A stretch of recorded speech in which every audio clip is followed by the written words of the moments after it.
Fox 13 News at 9 starts now.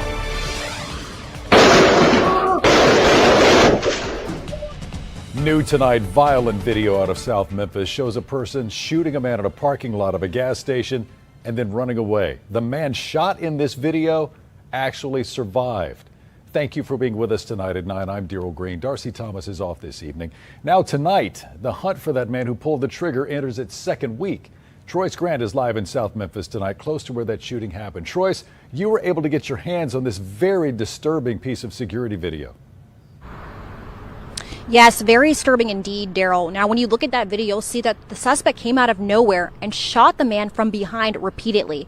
Now, before you watch this video, we want to warn you, it is very hard to watch. What you just saw, a man shot multiple times at point blank. This shooting happened at 2:45 in the morning at a gas station on South Parkway and East Mississippi Boulevard. This video was taken from a surveillance camera at that gas station. It begins with the victim hanging outside the convenience store. Then, moments later, you can see the suspect come up behind the man and opened fire, shooting the man multiple times. The victim then falls to the ground. The shooter then walks off and then comes back as the victim tries to get up. That's when the suspect opened fires again, shooting the victim again multiple times before running off. The victim then stumbles away. Fox 13 has learned that after all of this, the victim survived this point-blank shooting. People in this area are left wondering why someone would want to shoot another person so many times. It could be so many different reasons. I don't want to just say what it could have been because there are millions of things that it could have been. This woman says something needs to be done to prevent the violence in her once quiet neighborhood. I'm sorry for the family. All I can say is you just got to look out for yourself and others because it's not like it used to be.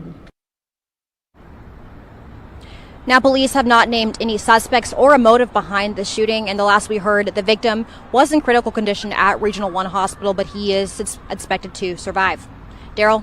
Fox 13's Troyce Grant live tonight. Thank you, Troyce. Hello, ladies and gentlemen. This is Edward Joseph, and let's talk live. Missing, a Edward Joseph special, part 2. All right, let's talk. Well, today, people, it has been such an interesting day. I am here, I am live, and I am going to talk about some things, peoples. People's missing. A Edward Joseph special, part 2. You guys come on in. You guys come on in. You guys come on in, for there's so much to talk about, peoples. You guys come on in. Peoples, I am here and I am back. And I am back to talk about missing. But peoples, it's going to be more than just people missing. It is going to be a collage of events that is going to occur on tonight.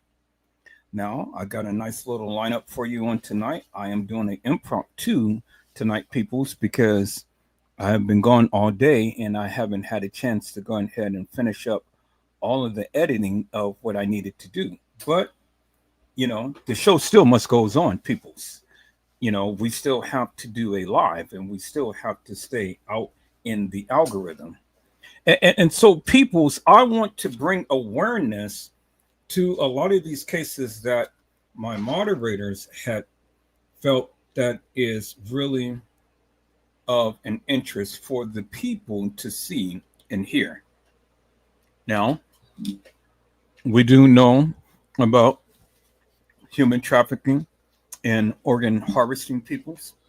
We know that many people have come up missing throughout the days. And it's still happening today, peoples. Peoples are coming up missing. But not only are people coming up missing, but people are literally gone bonkers, peoples. Now, like I said, this live is going to be a collage of different things because we're going to bring awareness to many different cases.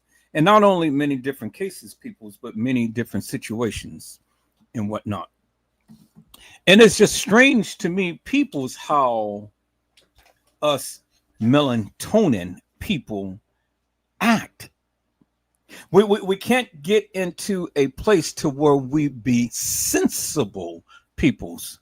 But, you know, people just all the time just got to act out upon things. And I don't understand why it is peoples, but it is okay.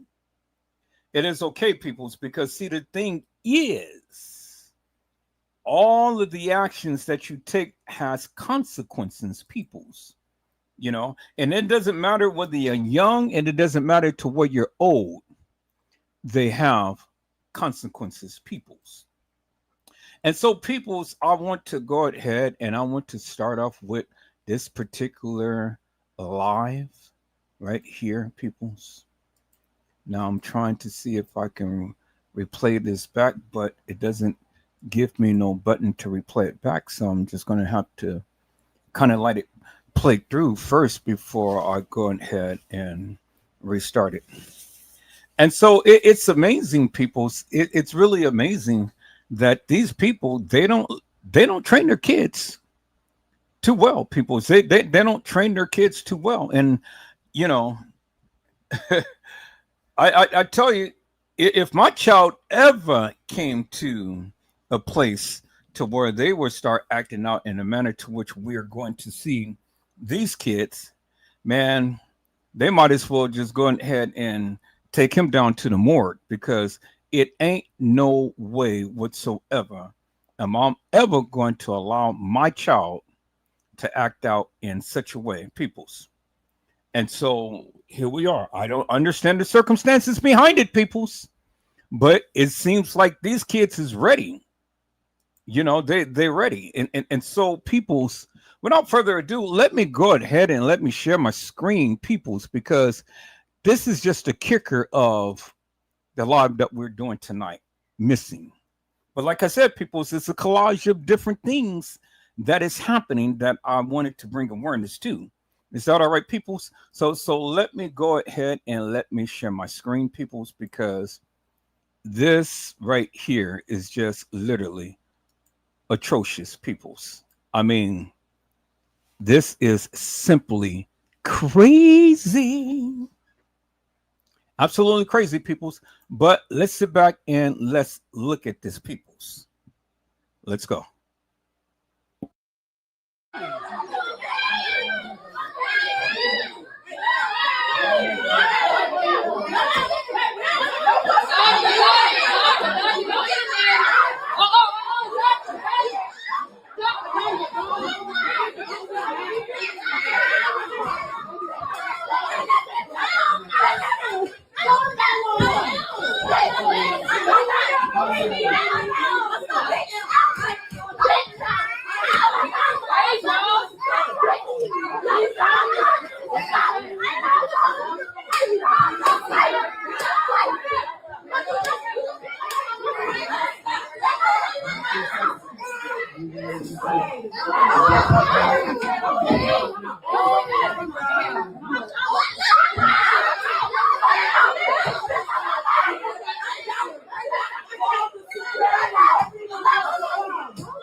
I'm so sorry.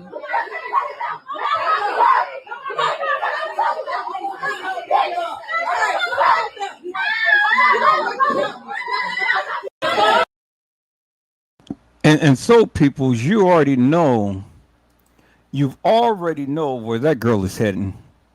You know, she's got an attitude like you wouldn't believe. Now, I must give her credit. The girl know how to fight. You know, she knows how to fight. And hey, you know, she was duking it out. She was like, no. It ain't going down like that. And so she was battling everybody. And then you see the security officer was just like, shit, I'm not getting into this. I ain't losing my job. And the man, he sat down there on the phone doing whatever he was doing and stuff. And I mean, it seems like the only way that you can control these little BADASS kids was by their hair. You know, pull them by their nap twigs and get them straight. But man, this came across my post, and I said, well, this is another thing that I need to go ahead and talk about and bring an awareness to. People, I don't know what went down, and I don't know why in God's creation is all of these kids at the doctor's office. I really don't know. I don't know what went down. They're over there in the medical examining room and things, and you see all of them got the shoes off, and you see all of the medical nurses and stuff is around, and everybody and stuff. They couldn't control them, and whatever sparked this little young lady and set her off. I mean, my God, she was just on fire, and she was just fighting everybody, you know. So my thing is this, peoples. You know, and this is a stark warning to each and every one of you who have some young kids that are bad ASSs. You know, you better take a belt to them, and you better tame down their temper and stuff, because see, if this girl can go into a doctor's office and start exploding and lashing out on people like that, ain't no telling where she's going to be when she's get older and have that type of attitude. And with that type of attitude, and she's going to be lashing out at people, well, you know already what's going to happen, because she's going to be in the system real quick. And once you get a number assigned to you, it's hard to get rid of that and things, because that attitude and that number is going to follow you for a lifetime. Now you better get and take a belt to these unruly kids and let these kids know, look, this stuff will not be tolerated. Now, the other day, I had shared with you a video of a little young buck, little young girl beating her grandmother down, literally beating her to a pulp. I mean, just beating the woman without a care in the world. She's just beating her. And I'm kind of like, well, what in the world is going on? What was going on with all of these little young bucks and stuff that they feel that they can just go ahead and just beat people just upon GP, just because they feel like it, peoples? No, see, that doesn't sit well with me, people. See, the one thing about Edward Joseph is simply this, peoples. I do not like a disrespectful child, period. I do not like a disrespectful child, period, peoples. Do you understand what I'm saying? And so, you know, that's what it is, peoples. I don't like a disrespectful child. And so there's another thing that I want to sit here and I want to share with you, peoples. And we're going to take a look at this real quick here, because see, I don't know if you can really blame someone, but I guess you can blame someone, because see, the thing is that you should never be leaving your child left behind, you know, and you doing whatever you're doing and things. Do you understand what I'm saying? And so let me go ahead and let me cue this up right quick, peoples, because it was a sister who jumped into a pool filled with fish. Now, why in God's name are they having fish in a swimming pool, peoples? Let's take a look at this. A sister jumps into the pool filled with fish to save a 3-year-old girl. Peoples, when I had saw this, oh my God, it broke my heart. I literally almost just died. Peoples. You know, why in God's name are they having a pool full of fish?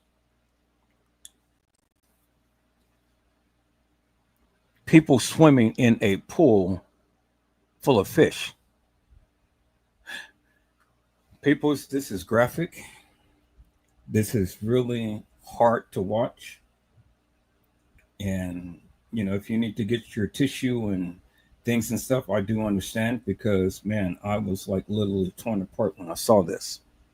But I want to bring awareness to this as well. People, you have to maintain and watch your children, and watch them at all times and things, because the kids is coming up missing.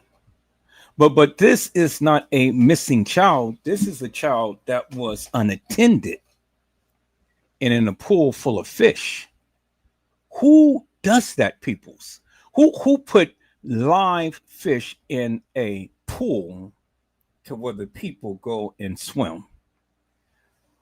Let's look at this, peoples. This is a little graphic now, but hold on. That's a 3-year-old girl jumping in with her float. But moments after taking the plunge, she flips over and gets trapped underwater. Frantically trying to free herself, little Kaylee Dallas finally wrestles loose from the float, but struggles to stay above the surface. Luckily, her 10-year-old sister Jayla spots her and springs into action. It was just very hard to see her like that. Kaylee's aunt and a manager from the complex took over administering CPR as a witness called 911. Cops from the Chamblee Police Department rushed to the scene outside Atlanta. She was completely lifeless. She had no pulse. She wasn't breathing.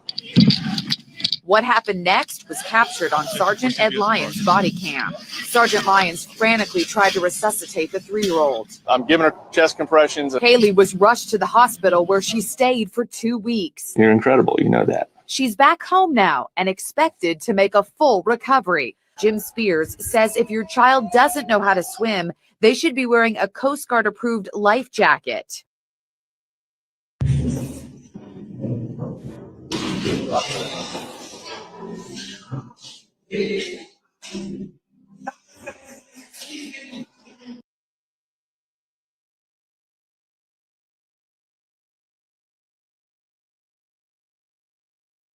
Why?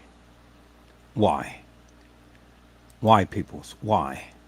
Why is it that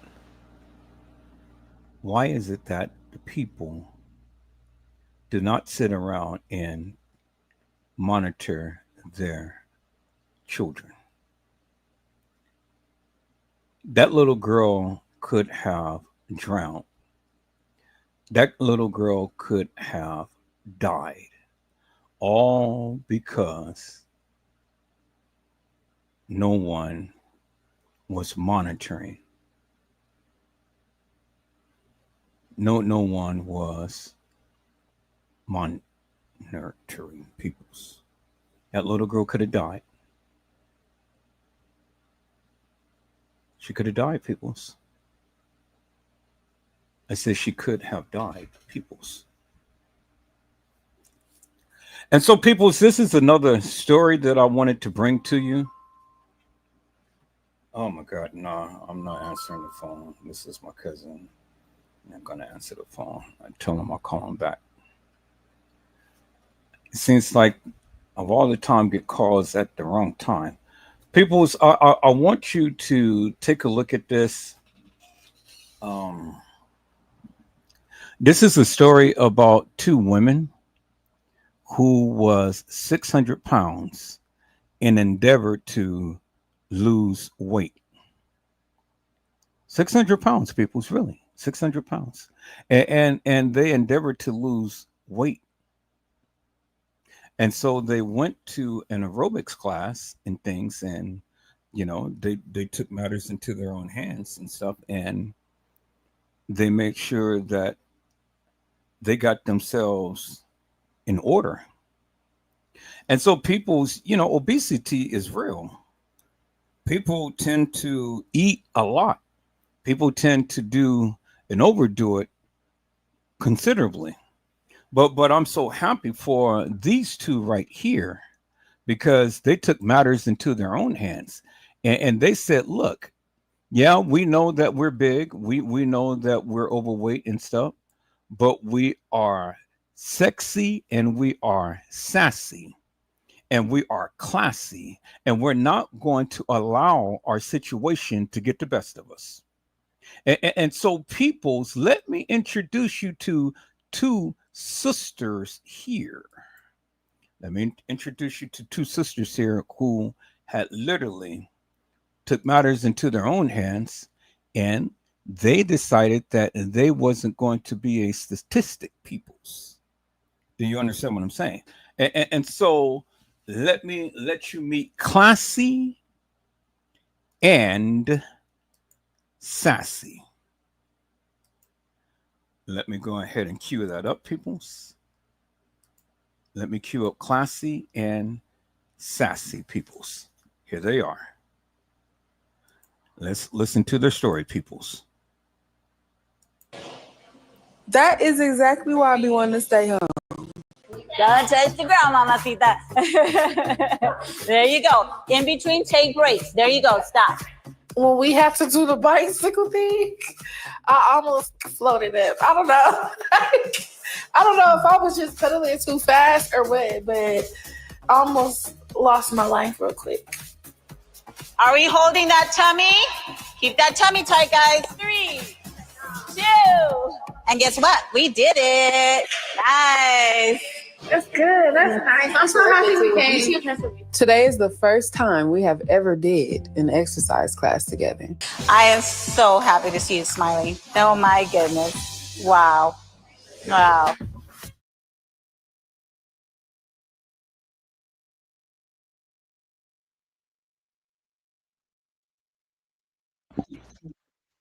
And so, peoples, that's what it is right there.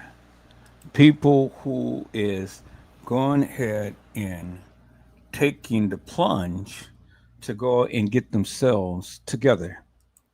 And so it doesn't matter whether they're big or whether they're small.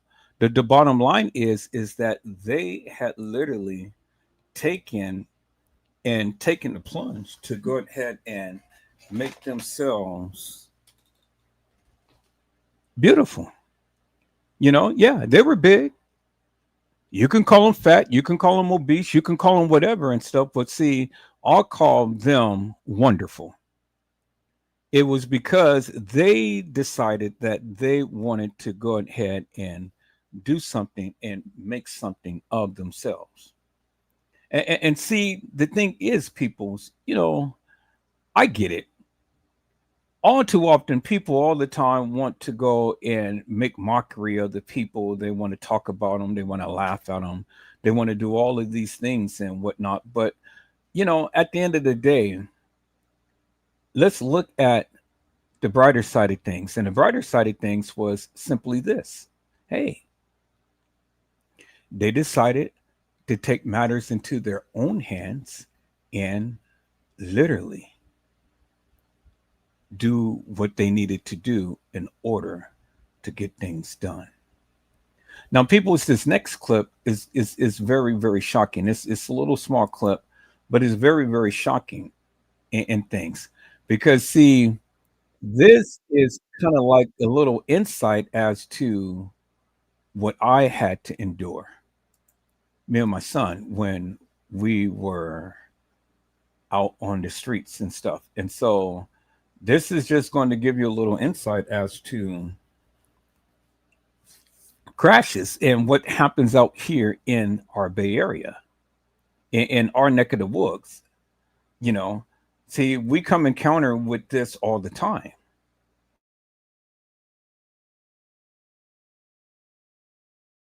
Now, just imagine getting hit from behind at 100 miles per hour. And so now I'm getting ready to show you a clip as to what the scene was like in me and my son's experience. Is that all right, peoples? Let's go ahead and let's take a look, peoples.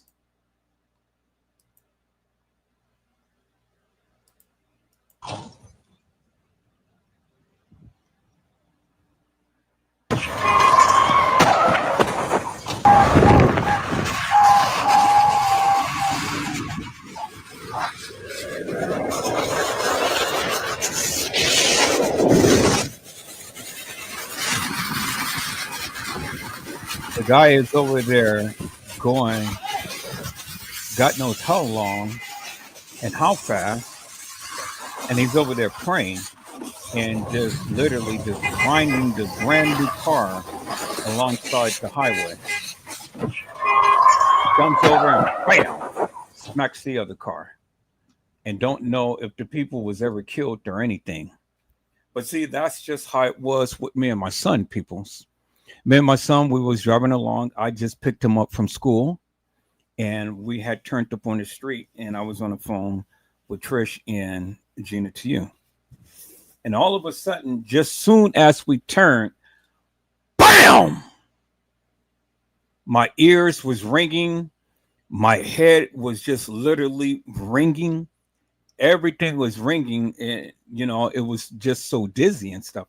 I don't know what the hell happened. We spun around, we projected in the air, and we came crashing down on the side of the street and the curb. We came crashing down on the side of the street and the curb. And I was kind of like, well, what just happened here, man? What just happened here? I'm kind of like shocked, and I'm looking at my son and trying to see if he's okay and things. Guy blew down the street 100 miles per hour, peoples, and literally smacked us from behind. And all of it was captured upon the surveillance video cameras on the streets and things. And that's how we were able to clock, how fast he was going. And we got smacked dead back from behind. My son, literally, his head snapped into his chest. He lunged forward. He came right projected into the dashboard and the windshield, came ejected back into his seat, and then came and laying on his side. And I got literally pummeled, I hit my head from the top of the car. I snapped back, hit my head on the side of the door.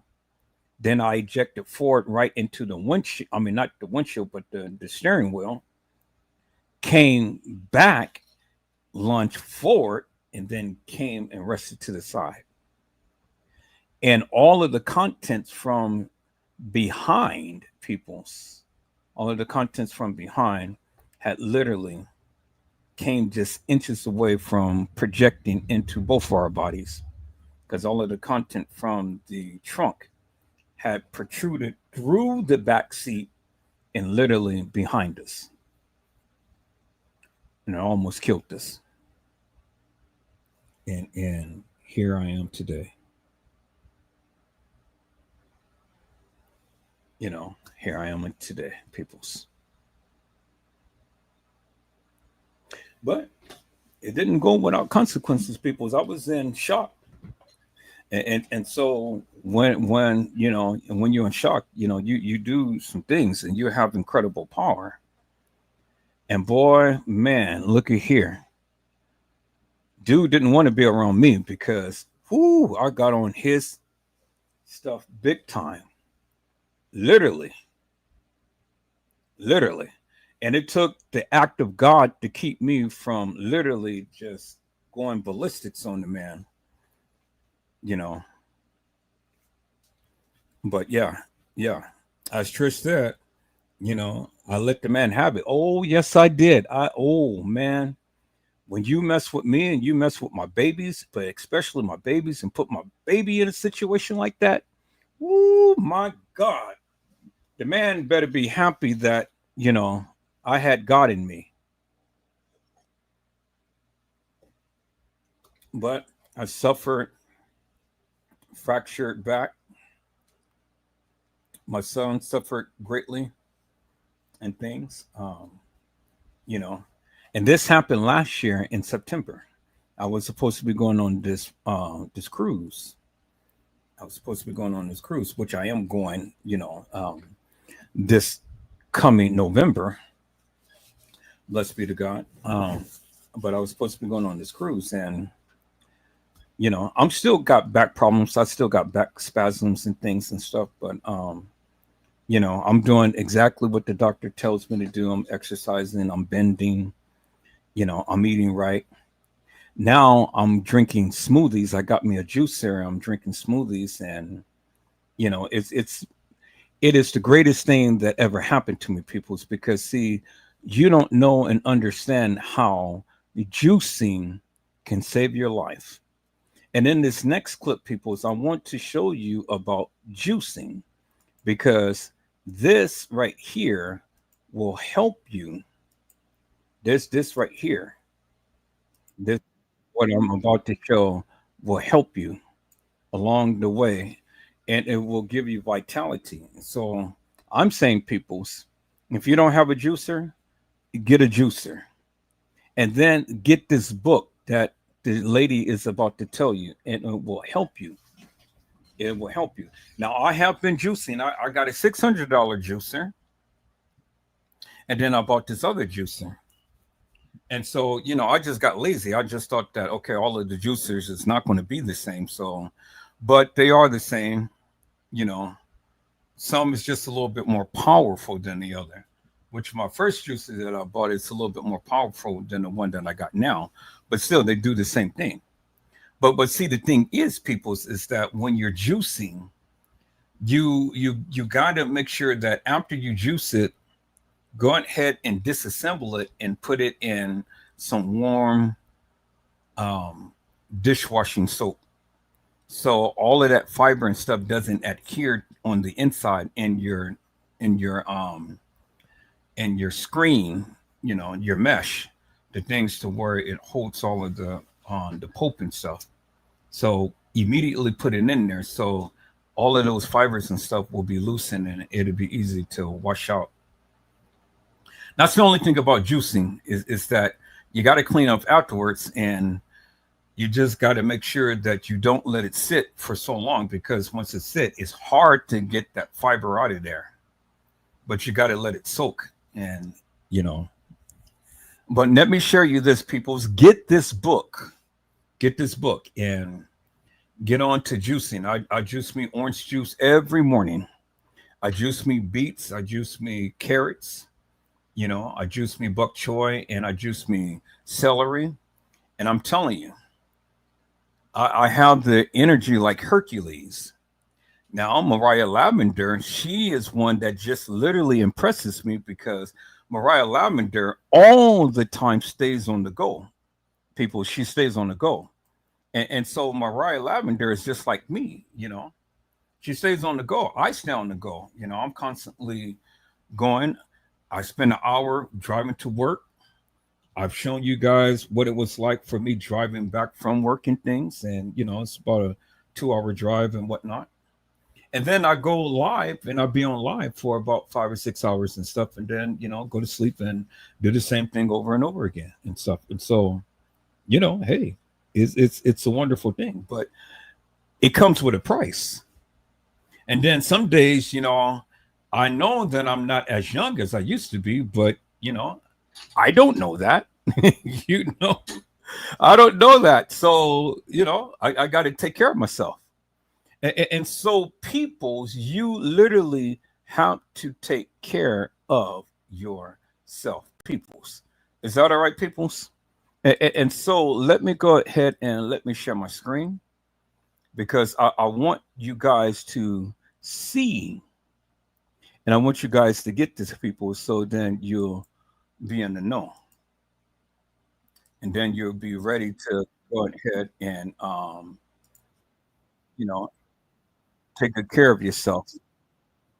Is that all right, people? So let me go ahead and let me share my screen. Y'all get this book, because I have it, and it's going to be one of the best things that you can ever do in your life. Juice your way to healthiness. Juice your way to healthiness, peoples. And it will keep you going. I'm telling you. Stay away from a lot of the juices, and stay away from a lot of the sodas and stuff. If you can, stay away from all of that sugar. Get you some lemonade, get you some ginger ale, and then juice you some juice, and then be healthy. Let's take a look at this, peoples. Beetroot on its own supports blood pressure, stamina, and circulation. But when you combine it with ginger and lemon, you unlock a natural powerhouse for blood flow, energy, and inflammation. Here's what I use: cold filtered water, 1 small beetroot, a slice of fresh ginger, a handful of spinach, and a splash of lemon juice. Blend it up, and that's your natural heart-healing smoothie. This isn't just a tasty drink. It's one of over 200 healing recipes from the best-selling book, The Natural Healing Handbook. Everything inside is backed by tradition and modern science, using ingredients you already have in your kitchen. Beetroot helps lower blood pressure, boost stamina, and improve circulation. Ginger supports healthy cholesterol and fights inflammation. Together, they work better, naturally. If you're looking for something simple, fast, and actually effective, this is it. And right now, they're offering up to 75% off to clear out their current print run before the new edition launches. That means you can get the full book for less than the price of a takeout smoothie. No fluff, no guesswork, just real remedies that work. And if you try it and don't love it, there's a 30-day money-back guarantee, no questions asked. But I have a feeling you're going to wish you found this sooner. Click below to grab your discounted copy while it's still available.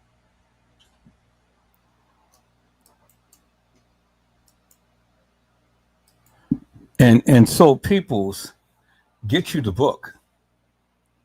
Get you the book. You know, whether you eat vegetables, whether you eat fruits, or whether you eat whatever, you got to eat something. You got to eat something. And so, you know, but get you the book, because it will be the best thing that you can ever do for your health and whatnot, you know. Now, I know people may be lactose intolerant. People may have diabetes and, you know, suffering from all kind of ailments and things.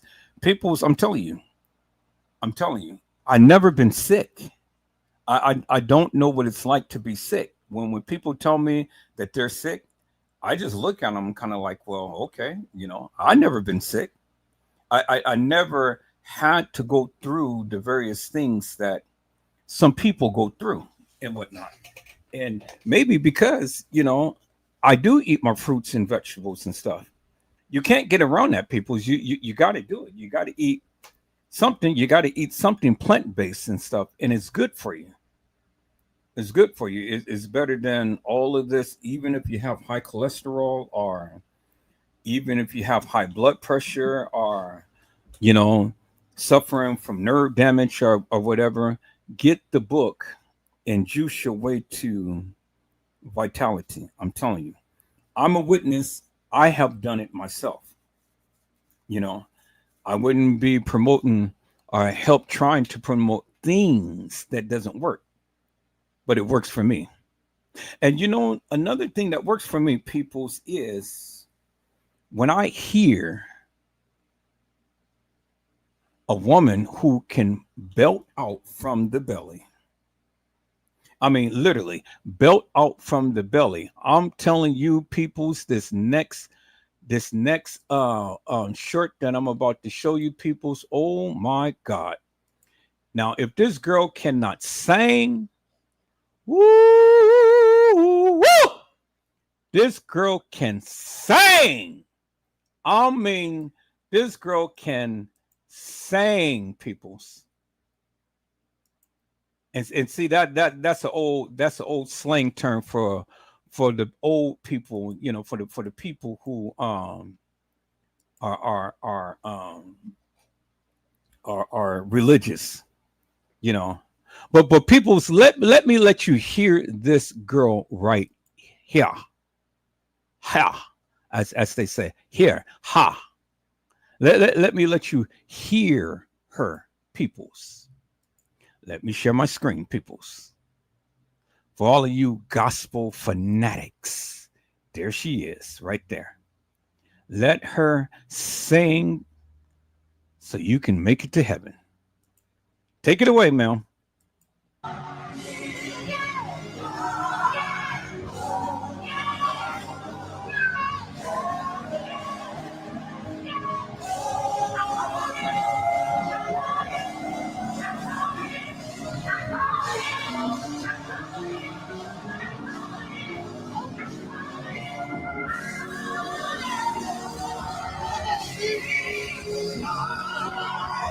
When I needed him. When I needed him. Friends left me. Friends left me. Friends left me. Friends left me.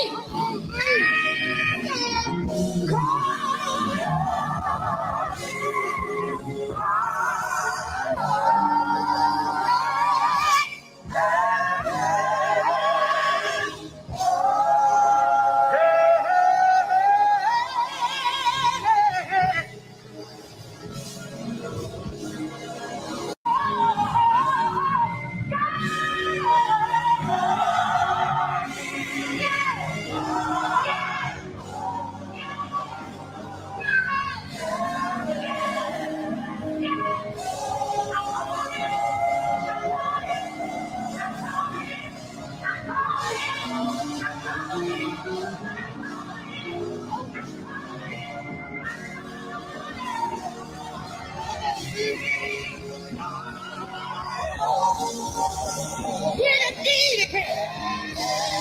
When I needed him. Friends left me. Friends left me. Friends left me. Friends left me.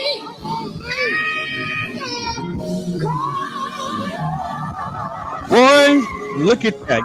You see that art? You see that art?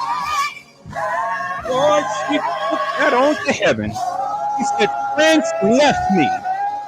Friends left me. Come on, one more time. One more time.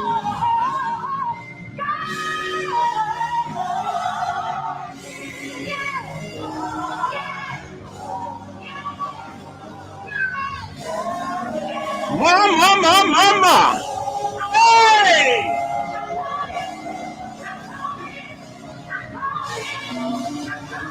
And when she needs to have a look at her, he's going to arch that back. He said, friends left me. Hey! When I needed him. When I needed him. Friends left me. Friends left me. Friends left me. Friends left me.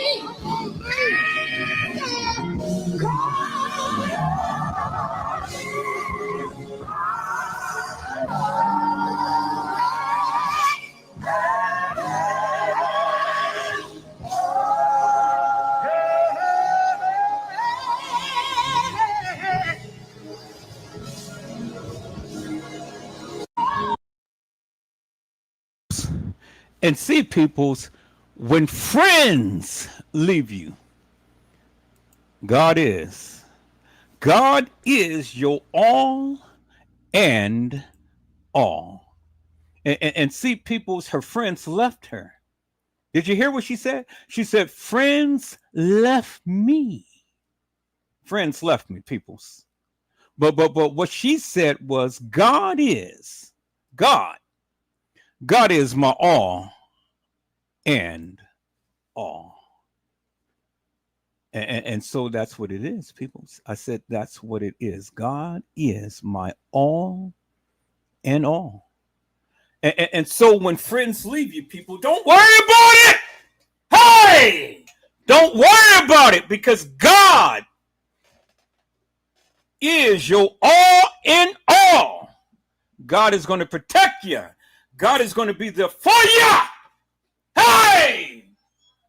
My. Woo! Woo, boy. We'll see when I was going through, peoples. I was going through. My friends, they left me. But I said, that's all right. I said, because my God is my all in all, peoples. And so, peoples, I can't thank God enough. Thank you, Jesus. Woo! Thank you. See, I just like this preacher, Reverend Charles Adams, peoples. I said I get just like this preacher, Reverend Charles Adams, because see, he had spoken in so many different languages, peoples.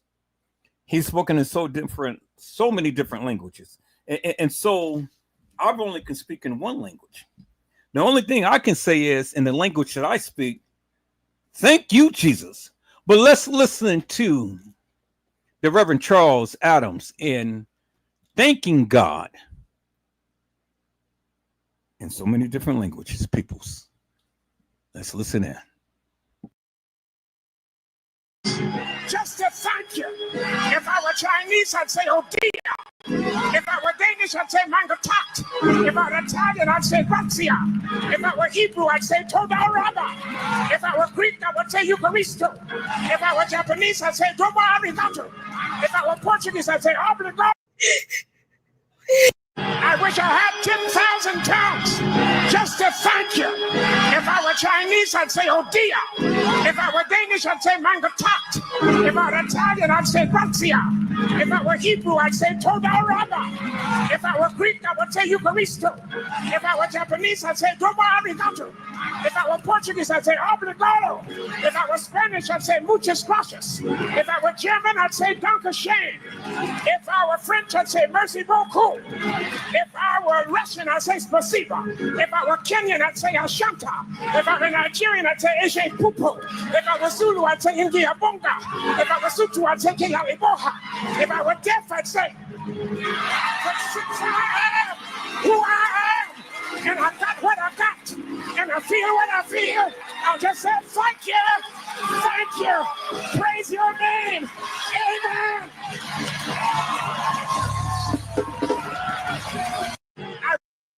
And see, peoples, did he come down your alley? Did he come down and did he speak your language? Did he?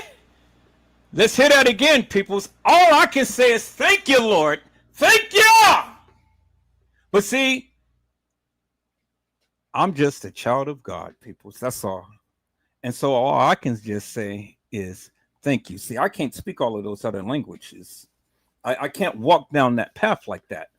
But see, when you hear Edward Joseph speak, I've only spoken the language that I know, and that is, thank you, Jesus. I wish I had 10,000 tongues just to thank you. If I were Chinese, I'd say oh dear. If I were Danish, I'd say mangatat. If I were Italian, I'd say grazia. If I were Hebrew, I'd say toda raba. If I were Greek, I would say Eucharisto. If I were Japanese, I'd say domo arigato. If I were Portuguese, I'd say obrigado. If I were Spanish, I'd say muchas gracias. If I were German, I'd say danke schön. If I were French, I'd say merci beaucoup. If I were Russian, I'd say spasiba. If I were Kenyan, I'd say ashanta. If I were Nigerian, I'd say eje pupo. If I were Zulu, I'd say ingia bonga. If I were Sutu, I'd say kea iboha. If I were deaf, I'd say but since I am who I am, and I got what I got, and I feel what I feel, I'll just say thank you, praise your name, amen.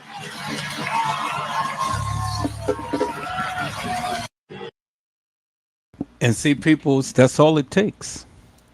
You may not have that vocabulary to go ahead and speak like he does, but all you have to do is just raise your hand and just say, thank you, Lord. Thank you, Lord.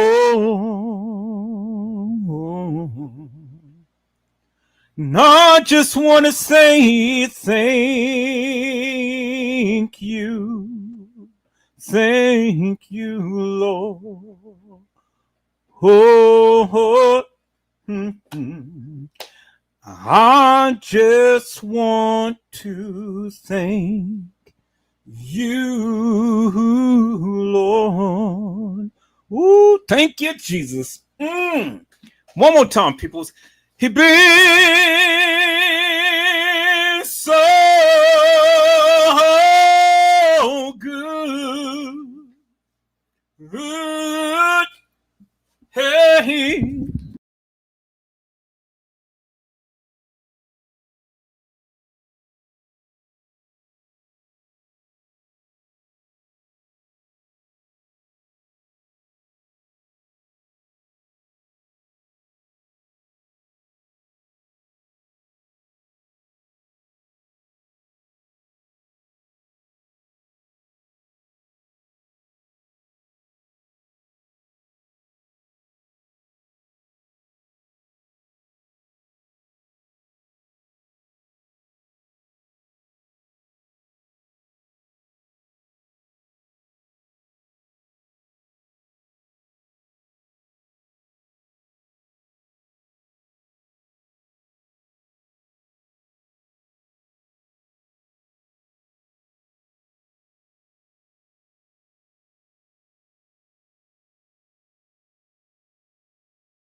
Oh my God, people! You guys didn't hear that?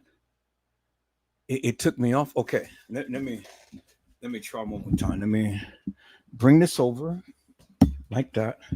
Let me place that down. Okay, good. You guys can hear me. All right. I don't know what happened. It just like kicked my mic off, but I'm just gonna do one more verse of that. You've been so good, good, hey, you've been so good, yeah, you've been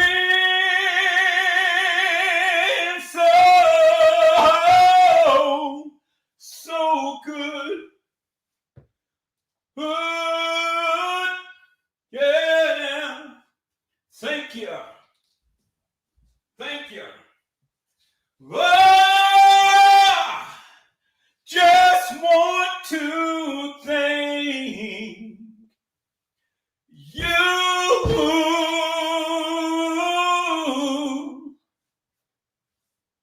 Lord.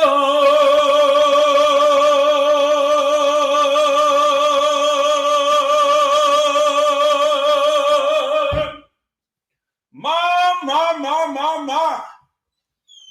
Woo, thank you. Oh my God, peoples. Boy, I tell you. Thank you, Jesus. See, I thank God for giving me a good voice. Woo, thank you. Hey, thank you. Woo, thank you. My. Woo, thank you, Jesus. Thank you. My. Thank you, Lord. Thank you.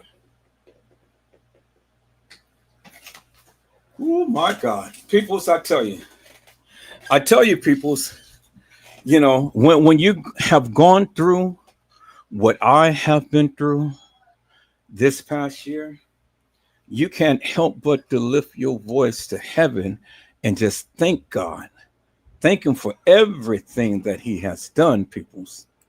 You know, when you have literally, peoples, been through what I've been through throughout the years, you can't help but to lift your hands and just say, thank you. Thank you, Jesus. Now see, peoples, this next story right here is very heartbreaking. This is a little young girl who literally had beat her grandmother. Literally just literally beat her. And I don't know peoples for the likes of me. My God, people's boy. This is going to be a very triggering, very triggering little short. It's very short, but I tell you, peoples, you know, these kids nowadays is gone off the railings. They have. And when I saw this in my algorithm, I'm kind of like, what in the world is going on? Why are these young people doing our elders like this? We're seeing the young people fighting in a doctor's office. Now we see an unhinged young lady going off on her grandmother. Peoples, this is very triggering. This is very triggering. So, you know, let's try to contain ourselves and things. You know, let's try to contain ourselves and whatnot. But I wanted to bring awareness to this and stuff, peoples, because see, this is what's happening today. This is what's happening today. And this is what's happening to our elders. You know, the parents, they go off and they have kids and stuff, and then they go to jail for whatever reason. You know, the grandparents have to raise these little bad ASSs, you know. I tell you one thing, peoples. Had this been my grandmother, that child wouldn't have been living today. I'm telling you. And I didn't care if it was my brother, my cousin's daughter, or whoever's daughter and stuff. You put your hands upon my grandmama. Oh, no. You would never live to see the light of day.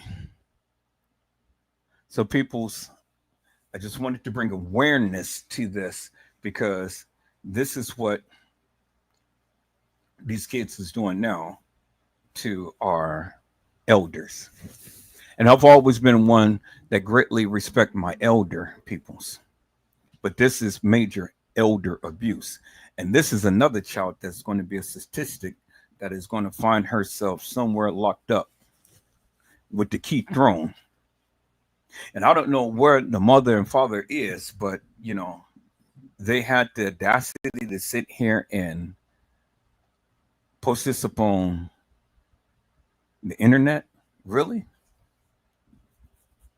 And then the young baby that's sitting up there is learning what to do from her older sister. It's very triggering, peoples. Very triggering. But let's take a look.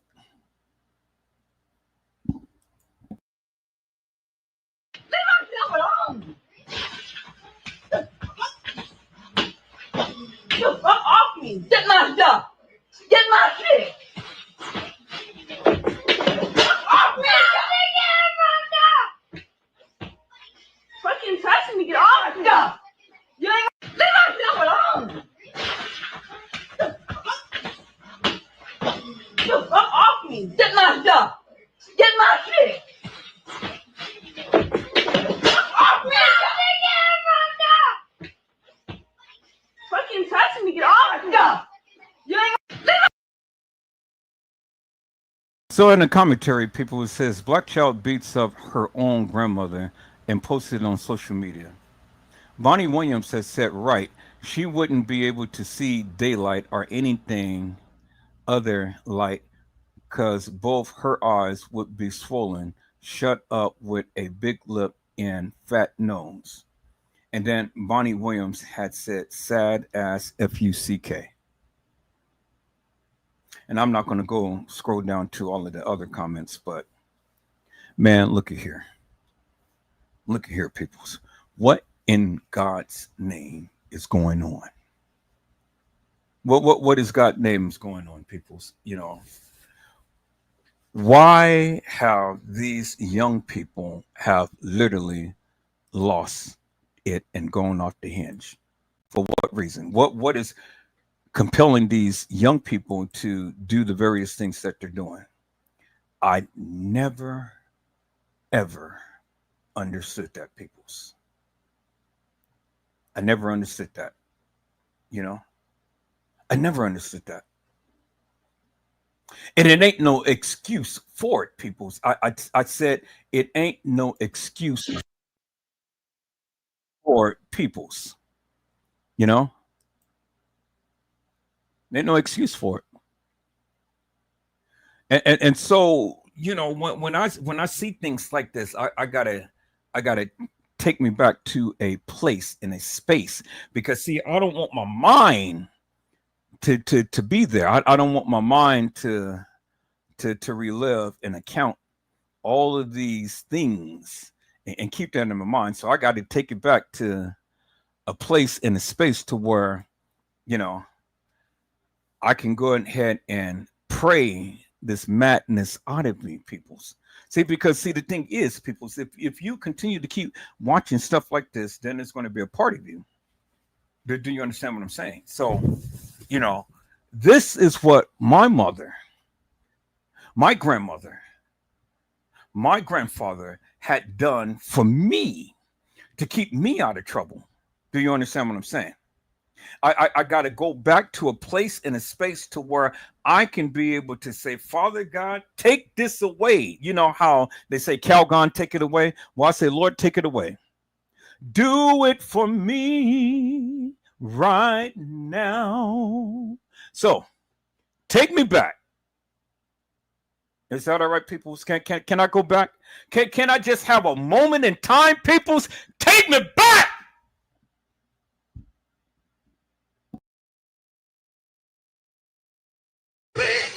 Too good to me. God's been too good to me. Believe I shout. Believe I shout. Believe I shout. Believe I shout. He healed me. He healed me. He brought me. He told me. He kept me. Never left me. Believe I will. Believe I will. Believe I will. I shout, shout, shout, shout, shout, shout, shout, shout, shout, shout, shout.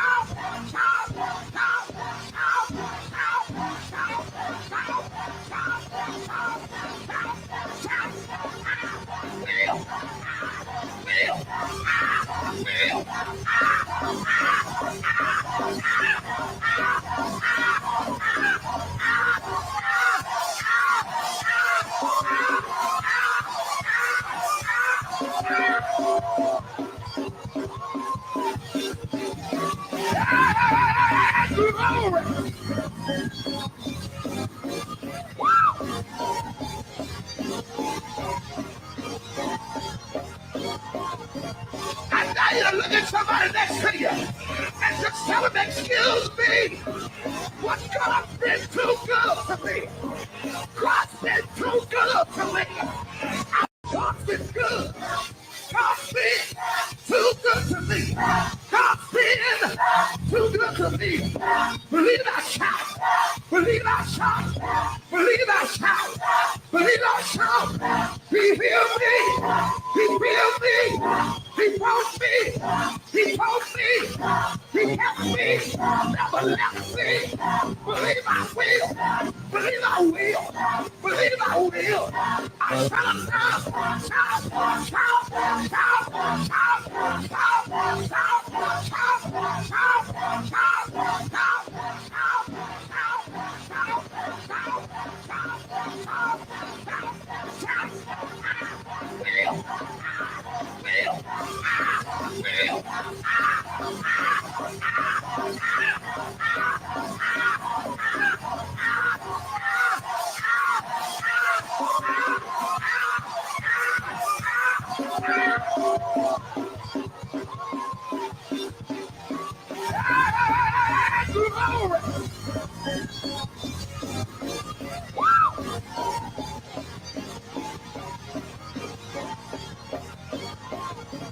I dare you to look at somebody next to you and just tell them, excuse me, what God's been too good to me.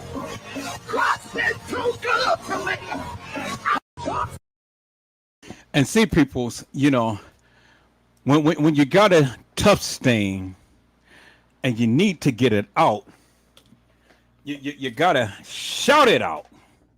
Do you understand what I'm saying, people? See, when I see things like this, peoples, it vexes my spirit. But see, you know, I got to take it back. I got to take it back, peoples. I got to take it back to my roots. Anybody ever grew up in a church like that, peoples? I said, did anybody grow up in a church like that, peoples? Well, I grew up in a church like that, peoples. I grew up there, you know, grew up in a church like that. And so, peoples, you know, I can't just dwell up on the negative. Do you understand what I'm saying? I can't stay in that type of space. I can't fill my mind with negativity, peoples. Degradation. You know, I can't stay there, peoples. I got to take myself back to a moment in time, peoples. Do you understand what I'm saying? So, see, you know, it's a mixture. It is good and it's evil. And evil all the time tried to surpass the good. And so even though I am reflecting upon a lot of the things that come across in my timeline, peoples, I still got to remember who I am and whose I am. See, peoples, I refuse to just dwell upon the negative. Do you understand what I'm saying? I got it mixed a little bit of the good in. Do you see what I'm saying? And so although we have saw some atrocities, some things that literally would have taken us to a whole different plane, I don't want to stay there, peoples. I want to bring awareness to it, but I don't want to stay there mentally, emotionally, psychologically. Do you understand what I'm saying, peoples? So I have to come back to a space and place and time. See, peoples, let me tell you something. While I have been on YouTube and Facebook, I have encountered some devious, devilish, and demonic people. People who was just so sick in the head. People who wanted to ridicule me, talk about me, put me down, scorn me and my family, don't even know me from daylight, but yet tried to use me and abuse me. Verbally joust and do all of these different things. But see, people, I'm a child of God.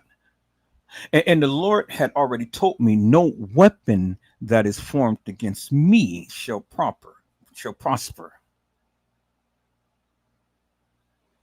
Did you hear what I said?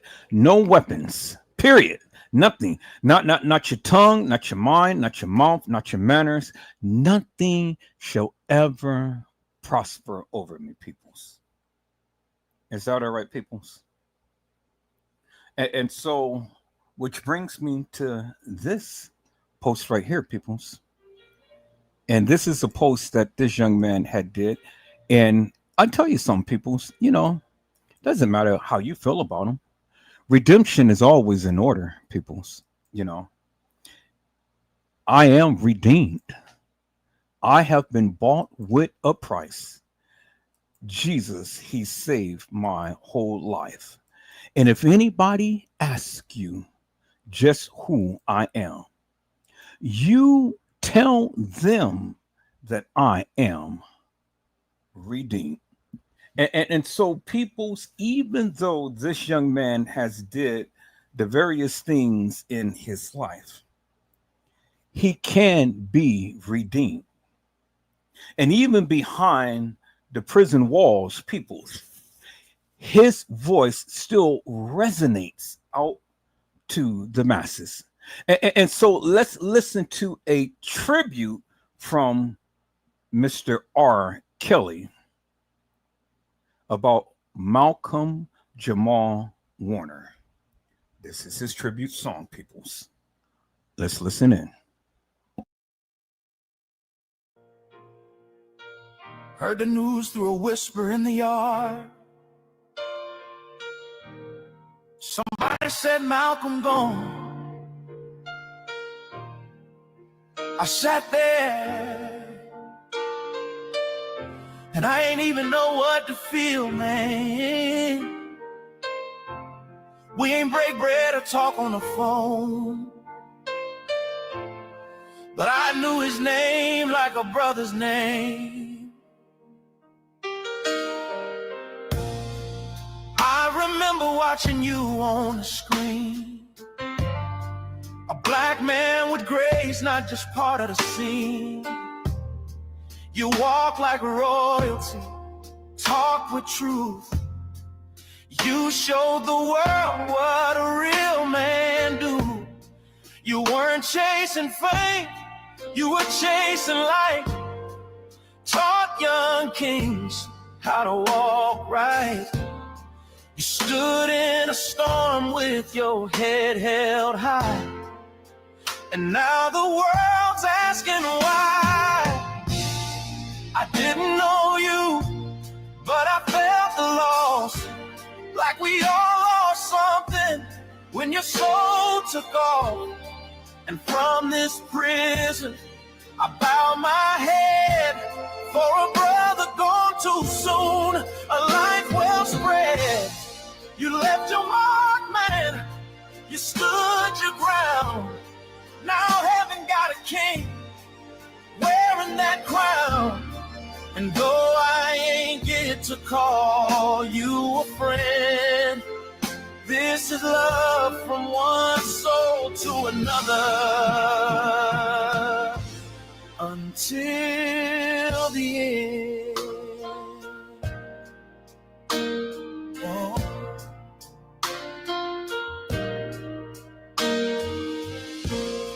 I know the weight of trying to do good when the world don't always see you how it should. You carried that, but still stood tall. Taught boys like me we could have it all. Even behind bars, I still remember that look in your eyes. Calm like December, like you knew your mission, stayed in your lane. Now I pray your name don't fade in vain. So here's my letter to the sky tonight, from a man with regrets and a heart that fights. You inspired from afar, never asked for fame, but you gave us power just by speaking your name. I didn't know you, but I felt the shift when the world lost you. It lost the gift. And from these walls, I send my song, a humble tribute for a soul that's gone. You taught us how to live with grace. Now I hope to meet you in that holy place. And though I ain't get to call you a friend, I call you a brother until the end.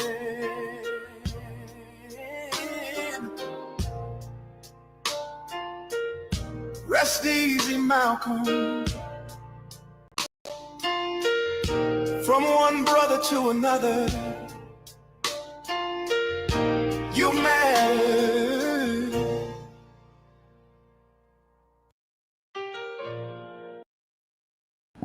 And so, people, I wish there was just an instrumental version to this, because this is a young brother. Heard the news through a whisper in the yard. Somebody said Malcolm gone. I sat there and I ain't even know what to feel, man. We ain't break bread or talk on the phone, but I knew his name like a brother's name. I remember watching you on the screen, a black man with grace, not just part of the scene. You walk like royalty, talk with truth. You showed the world what a real man do. You weren't chasing fame, you were chasing light. Taught young kings how to walk right. You stood in a storm with your head held high. And now the world's asking why. I didn't know you, but I felt the loss. Like we all lost something when your soul took off. And from this prison, I bow my head for a brother gone too soon, a life well spread. You left your mark, man, you stood your ground. Now heaven got a king wearing that crown. And though I ain't get to call you a friend, this is love from one soul to another until the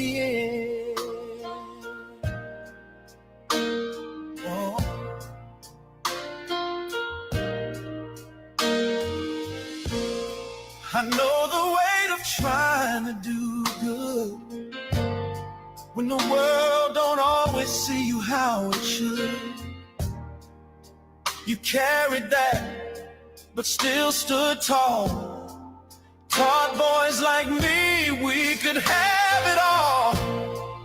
Even behind bars, I still remember that look in your eyes. Calm like December, like you knew your mission, stayed in your lane. Now I pray your name don't fade in vain. So here's my letter to the sky tonight, from a man with regrets and a heart that fights. You inspired from afar, never asked for fame, but you gave us power just by speaking your name. I didn't know you, but I felt the shift when the world lost you. It lost the gift, and from these walls I send my song, a humble tribute for a soul that's gone. You taught us how to live with grace. Now I hope to meet you in that holy place. And though I ain't get to call you a friend, I call you a brother until the end.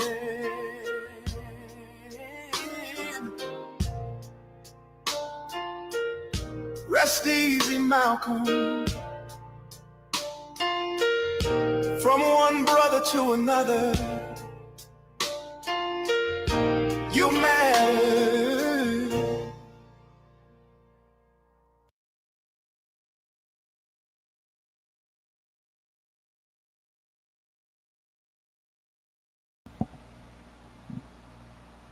And so, peoples, everyone can come with their judgmental ways, but people can be redeemed. I said people can be redeemed, peoples. You know, it's really sad how everyone will consistently and insistently be critical when people have done things in their lives, and they want to hold them accountable forever and a day. But see, just like the woman at the well, peoples, when she was caught in a fault, and the Savior, the Master, the Omnipotent One, the Redeemer came, and he had written in the ground, and all of the accusers that was there to stone the woman had rocks in their hand, and they were going to stone her to death. But see, the Redeemer had written, and it was translated, "He who is without sin, let him cast the first stone." And so when the people had saw the Redeemer write the words, then one by one, each and every one of them dropped their stones and walked away. And the young lady standing before the Redeemer, and the Redeemer had said, "Where is thy accusers?" And she had said, "There is none, my Lord." And so his words that he spoken unto her had said, "Go and sin no more."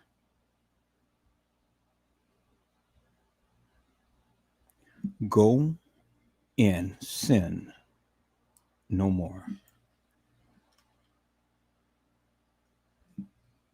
And those were profound words that the Redeemer had spoken to the lady who was caught in a fault. And so, peoples, have you been caught in a fault? And is the world coming crashing down upon you to remind you of these things that you have done? Do you want the Redeemer to forgive and to set you free? I want to play the song, peoples, because this is in my spirit. And so it says, I am redeemed.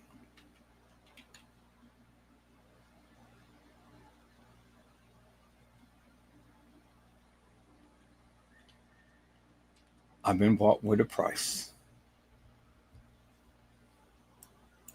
I just want this person to just sing a little this for us, if you will.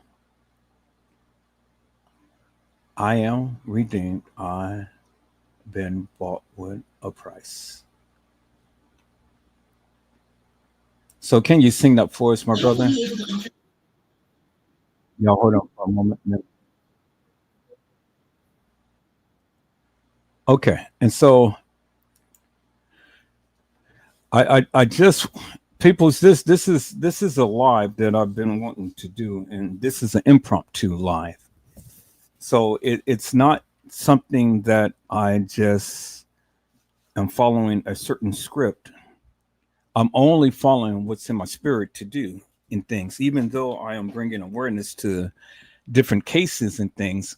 You know, there are some things that I need to speak to the people about, and the Lord is speaking to me, and he wants me to tell you and you that he is the Redeemer, and you have been bought with a price, peoples. And so he wants me to remind you, it doesn't matter what you may be going through in this life right now, peoples. God can and God will. And even for those families who were suffering behind their loved ones who were taken, I just want to remind them, God knows all, he sees all, and he does all. But for you who is struggling with addiction, with friction, with whatever it may be, I want you to know that you are the redeemed, and you've been bought with a price. Let's listen in, peoples. I am the redeemed.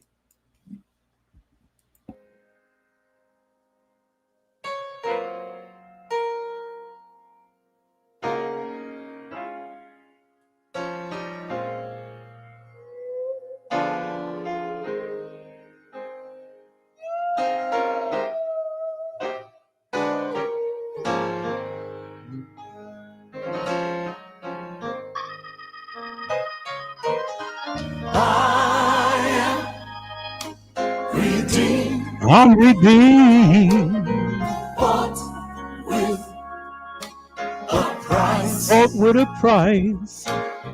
Jesus has changed my whole life. Hey, hey,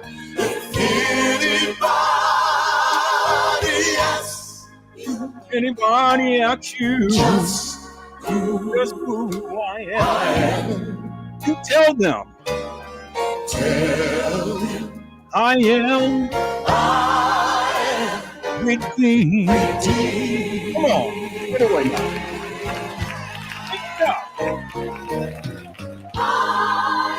I'm redeemed. Bought with a price. Jesus has changed my whole life. If anybody asks you just who I am, tell them I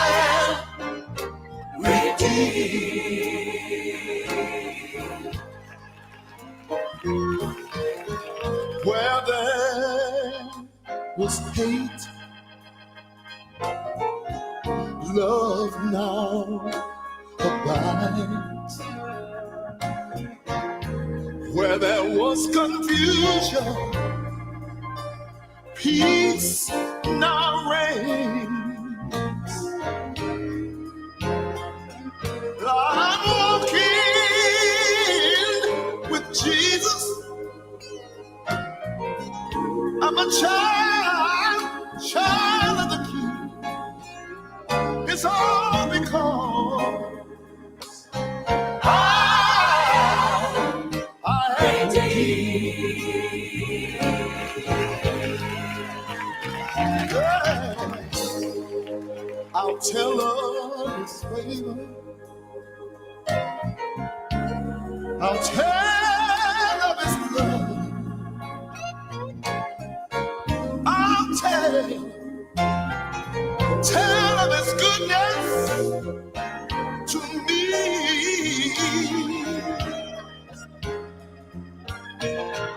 He purchased my redemption with His own precious blood. And from sin, I've been set free. Oh, I am redeemed. With a price. Jesus has changed my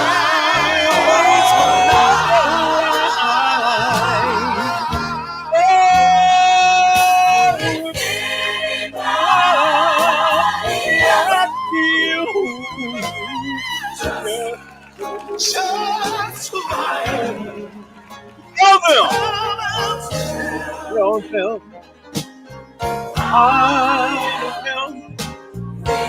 I'm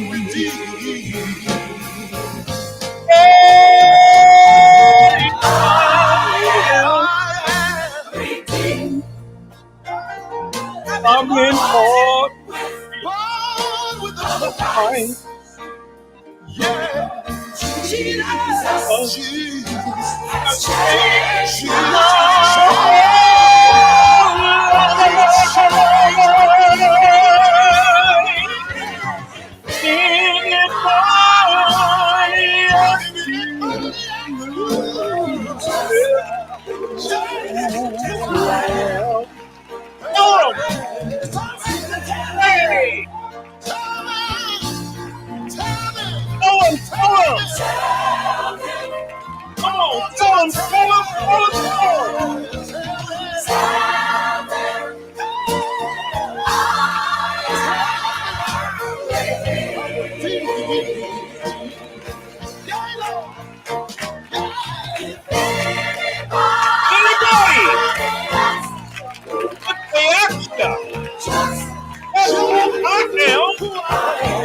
you tell them.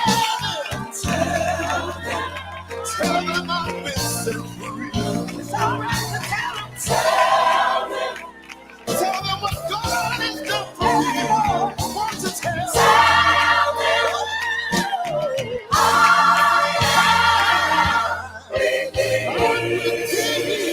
I am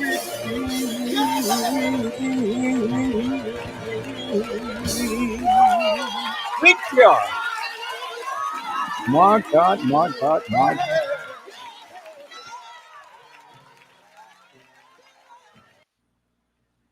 And you see, peoples, I am redeemed. You see, I've been bought with a price. I am redeemed. And so people's, you know, I don't have a problem in admitting some of my mistakes. You know, I got a problem with cursing. My father used to curse a lot. And so I've got that earnestly. And so now my oldest son curses a lot. but it doesn't change who I am, people. So do you understand what I'm saying? And see, I got struggles too, and that's one of my struggles, peoples. It's one of my struggles is cursing, Another one of my struggles is anger management, because I get angry. I get angry off of just stupid stuff, nonsense. I get angry when people come into my space to invade my space and try to shake it up with this madness. I get angry. But see, I had to learn how to control that beast in me. Do you understand what I'm saying? I had to learn how to control it. I had to learn to go ahead and change that part of me and, temper down that spirit that has been rising within me. And so people's, I thank God. I thank God. I thank God, peoples, that the Lord is changing me. Do you understand what I'm saying? He's changing me.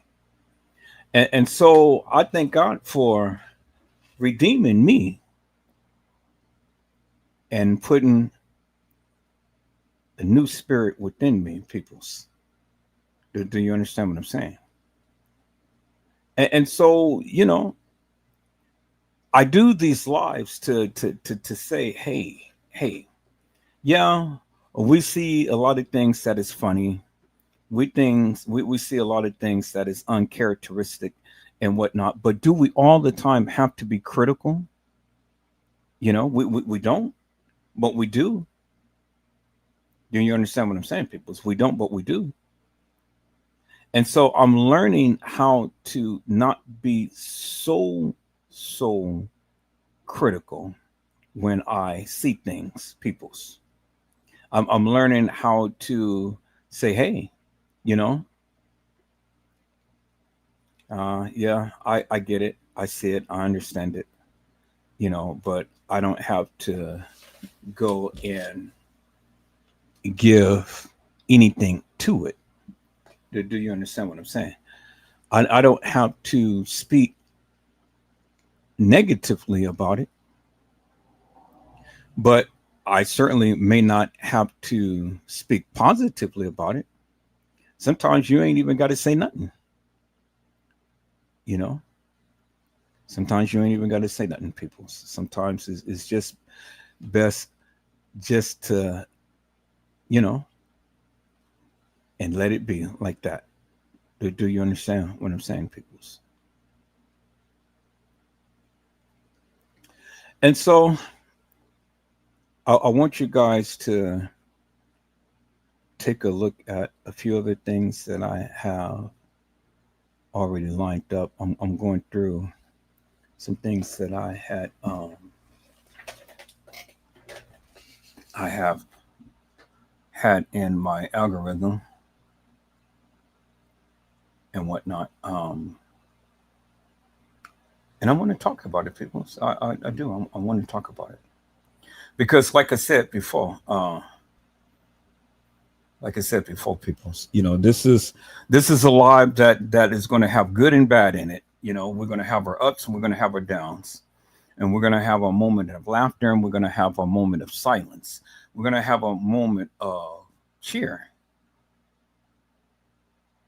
And I've been wanting to do this, and finally here I am. Here I am. I mean, this is the right time.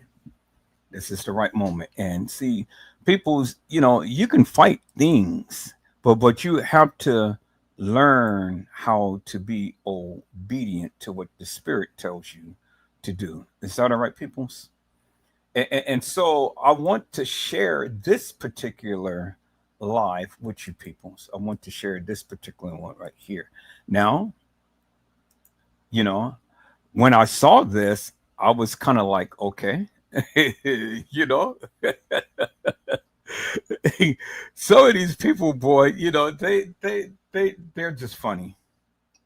They're just funny. And sometimes, you know, we got to have a little bit of humor in the things that we see. And so let me kind of like change the tone a little bit and whatnot, people. So let me add a little bit of humor to this, because like I said, it's not all degradation. Is that all right, people? Let's take a look at this young man right here and what he had to say in church. All right, people, here he is. Let's listen to him.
Oh my God, peoples, when I first saw that, I was like, what in the world is going on here? You know, I said, these people, boy, these people, boy, man, look at here. I said, Instagram got some things going on. I mean, they really do. They be cracking me up. I'll be sitting up on Instagram watching some things and stuff, and I'll be like, oh my God, peoples. Oh my God. Well, peoples, this is another thing that I wanted to share with you and whatnot on. And this is to all of the Prince fans. Now, there's a warning to all of you peoples that this is going to be very, very graphic. And so I warn you peoples, you know, it's going to be very graphic. And so let me share my screen for all of you Prince fans. This is how they had saw Prince at his home the day he died. Now, as you can see, they have all of the probes that is up on him and things. As you can see, it was no help that they could have administered. Prince had died of an overdose. He's been slipped some tainted pills. And so the people wanted him out the way. Just like Michael Jackson. Remember, Michael Jackson had died of an overdose as well, but it was ministered by a doctor who were proclaimed to have had all of this medical knowledge and has been treating him forever and a day. But the time has come, peoples, to where they wanted Michael out the way. And so the time has come that they wanted Prince out the way. And this was some of the photos that we had seen in his house, peoples. Prince had died getting off of his elevator, peoples. And this is how he had looked at the time to when he died, peoples. Prince.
I'd like to dedicate this to my father, Francis L.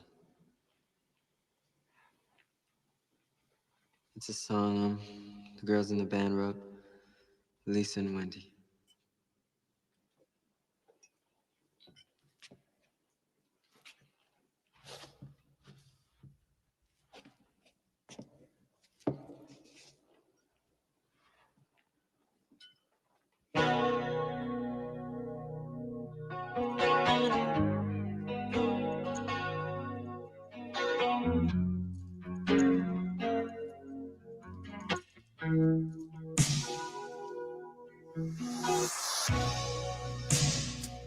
I never meant to call you when you sorrow.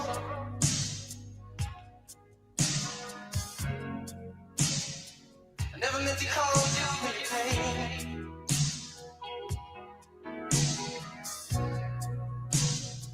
I'm the one who wants to have you laughing. I only want to see you laughing in the purple rain. Purple rain, purple rain.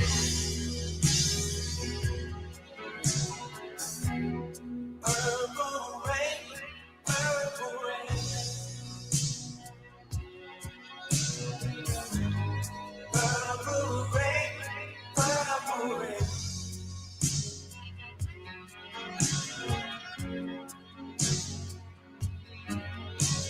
Only want to see you bathing in the purple rain. I never want to be your weekend lover.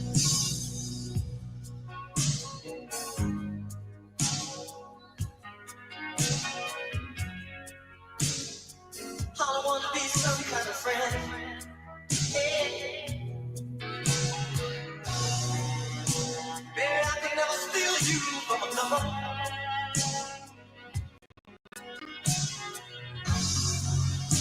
It's such a shame our friendship had to end. Purple rain, purple rain. Purple rain, purple rain.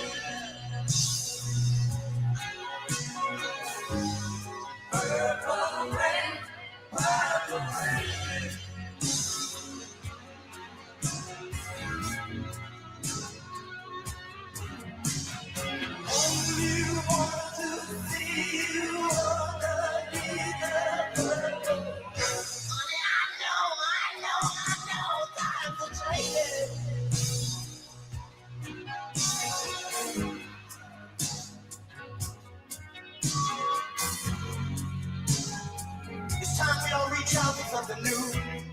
That means you too. You say you want a leader, but you can't seem to make up your mind. So you better close. Let me guide you to the purple rain. Purple rain. Purple rain. Purple rain. Purple rain. Know them things that I'm here, come on, raise your hand. Purple rain. Purple rain.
You see, peoples, still you can't share.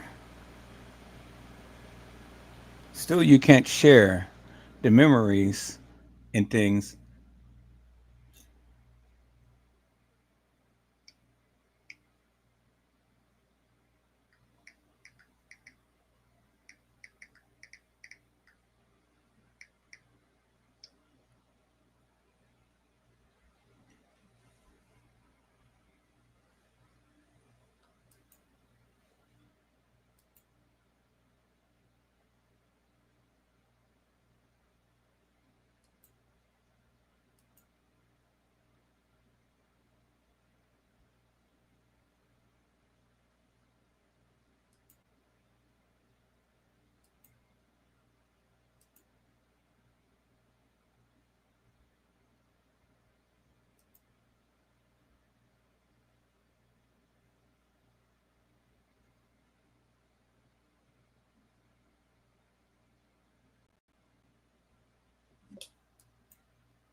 Okay, peoples, I am back.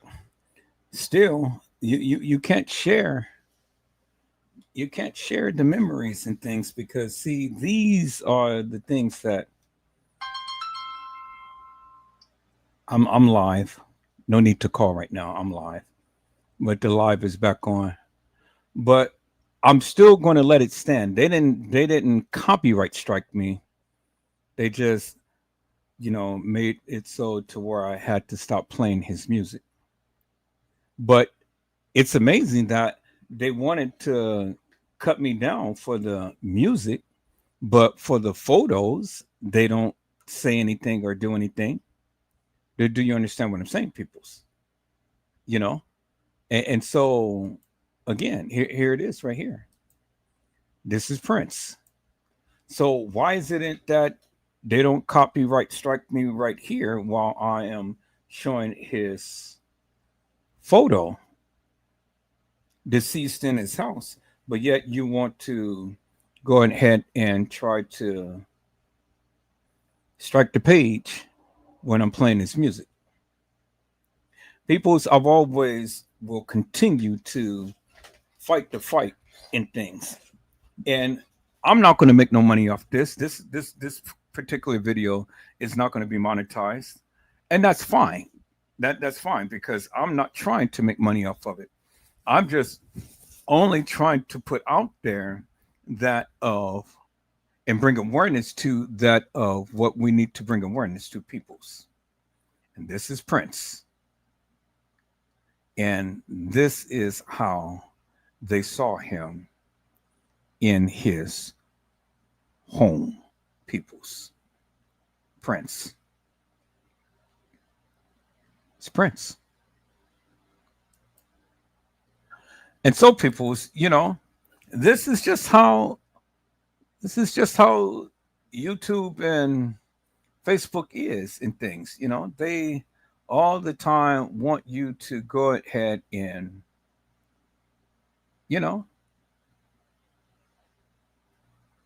they want you to go ahead and they never want to allow you to do much of anything. But that's okay, because I'm going to do it anyway. Do you understand what I'm saying? I said, I am going to do what I need to do anyway. Is that all right, peoples? All right, people. So I'm going to go ahead and I'm going to share this next slide with you. So I have to lighten up the mood a little bit and things, but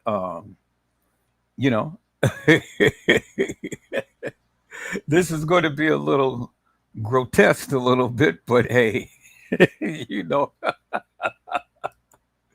oh, people, that's their culture.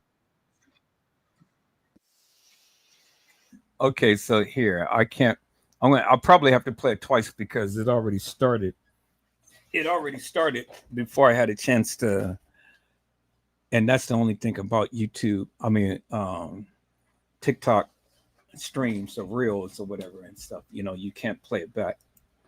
So it's already started. So let me turn down the sound a little bit, but this is really going to get some of you peoples. And you are what you eat. From your head down to your feet. you know what I'm saying? Okay, so let's take a look at this, peoples. You are what you eat. Look at this guy. So, hey, men, do you want a snack?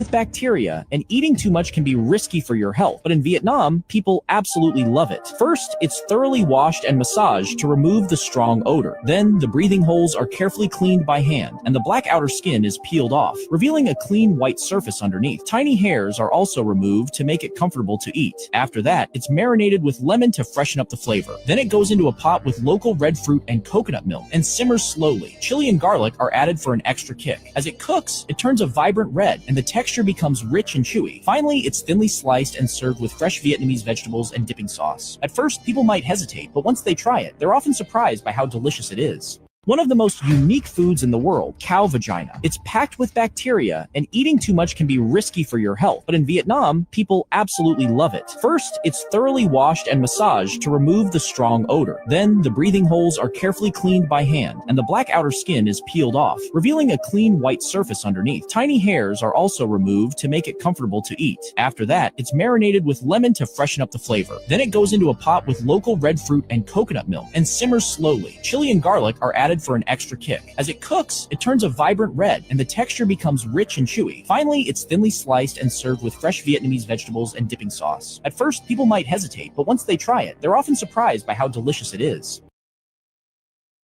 Cow vagina. Really? Cow vagina. It says it's delicious and it's nutritious, but it's packed with a lot of bacteria. And if you eat too much, well, then, you may get sick. But the people in Vietnam, they love it.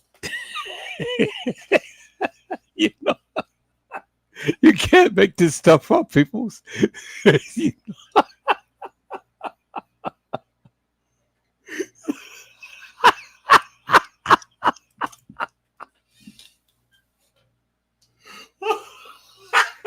Oh, God.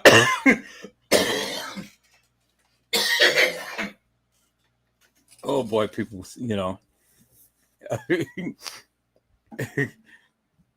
Yeah, you got to get a kick out of it, people. You know, you got to get a kick out of it.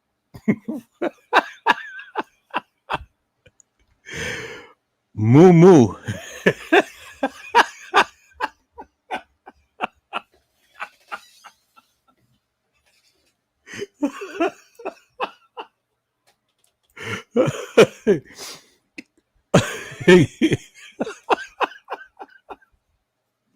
Oh God. Oh Jesus.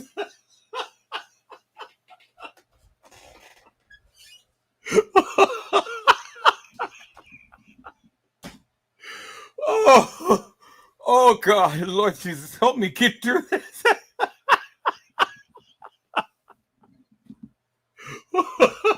Woo, Jesus, Lord Jesus, help me. Oh God, boy, I don't want to.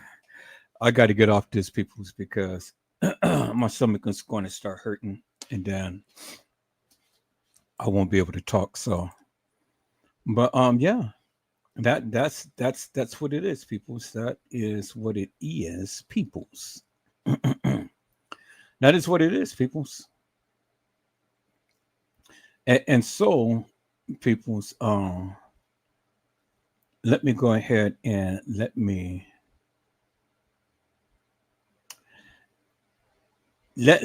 show this.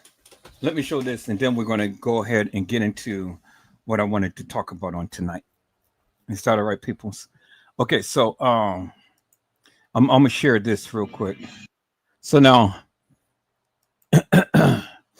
it's just amazing to me, peoples, that people do the darndest things. Now she's doing all of this in church, and they're singing. Let's take a look at this, peoples. Let's take a look at this. Holy family. This church?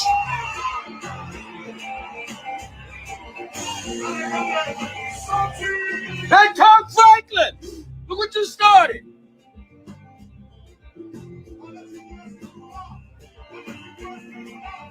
What she got on? Kirkland Jamal Franklin!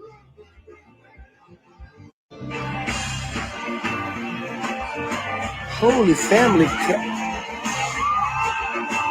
This church?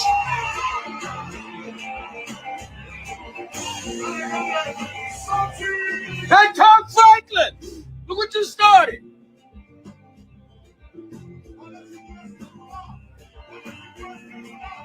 What she got on? Kirkland Jamal Franklin!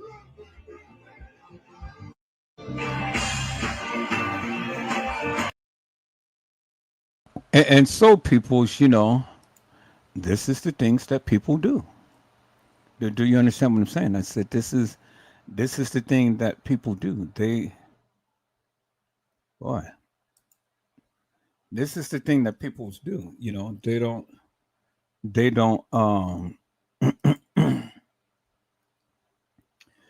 don't tend to respect the church, peoples. I said they don't tend to respect the church. So, you know, and it's really sad, people. It is really, really sad that people don't respect the church like they should. Do you understand what I'm saying? So, this is the type of stuff that the people do. It's really sad, peoples. You know, it really is. It really is sad. But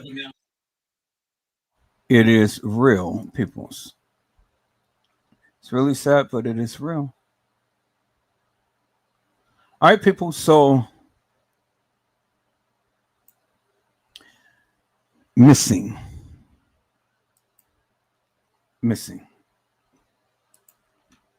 Let me share my screen, people. Missing. This is what happened to a young lady in Atlanta, Georgia. And it says, let me go ahead and it said a woman's body found stashed in Southwest Atlanta storage unit. And she has gone missing. So people, let's listen in to WSB TV. Developing now at 6 o'clock, Atlanta police are working to find a killer who shot a woman and then hid her body inside a storage unit. Channel 2's Michael Seiden live for us now in Southwest Atlanta. And Michael, police believe this victim was dead for at least 24 hours before someone called for help. Yeah, George, and right now detectives want to know when she was shot and killed. I can tell you that for most of the day, investigators were focusing their attention on inside that storage unit. That's where they found this woman's body. Atlanta homicide detectives at the scene of a murder on the city's southwest side after investigators say someone shot and killed a woman, then moved her body inside a storage unit connected to several businesses at the shopping center on Campbellton Road and Delow Drive. Around 11 a.m. this morning, officers with the Zone 4 precinct responded to a person down in the 2800 block, the 2000 block of Campbellton Road. Upon their arrival, they located a deceased white female in the storage space behind me. It appears that female was shot. Another male located her inside, and that's when he flagged down a worker back here who called 911. Right now, investigators believe that the killer fired at least 2 shots, including one inside the storage unit. Right now, homicide investigators are speaking with members of the community as well as pulling video to determine what happened here. Investigators from the medical examiner's office responded to the scene on Wednesday afternoon and determined that the victim had been dead for at least 24 hours. We don't have a lot to go on at this point, but we're hoping that the video canvassing will help us. Yeah, and speaking of that video, we have seen surveillance cameras all over this shopping center. We know police are going to be reviewing that footage, hoping that they can identify a suspect in this murder. We are live in Southwest Atlanta. I'm Michael Seiden, Channel 2 Action News. And we've covered other crimes in Southwest Atlanta over the past couple of weeks, so we wanted to see how things are trending. Here's some numbers. APD calls that area Zone 4. Person-to-person crimes, they're down 14% year over year. Homicides, down 27%. Rapes, they're up 100%. Aggravated assault is down 15%, and burglaries are up 3%. Rapes is up 100%. Rapes. So why is these people killing the people? You know, you got a lot of people coming up missing. You got a lot of people coming up missing. And why is these people going off hinge and killing people? You know, and I thought that Atlanta was a wonderful place to go because I went down there. I stayed down there for about a week. The people were so wonderful and so nice and things. But, you know, I'm beginning to see that Atlanta is beginning to be just like Chicago. You know, I mean, when I went down to Atlanta, oh my God, Atlanta was beautiful. They had beautiful women, had good food and everything and stuff, and people were so nice and friendly. Now, every time I'm looking around, every time I'm looking around, Atlanta is making headlines. It's crazy. Will I visit Atlanta again now? Never again in my life. Nope. That's it. It is too crazy out there. Atlanta has did a flip to the flop. And people are dropping like flies. I mean, every time you're looking around, you know, someone's missing, someone is getting raped, someone is getting sodomized, someone is getting murdered. You know? And I never looked at Atlanta like that in things, you know, but now the city of Atlanta is just going bonkers. It's really sad, people. It really hurts my heart to see that because, you know, I held Atlanta in a high regard and stuff. And I got a few friends that live out there. And not to say that they're crazy, but I mean, it's just a lot of the things that is going on out there is making the city look really, really bad. Now, I'm sure that, you know, in a lot of places, Atlanta is really good, just like California, you know. President T talked about Oakland. Now, Oakland is not all bad. There's some good parts in Oakland, and all of the people in Oakland ain't bad either. It's just those hoodlums out there that makes the city and gives it a bad name. But not all of Oakland is bad, as well as all of Atlanta is not bad. But I mean,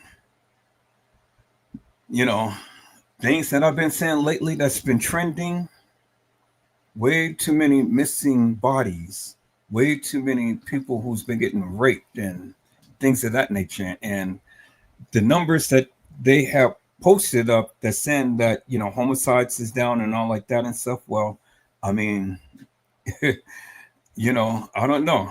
I can't really call it because I haven't really did any deep research like that. But what I am telling you is that of what I've seen with my own eyes, you know, man, I don't know.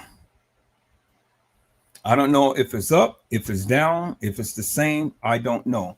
All I'm saying is that Atlanta is beginning to outpace Chicago as far as trending news, peoples, and as far as missing cases. And this is the live that we're talking about tonight. Missing.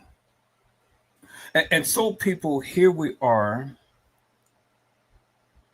It says, sick to my stomach. Ohio mother demands answers after police release missing 12-year-old's what name? But it didn't say anything.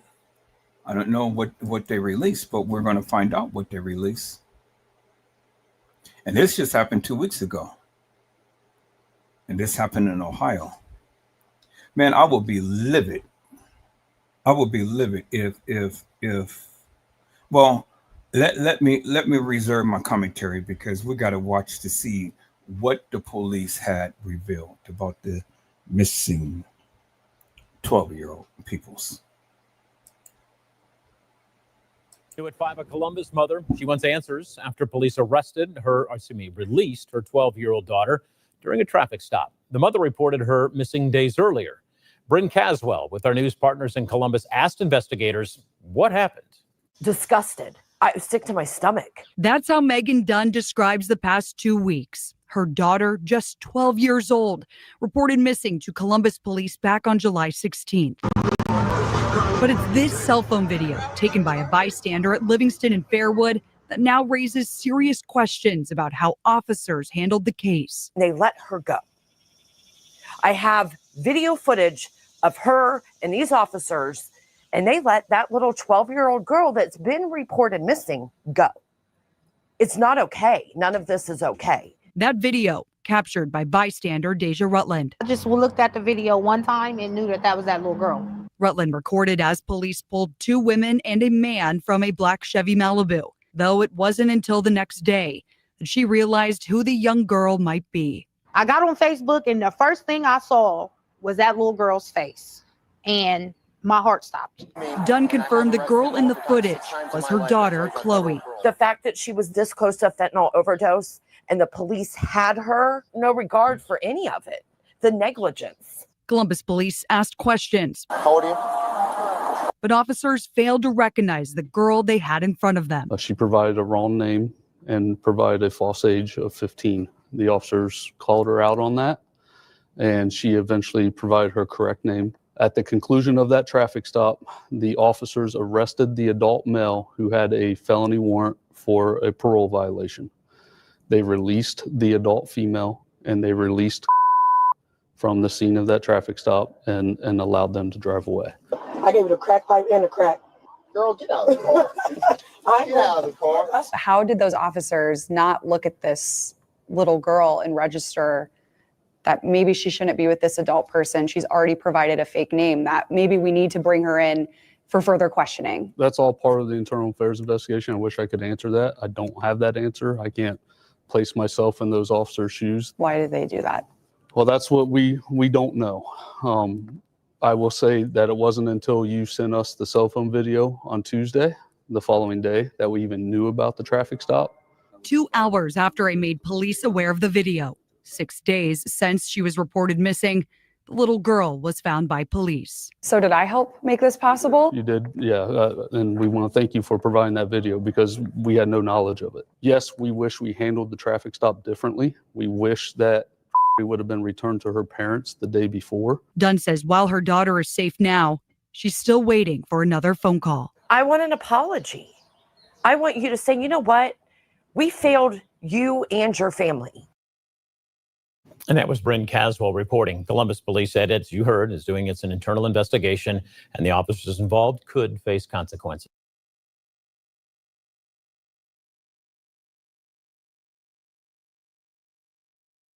The officers involved could face consequences, could or should.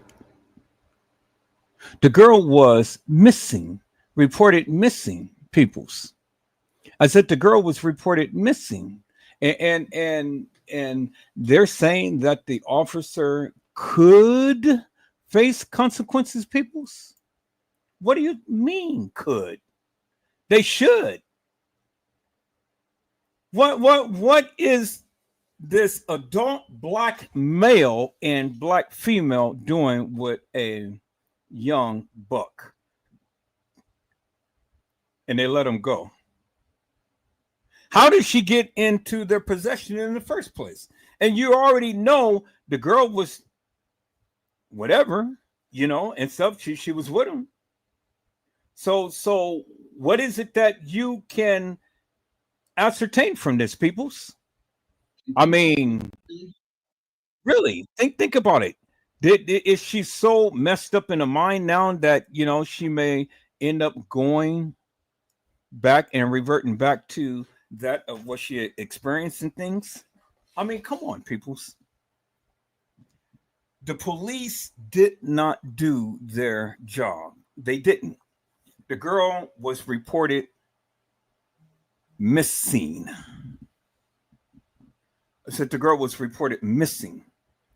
And they let her go with the adult female, but they said that the girl is they say that the girl is in good condition right now. But it's still no excuse, peoples. Still no excuse.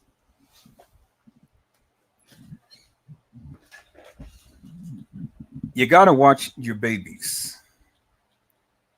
I said you have to watch your babies, peoples. And these young people are so impressionable. So you already know, I mean, it doesn't take a rocket scientist to figure out what could have happened to that young girl. And, because she's with a older black woman and then an older black guy. Black guy had a warrant out for his arrest. So, he's got other things going on. But she left with the older lady. So my question is simply this. Why was she with the older lady in the first place? She's not with her race, because she's white, the girl, and I assume that the guy is black. I just assume. I don't know. They never showed me. I just assume. But whatever color he is, the simple fact is that she is with an older black woman. And what was she doing with her? And did you see how she was dressed? Because even with the blur, you can clearly see her attire. Look at the attire of the woman. And they let them drive off? Really?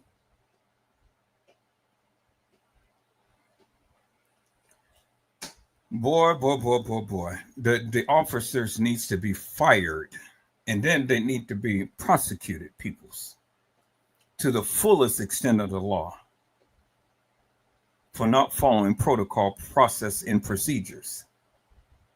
Ain't no way in God's heaven could you not know that the young girl was missing. She already gave you a false name, so she already is letting you know that, hey, I don't want to be caught in things. So what you do, just give her a slap on the wrist. So then when she provided her real name, what, you guys didn't have the thing that says that she was missing? I mean, it reminds me of the Kanika Jenkins case. I mean, wait 24 hours and then see if she's going to appear. Well, the more time you wait, the more time that elapsed that, hey. But in this case, it really didn't matter what it was 24 hours or anything, because she was already deceased well before the 911 call. So it really didn't matter. But still, that's not the point. The point is that the people should have been on their job looking for the young lady at the time to when the report was given. Period. But they didn't want to do that because they already understood the play. Do you understand what I'm saying? People's Kanika's fate was already sealed when she came to that establishment. It was already sealed. Period. And it was nothing that nobody can do. It was already sealed. Everybody knew. But in this case right here, and this is what really pisses me off. Do you not think that the police should have known that this girl was missing? Don't you know how bad that looks? And even the captain or the sergeant or whoever he is even had to admit that they did not even know until the reporter said something. That's sad, people. That is really, really sad. And I pray to God that the young lady gets some mental help. I pray that she gets some mental help. But I see my people's coming into the house. Hello, Carla Henry. How are you, ma'am? It is a blessing to see you on today. Carla Henry, I'm hoping and praying that you're able to get to your peoples to see if they will be willing to come on live and share their views about their loved one in things, because I really want to showcase that particular case. So bring real, true awareness to it. And put it out there in the atmosphere and put it out there in the airwaves and things and stuff. And hopefully that will be something that can help along this case and things. We're not going to sit back and we're not going to think that, the person has been unalive. We're going to keep hope alive. We're just going to keep hope alive. We're going to continue to keep watching, fasting, and praying. Because prayer changes things. It does. Prayer changes things. Prayer changes things. Prayer changes people. Prayer changes situations. Prayer changes things.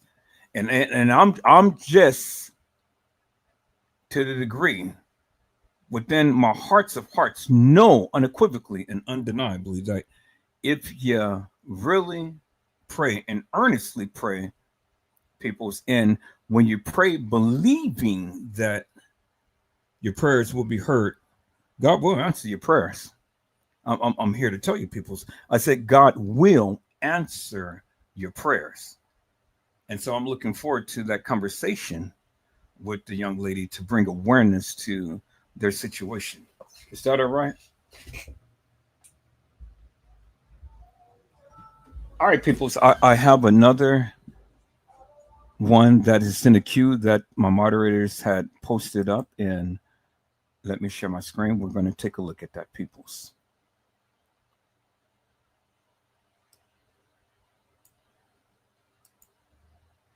It says, I just don't understand why. ND mother describes finding daughter murdered. Suspect. ND peoples went missing.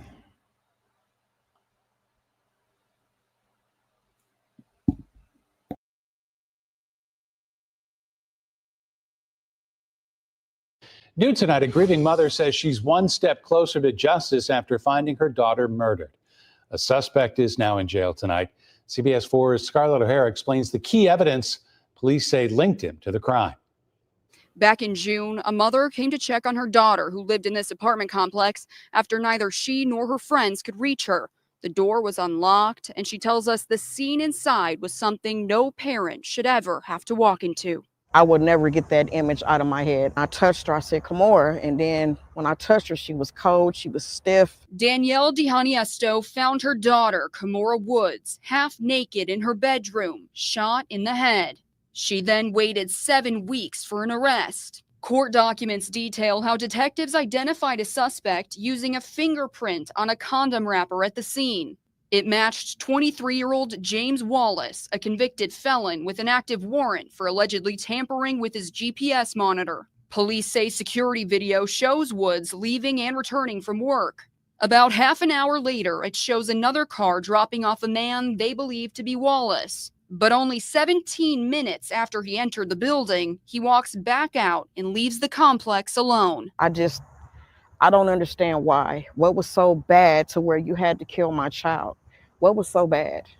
Investigators say Wallace admitted to pawning off Woods' cell phone because he didn't want her to call for help. Detectives say Wallace lied about whether he'd ever been to the apartment and what he did with the gun. He claimed he was drugged by Woods, passed out, and woke up handcuffed to the bed. He claims he was forced to put a condom on at gunpoint, but fought the victim off, grabbed a gun from his bag, and shot her. Woods' autopsy found no trauma to her body except the gunshot. If it was really self-defense, why did you run? Why did you hide? Why did you take her phone and pawn it? DiHaniesto says her daughter was a transgender woman, vocal and proud about who she was. Her being transgender, I was always just worried about people being so hateful, and yeah, those was very concerning to me. She describes Woods as very loved, with a big heart and a life cut far too short. Just love your child. Accept your child for who they are regardless, because life is too short. You don't know what can happen. On the Northwest Side, Scarlett O'Hara, CBS 4 News. Her daughter is transgender. Her daughter is transgender. And he said that she handcuffed him to the bed and at gunpoint forced him to put a condom on. So let's break this down, people. So let's break this down for one moment, if we will. Y'all hold on. Let me go get a glass of water because I'm going to have to talk about this.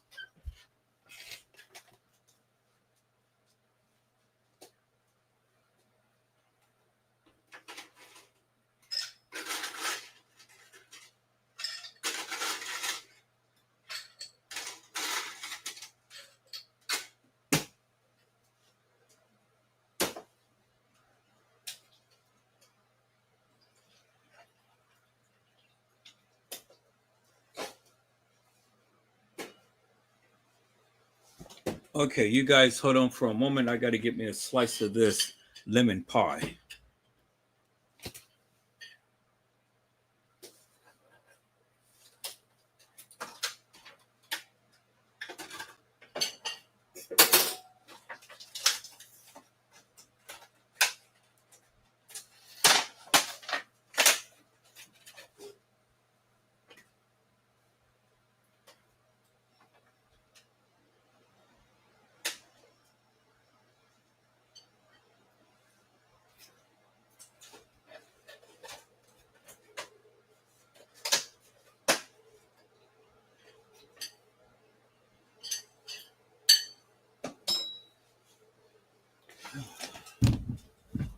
Okay, peoples, I'm back. So let's take a look at this for one moment.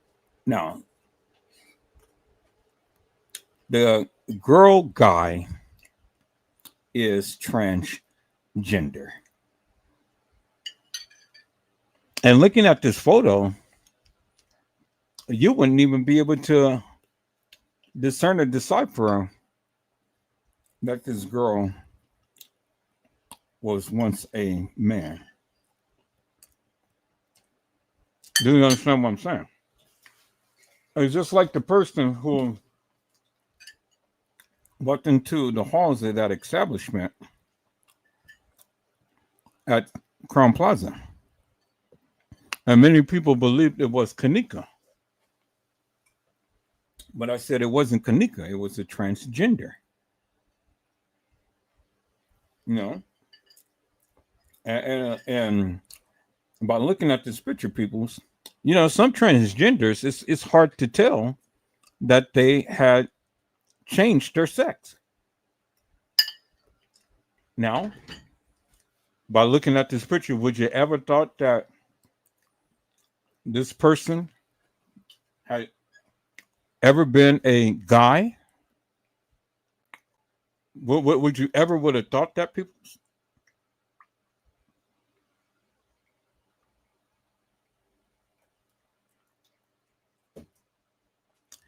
Island Girl had said transgender no. When you don't tell you was a boy and they find out you're a boy, something bad is going to happen. So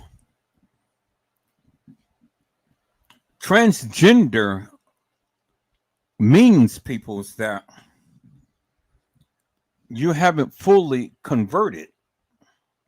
Do you understand what I'm saying? That's what they call transgender. A transgender may be taking hormone pills and things of that nature to try to make themselves look like a woman, but they still have a Twinkie. Do you understand what I'm saying? They still have balls and they still have a sausage. They haven't fully completed, the process. That's why they call them transgenders. Now, when you fully complete the process, then they no longer call you trans no more. I forget the terminology that they use for a completely, transformed person, but they don't call you transgender no more. They just in the case of Bruce Jenner was a woman. I mean, what was a man at one point, but all in his life he wanted to be a woman. He ran in the Olympics and got all of these medals and did all of this, was on a box of Wheaties and things that but he wanted to be a woman. And so what he did was he went on and he undergone the knife and he ended up slicing his dinky.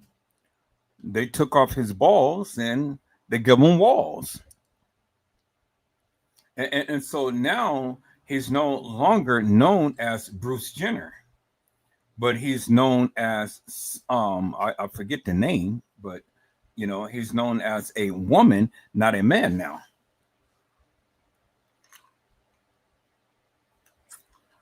Now, a lot of people know that Bruce Jenner are transformed into a woman. Do you understand what I'm saying? He's transformed into a woman now. So he's no longer a man. So they don't call him a transgender no more, peoples. Do you understand what I'm saying? Carly Henry said that's why they should be honest and tell the other person. Well, when you are prepping up yourself and, you know, looking yourself to be the finest that you can possibly be in things and stuff, I get it. They're looking for love just like the guy is looking for love. The guy, he wants to get his little rocks off and things of that nature. You know, I get it. People say, you know, it's hey, you know, a lot of people do it and stuff. I mean, if that's what they do, that's what they do. A lot of people do it.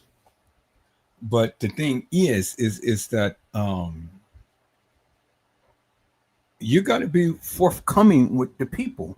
Just like Carly Henry said, you got to be honest and you got to tell the people before you even take it down that path, because like Island Girl had said, there's going to be dire consequences behind that.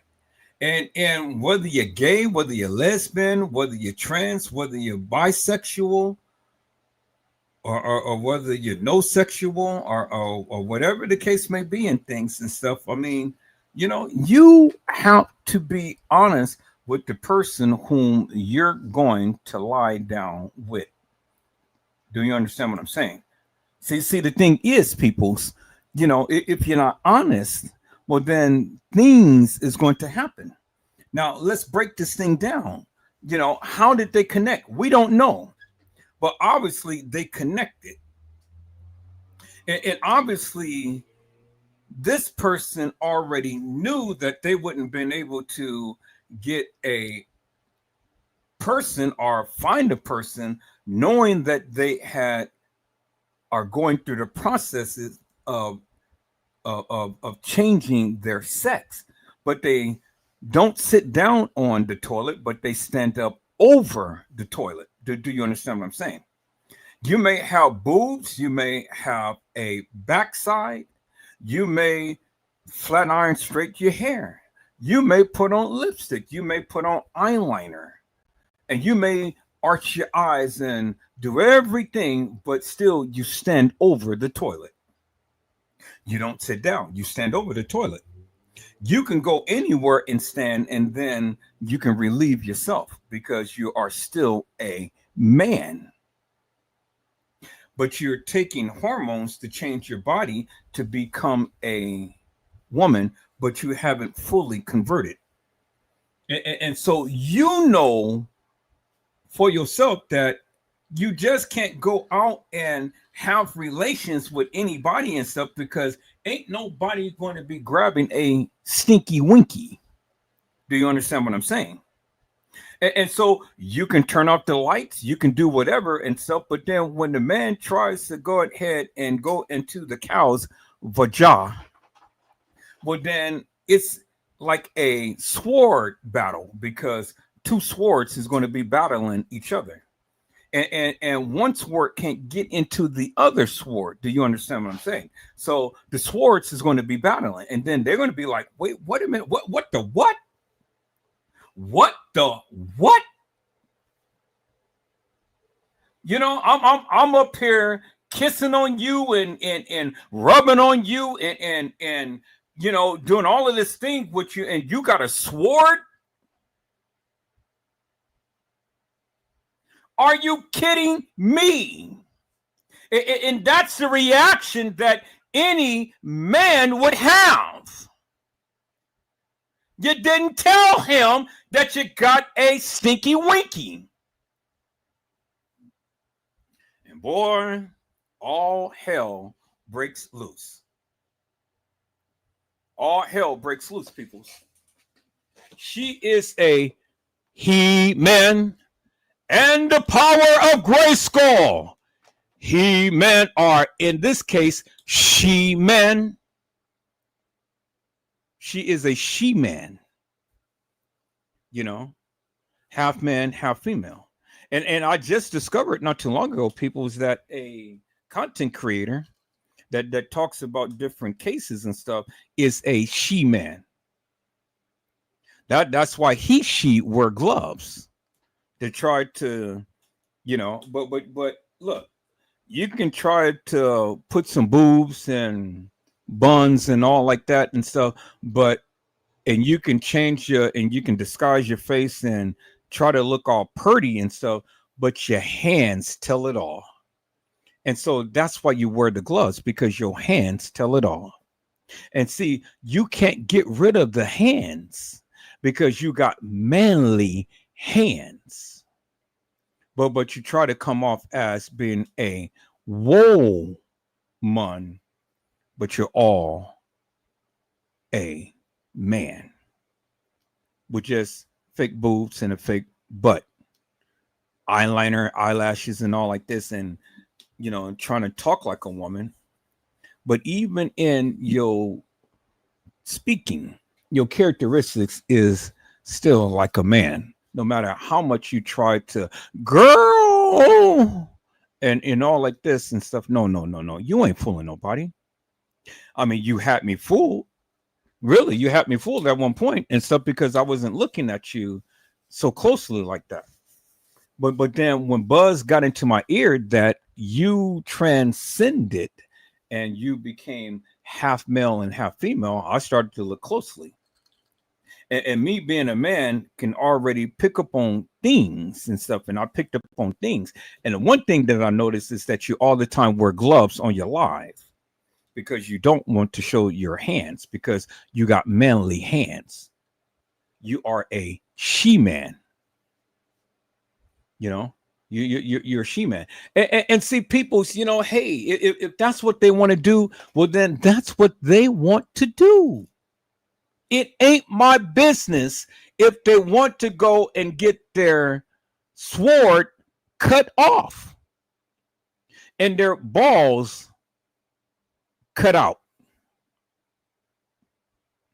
People, I was curious. I was curious to how do they do these operations? How do they do these operations? And if you guys indulge me for one moment, we're going to take a look at this of how they go ahead and they slice and they stitch and they take out the balls and the transition. So let me indulge you for one moment, people. I told you this is an uncanny live and stuff, and we're going to be talking about different things and stuff. And so since we're here, let's take a look at this, peoples, for a moment. Is that all right, peoples? Carla Henry has said they still will be transgender. God didn't create them that way. Well, in God's side, they will still be the way that God created them, regardless of whether they got the sword taken off or not. God ain't gonna call you sisterhood, and He made you brotherhood, because see, in that instance, what you're saying to God is, "Look, Lord, you made a mistake."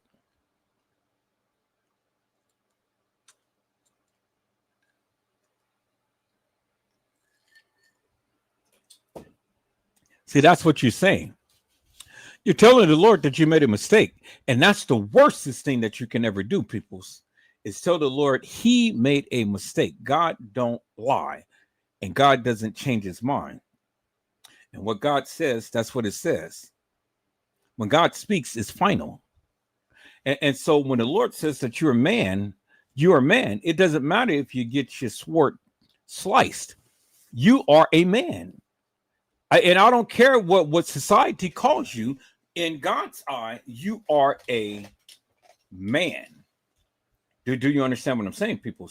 And see, the thing is, by doing the various things that you did, now you run in the risk of going to hell.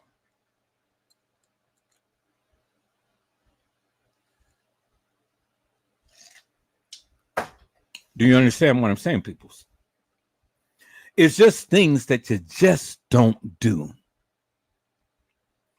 Do you understand what I'm saying, people? See, you can be gay, you can be lesbian, you can be trans, you can be all like that and stuff. And I don't want the people just to think that just because they're that way, that God is frowning on them. No, God loves you, whether you're that way or not. He still loves you. He doesn't like the act. And so the thing is, you know, God is still going to love you. God is still going to protect you. God is still going to do for you. He's going to provide for you, because that's just the love that he has for us. Nothing can separate us from the love of God. And then he outlined all of these things that can never separate you from his love. But understand one thing, people, there's a caveat to that. What you're doing is sin. And see, sin won't allow you to get in. Do you understand what I'm saying? And so no matter how you look at it,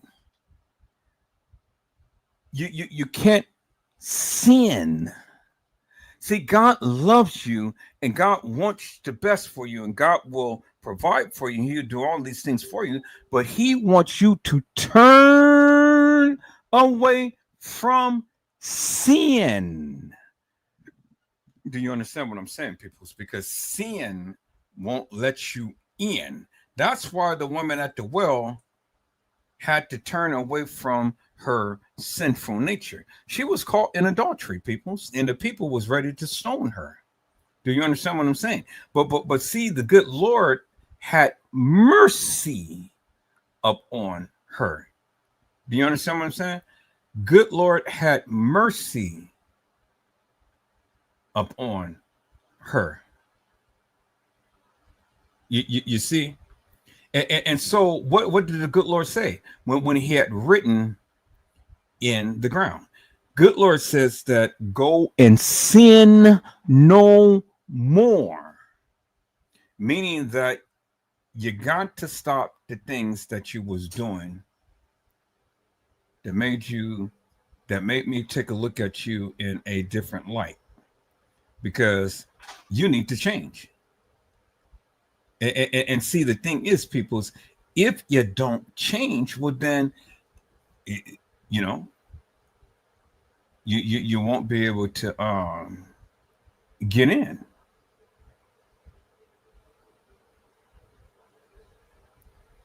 Do you understand what I'm saying, peoples? You won't be able to get in. And so, you know, that's what it is. And it ain't no sugarcoating it, peoples. I mean, you know, you can be whatever you deem to want to be and live the lifestyle that you want and stuff. But see, even with that, there's consequences behind that, peoples. You know, and God doesn't make no mistakes. I said he doesn't make no mistakes, peoples. So you keep doing what you're doing. And the Lord has already warned you about those type of behaviors. Well, then guess what, people? You know, you are literally asking for it. Do you understand what I'm saying? You're literally asking for it, peoples. And so, you know, I want you guys to take a look at something, and then we're going to be right back up on this, because this is a little funny. So I just need to break the ice for a little bit. But people's in our group chat, please don't text in the chat right now.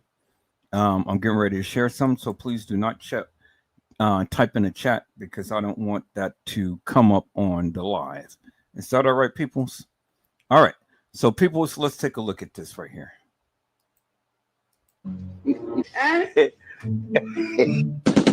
I'm happy because he never expected it. Also, God have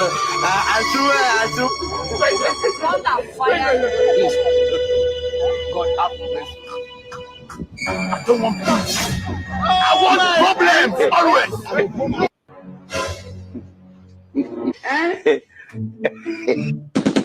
I'm happy because he never expected it. Also, God have mercy.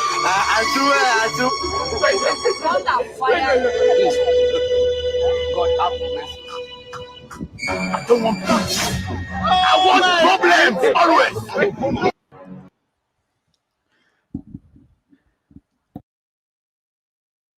Wow.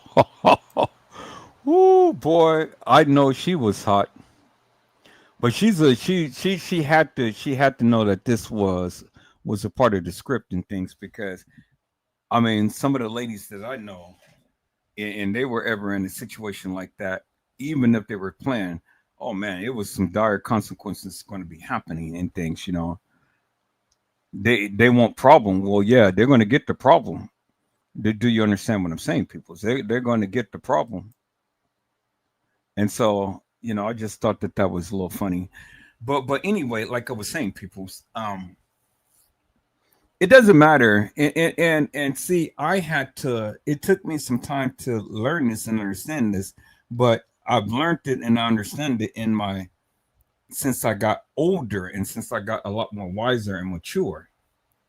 God loves everybody, whether you're transgender, whether you're gay, whether you're lesbian, whether you're heterosexual, whether you're homosexual.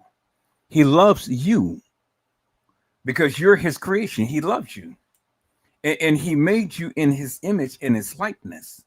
And God made each and every one of us so unique and so different than everybody else. We all are unique in our own character, in our own flesh, in our own way. And we need to embrace that.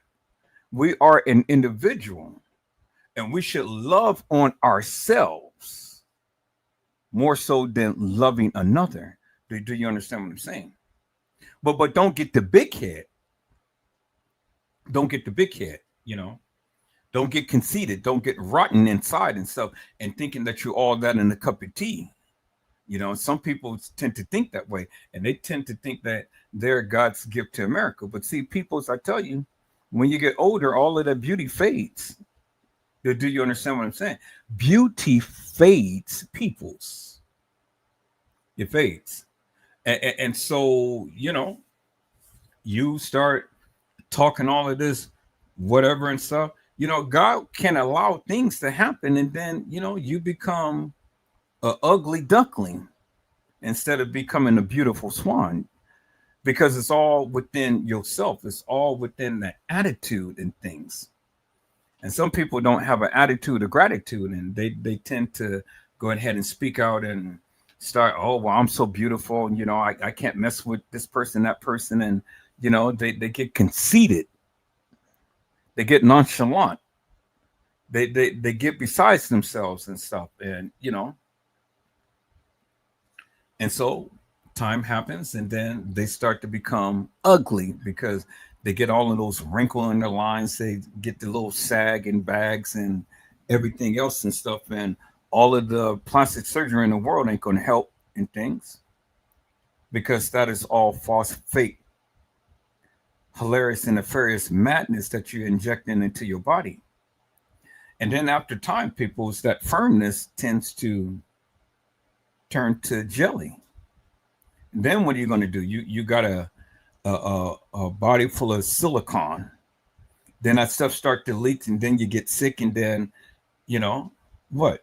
You die of a broken heart, because now you thought that you was just the greatest, you know, fine beauty queen that there is. Now you ain't nothing but an old, warted, shriveled up raisin.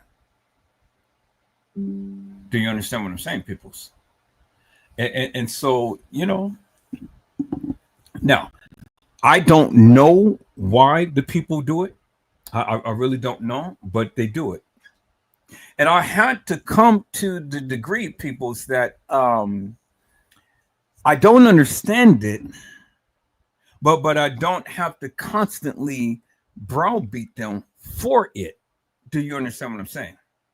I mean, I have to let them live their life. You know, and if that's the way that they want to live their lives, well, then, you know, who am I to consistently judge them for the choices that they made? I can't do that. Now, am I accepting of it? No, because I don't accept it. It's against my morals and against my principles. But I can accept you as a person. But the acts that has been done, I will never, and I can't accept. Do you understand what I'm saying? So you know, it's a big difference, peoples, because see, the thing is, we are in this world, but we're not of this world. So we don't do worldly things like everybody else. Do you understand what I'm saying, peoples? So if the people want to live the way that they want to live, well, then let them have it. Let them live the way that they want to live. It is not incumbent upon you to tell a person how they need to live. Do you understand what I'm saying, peoples? Let the people have it. Let those people live the way that they choose to live, because you can't live for them. Do you understand what I'm saying? Peoples. I said, you cannot live for them. They have to live for themselves. And they're the ones who have to give an account to God for whatever behaviors that they have demonstrated while on earth. Not you, because you got to stand before God just as well as they got to stand before God. And God is going to ask them, why did you do it? I made you perfect. I made you in my image. Why did you change it? And what are they going to tell God? You made a mistake? Well, then God is going to just say simply this: depart from me, ye workers of iniquity, for I knew you not. Now, can somebody be forgiven for being a trans? Well, then, I mean, that ain't up for me to decide, people. That's up for God. That's between them and God. You know, I know that God will forgive you for your sins, but once he forgives you for your sins, that means you need to turn away from it. You know, you need to turn away from it, meaning never to go back to it again. I don't know if you can change your dinky to taco back to a dinky again. But if you do that, well, it won't be your dinky. It won't be your original dinky. It'll probably be a cow's dinky. It'll probably be a moo-moo's dinky. It'll probably be a horse dinky, but it won't be the dinky that the Lord has given you from birth. Do you understand what I'm saying? So I don't know if you can undo what you've already done. I don't know that, people. I really don't know that. I don't know. But one thing I want to do is I want to play a video, because I was curious how it happens, peoples. And so I know you're curious as well. And so we might as well just be curious together, and let's go ahead and let's go to Google and let's go see how the transformation happens, peoples, what they have to undergo. So let me go to Google and let me share my screen, peoples. I said, let me share my screen, peoples. And so we're going to go here and we're going to type in. Well, we're first going to go to the channel right here. So let's go to the channel. Okay, we can go right here. Now we're going to ask, how does a person become a female? No. I need to rephrase that. How does a male become a female?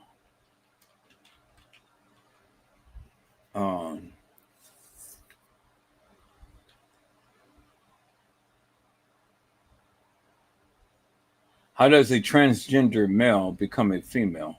I mean, all right, so let's take a look at that. And let's see. Are there any videos? There was some videos, people.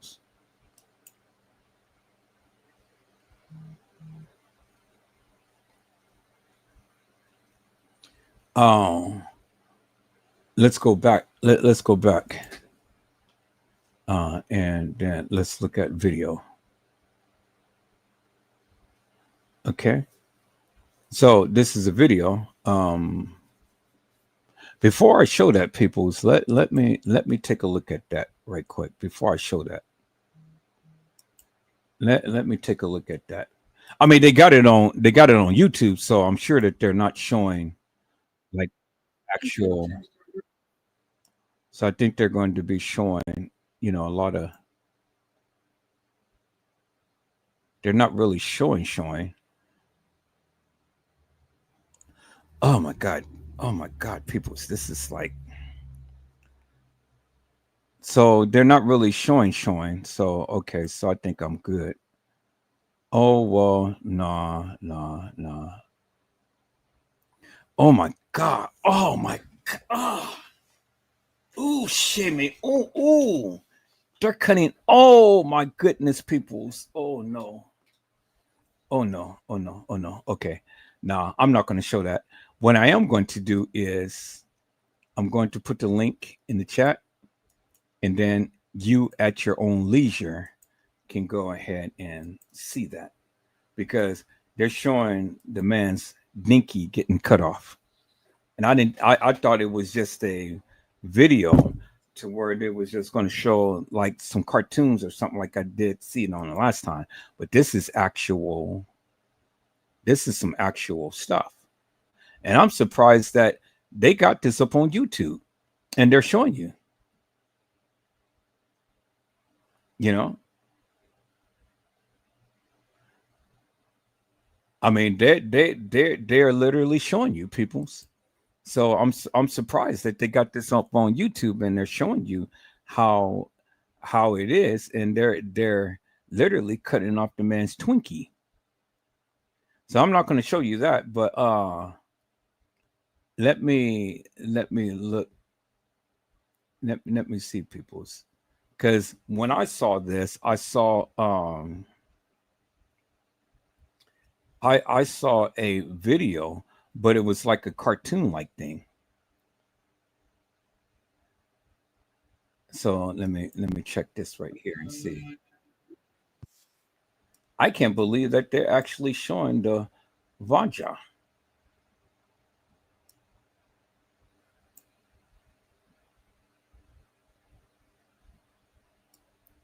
I mean, these doctors, I can't believe, people, is that, oh my God, they're literally cutting off his dinky.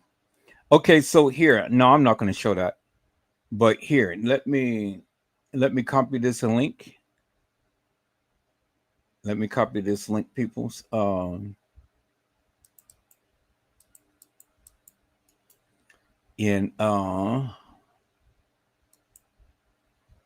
if you want to go see it on your own, then you can.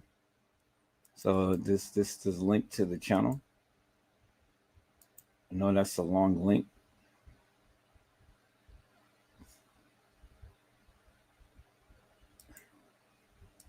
So okay, so what I would do, people, is, yeah, that's a very long link. All right, so what I'm gonna do is simply this. Down. Now, see, I really don't want to here, and let me stop sharing this right here. Let me stop sharing this right here. So I'm surprised that they even let that get up on YouTube. They literally cutting this man dinky off. So, well, I know the second link is so long, but you probably can go to the first link. So, yeah, we're going to not even show that, people, because I'm not showing that on my channel. But that's what it is. If you want to see the operation and how it's done and stuff, yeah, you can go to the link and you can go watch it.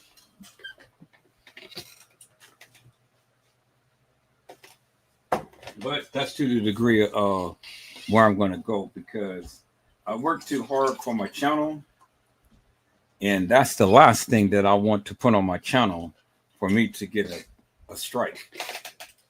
Y'all hold on for a moment.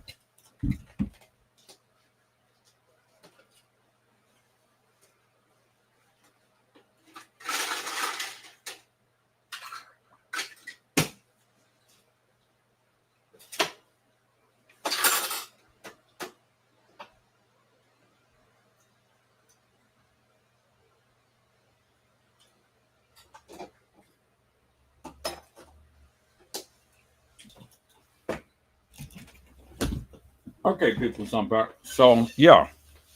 So, that's what a man undergoes to be a woman. And so, it's a gruesome. It's a very gruesome situation, peoples.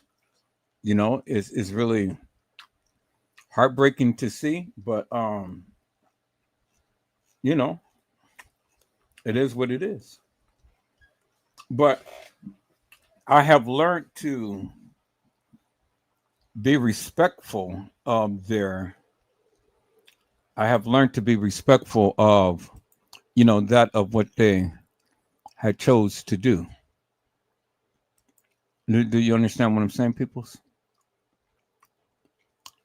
So I have learned to be respectful of that what they chose to do, and if that's what they chose to do, then you know that's what they chose to do.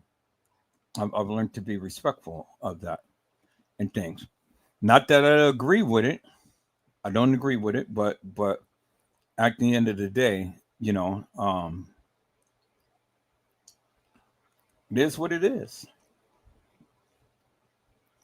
And that's what it is, peoples. And so let me go here for one moment. Let me go to my group channel, peoples. And let me see if there's any other things that the people have posted in there that we can go ahead and take a look at. Okay, so Honesty had posted something about a 15-year-old. So we're gonna go and we're gonna take a look at this, peoples, because here it is, another person coming up missing. So we're gonna take a look at that, people. So let me share my screen.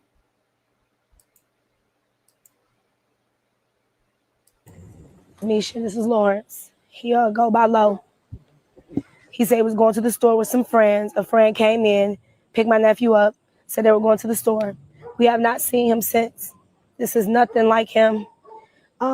We are a really close family.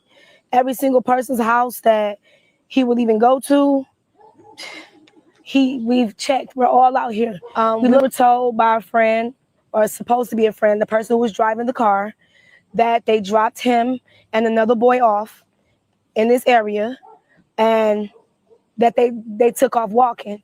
But his grandmother lives a couple blocks away, so he would have went to a grandmother's house. My sister right here lives a couple blocks away. He would have went to her house. I live a few blocks away. He would have went to my house.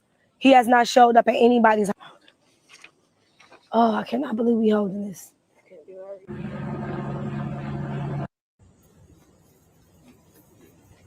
Nisha, this is Lawrence. He go by low.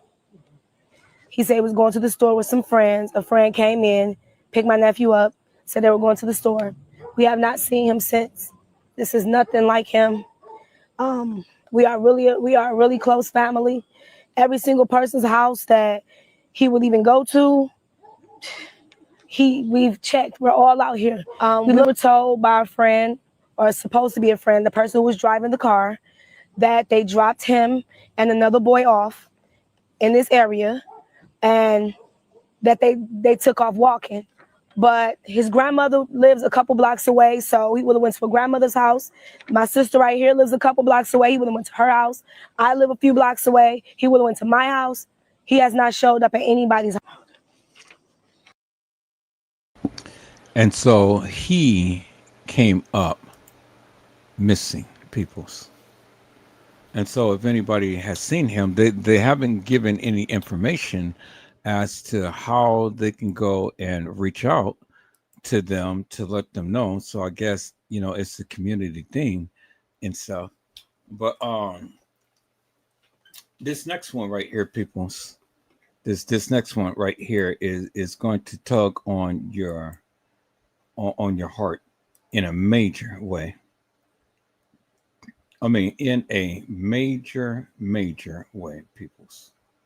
And I'm just trying to prepare everybody for it because, you know, man. So let me just share my screen and we're going to talk about this, peoples. We're going to talk about this right here. It says, mother accused of using rope string to strangle 1-year-old found dead in hearse.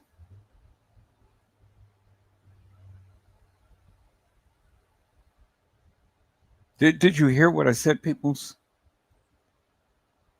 A mother accused of using a rope string to strangle a 1-year-old found in a hearse.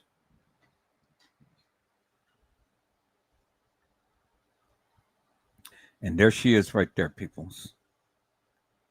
Little Miss Mama. Right there. A 1-year-old. Found dead, strangled by her mother in a hearse, peoples. She's not missing, but they found her dead and strangled by her own mother. Peoples, how gruesome and how grotesque the people can be to go ahead and strangle your own child in the manner to which we see it here. How gruesome and grotesque it is, people. This is absolutely crazy.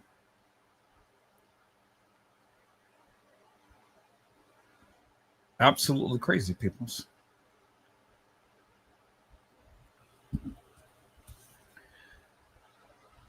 The stories that you see, peoples, you can't make it up. And the stories that I'm showing you, you would say to yourself, how and why? And for what reason? And see, the thing is, not too many people is talking about these stories, peoples. But see, I wanted to bring awareness to them because of the simple fact that nobody is talking about them. This 1-year-old child, this baby girl, this little buttercup, little mama, will never grow up to see the light of day. She will never know what life is like.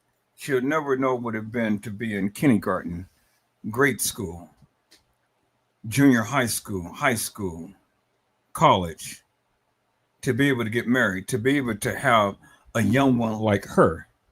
She'll never know that, peoples. Life snuffed out by her own mother, peoples. Oh my God.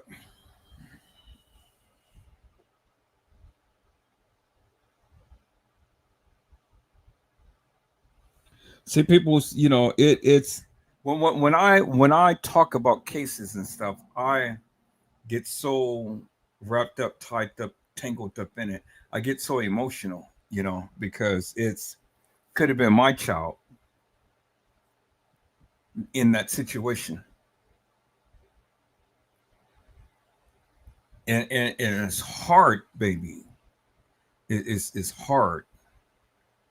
It's hard.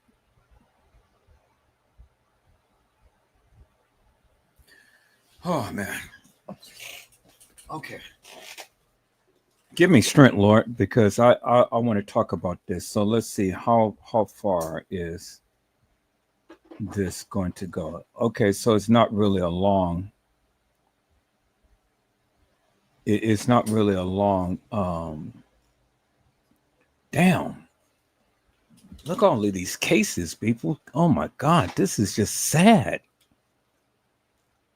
It's really sad. You got some horrific people in this world. Some sad people. All right, so the article is not that long, so let me go ahead and let me read this, people. So first, we're going to play this video, and then I'm going to read this article. Let's take a look at this. If you're a YouTuber and you want to save hours managing your library, yeah, you need to come check out how you can edit your end screens, cards, And that breaking news right now, police are investigating after a baby girl's body was found inside of a hearse in Gadsden. The owner of West Gadsden Funeral Home getting that shocking phone call this morning. Here's a look at the scene.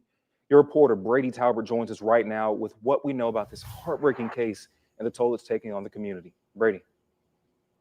Well, James, this is an absolutely horrifying case that we're about to tell you about. And Gadsden police want you to know they are working hard to get this baby girl the justice that she deserves. On Saturday morning, the inside of this hearse became a crime scene. A Gadsden police homicide investigation after employees found a dead baby inside. I'm sure somebody is missing a kid. It's somebody's loved one. It is an African-American baby.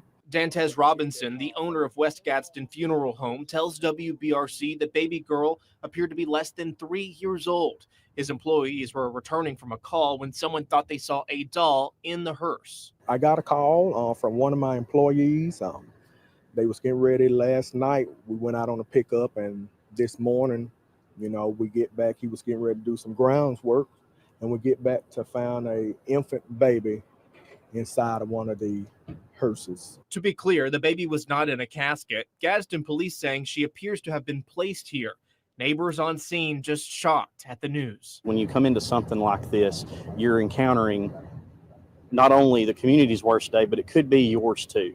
Because like you said, a lot of us do have children. Lieutenant Dusty Ford saying they are taking this seriously to ensure justice in this case. We want to make sure that we follow everything that we can as far as collecting evidence, making sure that we cross all the T's and dot all the I's so that our community can have justice, because this is a tragedy and we're going to treat it as such. And no doubt many parents in our community are holding their children extra tight tonight. Now, if you know anything whatsoever, Gadsden police do want to hear from you. So go ahead and give them a phone call at 256-549-4500. Your reporter, Brady Talbert, WBRC 6 News on your side.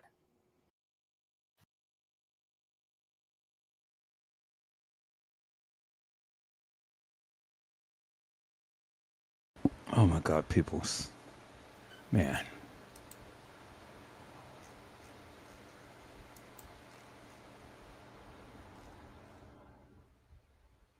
I mean,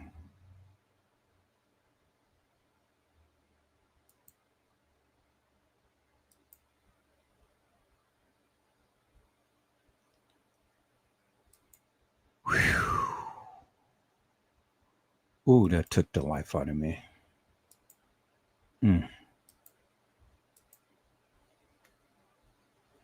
Let's read this article, peoples.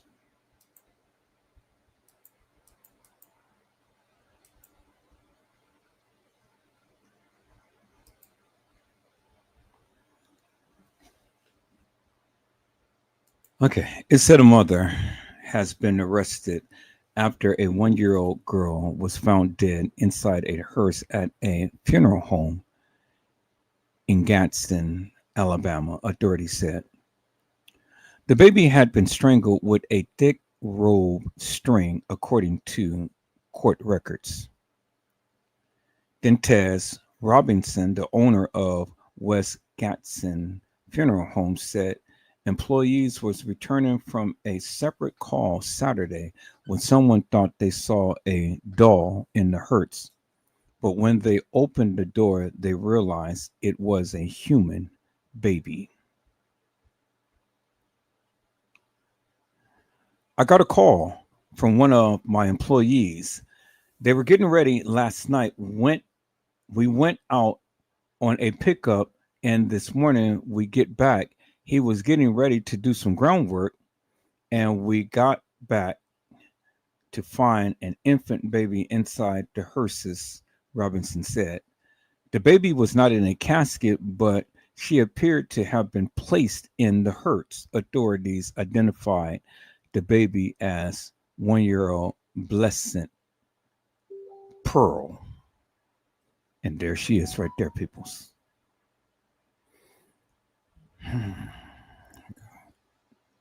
Jesus.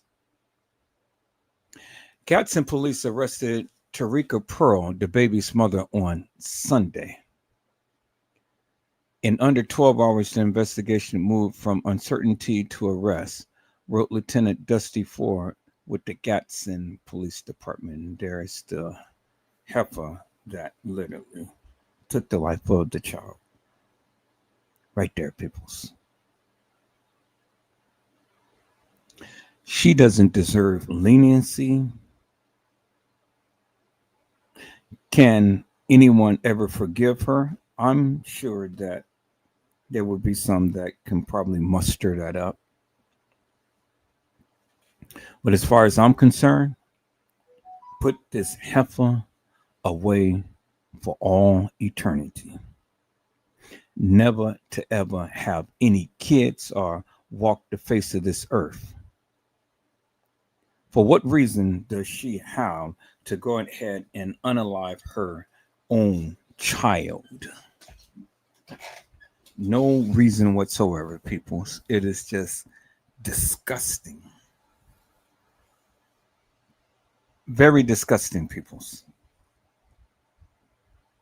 And I mean, whew, my God, Jesus.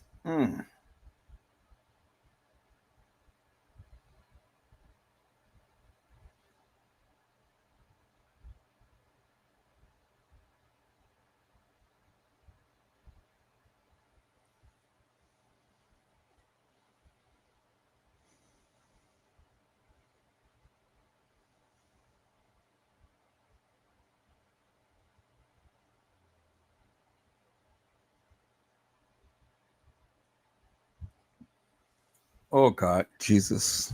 And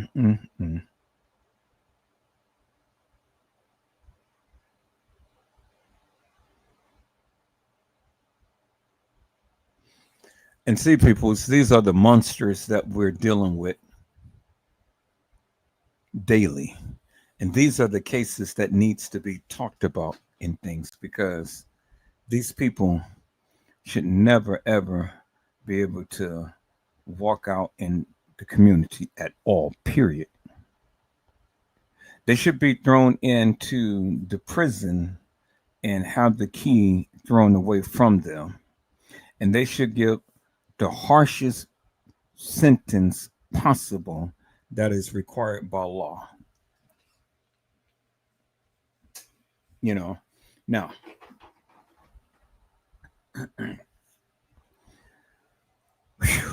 man. Major Craig Ford said this was a tough case for everybody involved. And just look at this woman. Look at this woman. I'm not trying to judge her, peoples. I don't know what her life was like. I said I don't know what her life was like, peoples. It says Tarika Pearl is charged with capital murder of a person under 14 years old. She is being held at the Etowah County Jail without bond. Etowah County Jail. Yeah.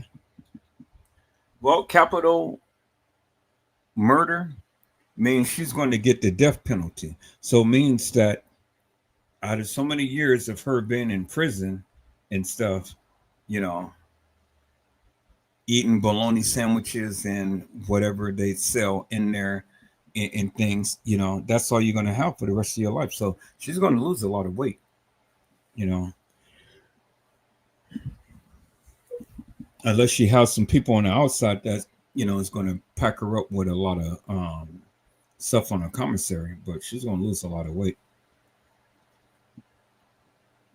And she's going to eat bland food for the rest of her life, processed food, processed madness, beans and rice and milk and cookies and orange juice or whatever they give in there to the people, you know.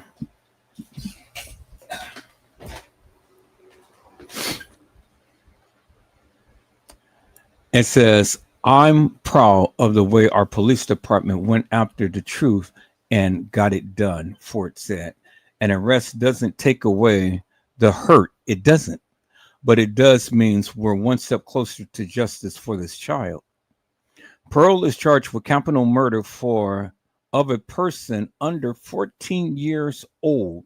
She is being held at the Etowah County Jail without bond. A preliminary hearing was set for Pearl on Monday. Further details were not given. And so there it is right there, peoples. There it is right there.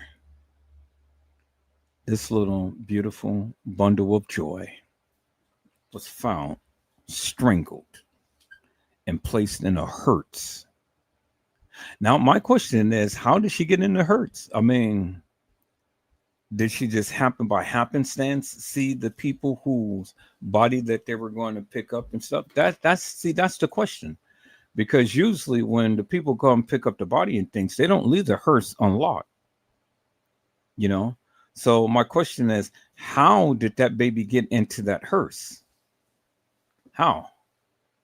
Because I know when they came to my house, my mother's house, to come pick up her body when she had died on Christmas Day, you know, they don't leave the hearses unlocked and things.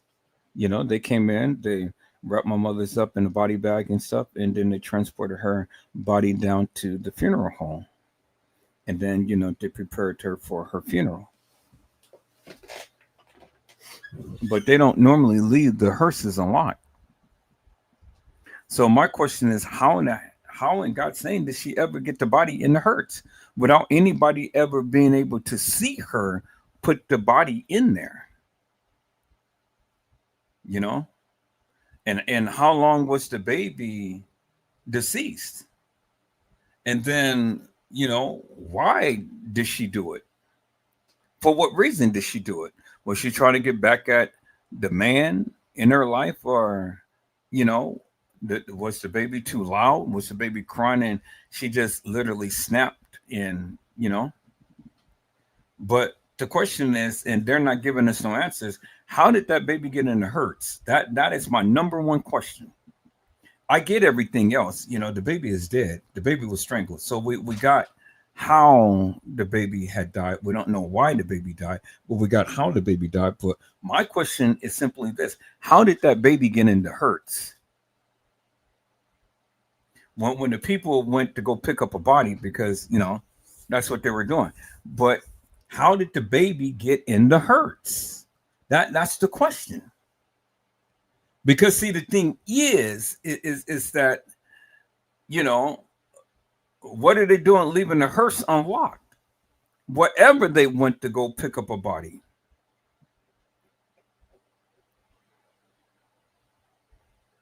Do you understand what I'm saying? And so, you know, and then too, you know, what the other question that I have is, where was the baby placed for them to be able to see the baby in the hearse and someone say, oh, well, it looks like somebody left a doll in the hearse? Well, the only things that normally be in the hearse is just the pastor of the church and the driver that works for the funeral home and the casket with the deceased body in it. That's normally what's in a hearse, nothing else. So I got questions about this. How was the baby placed? Because if a person was driving, well, then the person would have been able to see, because it's only two seats in the hearse, peoples. There's only 2 seats in the hearse. So if the driver got into the car, the driver would have to see the baby in the car. Because if you look at the hearse is enclosed. So how, in what way was the baby positioned that a driver would not have seen a baby? And they would have had to know that they didn't carry no person or child and stuff in a hearse that was carrying a doll.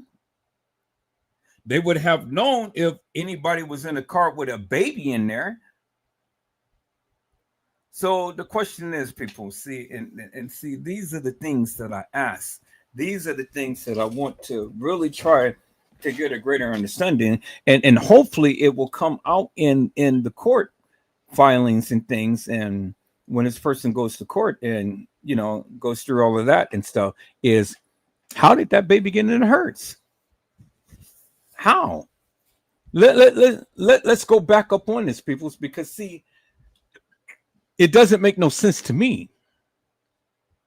It says that Dantes Robinson, the owner of the West Gadsden Funeral Home, said employees was returning from a separate call Saturday when someone thought they saw a doll in the hearse. But when they opened the door, they realized it was a human baby. Help me to make that sentence make sense, peoples. Help me to make that make sense. How did the baby get in a hearse without anybody seeing it? And when did the employees seen it? They said Dentes Robinson, the owner of West Gadsden Funeral Home, said employees was returning from a separate call Saturday, meaning that they were going out to pick up someone's deceased body and take it back to their funeral home, when someone thought that they saw a doll in the hearse. Where was the doll in the hearse for you to just all of a sudden just happen to see a baby in the hearse? Because you couldn't have seen it in the front seat, because the driver gets in. I mean, you naturally look aside from you, and you would have noticed a baby there. So the only other place that the baby could have been in the hearse is in the open part to where you lie the casket in. And question is, they had to open up the door to find a baby laying down where the casket would have been rolled into the hearse. So that is the only conceivable place that they are this woman could have sat the baby down. Now the question is, how did she get to the hearse? And how was she able to open up the hearse and lie the baby down in the hearse? Those are the questions that I have, peoples. Those are the questions that I want to try to seek some answers for, because this doesn't make no sense to me. How in God's name did this baby get in the hearse? How? I mean, I'm trying to visualize this, peoples. Look at the hearse. Look at the hearse. There's only two places that the baby could be in the hearse: in the front seat or in the back where the casket goes in. And it had to be in the part where the casket goes in. But then my question is simply this: where were they when this baby was placed in the hearse? Where were they? Those are the questions I want answered.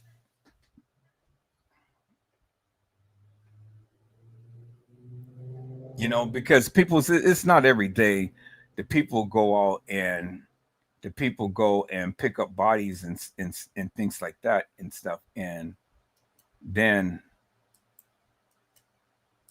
you know, they go and pick up bodies and things. And then, you know, the people have access to their vehicles. That just doesn't happen.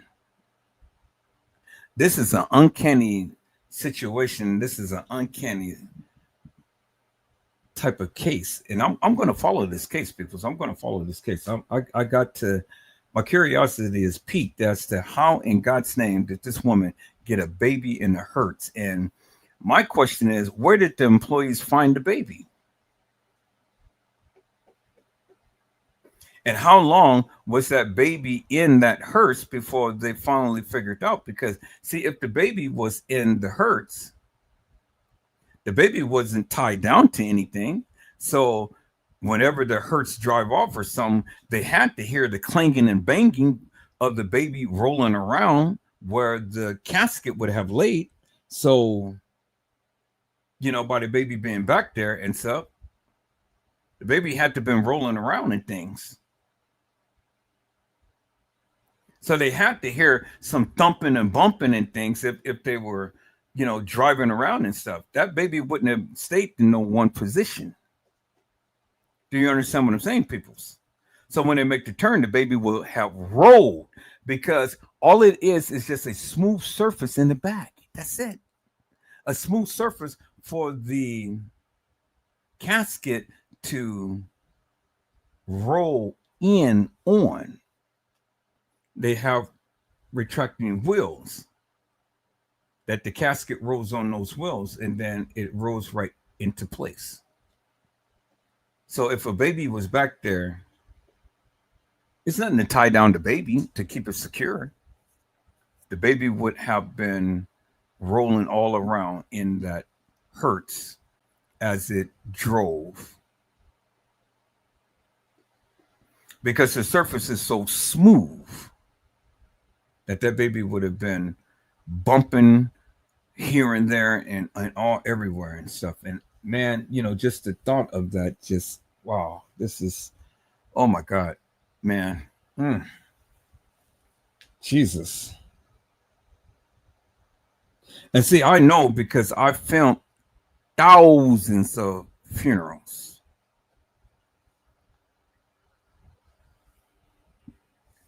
And just imagine that this little lifeless child is in the back of a hearse.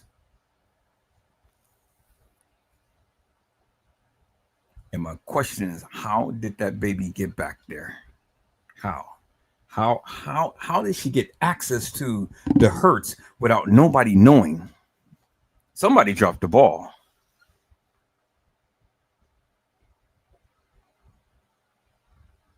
Somebody dropped the ball, because that's not protocol, people. It's not.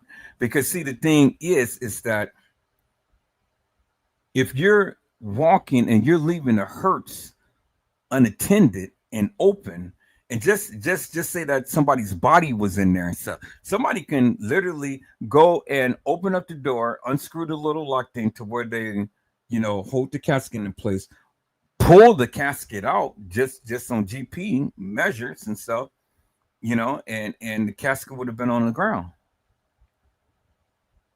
You're not locking the people's property, and the body is people's property. Casket is people's property. You don't never leave the hearse unattended. Do you understand what I'm saying, people? You don't leave the hearse unattended. And even if you got a body in there, or if you don't have a body in there, you still don't leave it unattended. You still don't leave it unlocked. Somebody didn't follow protocol. So somebody needs to be fired.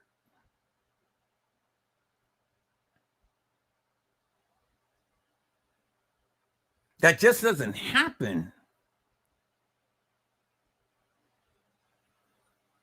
And they're not giving us no details, people, on this. And I'm getting very irritated, because I'm kind of like, well, I got some questions.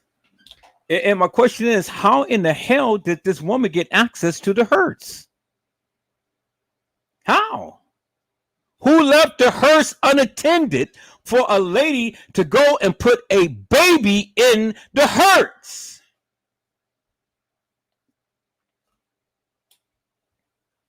I got to follow this, people. I'm going to follow this. I'm going to give you an update up on this, because this is crazy.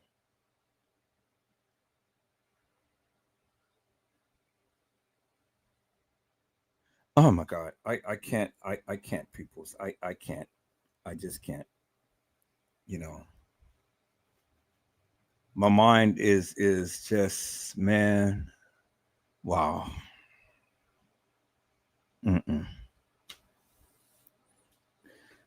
I can't even begin to fathom this right now, people's mind. I'm way too emotional, because all of the funerals that I have ever videotaped and things, and the memories that I had made for the people, and then to just come across this, this is one of the things that my moderators have put into our chat, and Wow. I can't phantom this. I can't even think right now. I'm closing on this live, people. I'm way too emotional right now. You know, this is.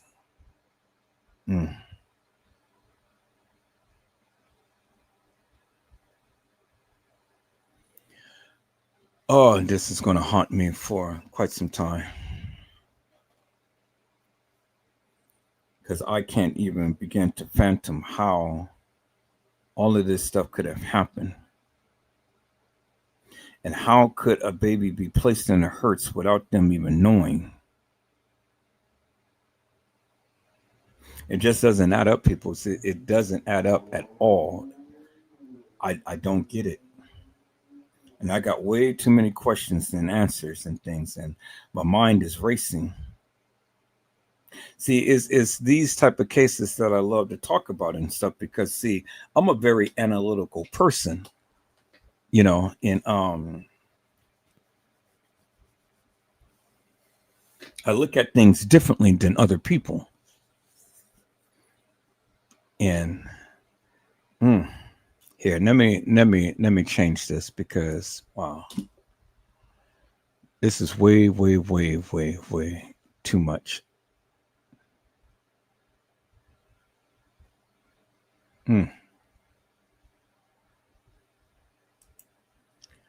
I'm sure going to follow this, people. So I'm going to follow that case. Yeah, going to follow that case, people. It's really something.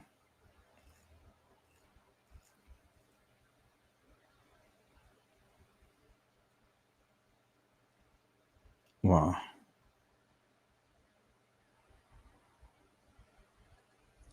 All right, people, so let's take a look at this right here. Elisa Lam case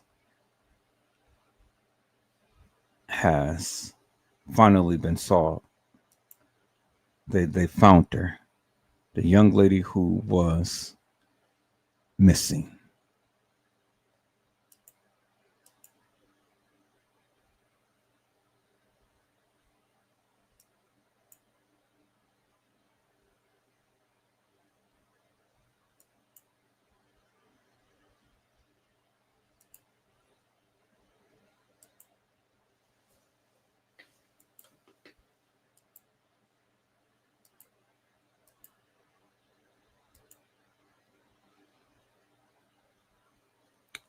Elisa Lam case finally solved, and it's not good. Shout out to Quanta for the live. Details tonight in connection with a grim discovery at a downtown LA hotel. Police now believe the body found inside a rooftop water tank is that of a tourist who disappeared 3 weeks ago. In the heart of Los Angeles stands the infamous Cecil Hotel, a place where nightmares and reality seem to blur. In 2013, the discovery of 21-year-old Canadian student Elisa Lam's body floating in one of the hotel's rooftop water tanks shocked the world. The disturbing elevator surveillance footage of her final moments, displaying erratic behavior as she appeared to hide from someone unseen, became one of the internet's most analyzed mysteries. For years, theories ranged from paranormal phenomena to murder conspiracies, but conclusive answers remained elusive. That is, until 2025, when groundbreaking forensic advancements finally began to unravel what truly happened during those fateful days in January 2013. What follows is the definitive account of a mystery that haunted the internet for over a decade, and the scientific breakthroughs that finally brought answers. To understand the magnitude of this case, we must first travel back to January 26, 2013, when Elisa Lam checked into the Cecil Hotel. The 21-year-old University of British Columbia student was on what her family described as a West Coast adventure, a solo trip that would take her through California. She had been documenting her journey on social media, posting enthusiastic updates about San Diego before arriving in Los Angeles. Initially staying in a shared room, hotel staff later moved her to a private room following complaints about her odd behavior from roommates. Elisa was last seen by the hotel staff on January 31st. When she failed to check out as scheduled and missed her daily calls to her parents, alarm bells rang. Her family, concerned about her uncharacteristic silence, contacted the LAPD, who initiated a missing person investigation. Officers searched the hotel with dogs but found no trace of the young woman. They released her photos to the public, hoping someone had seen her. What transformed this from a routine missing person case to an internet sensation was the footage released by police on February 14th. The now infamous elevator surveillance video showed Elisa behaving bizarrely and entering the elevator, pressing multiple buttons, peering out into the hallway, hiding in the corner, making strange hand gestures, and eventually walking away. The timestamp indicated this occurred on the day she vanished. The 4-minute video went viral, spawning countless theories and amateur investigations.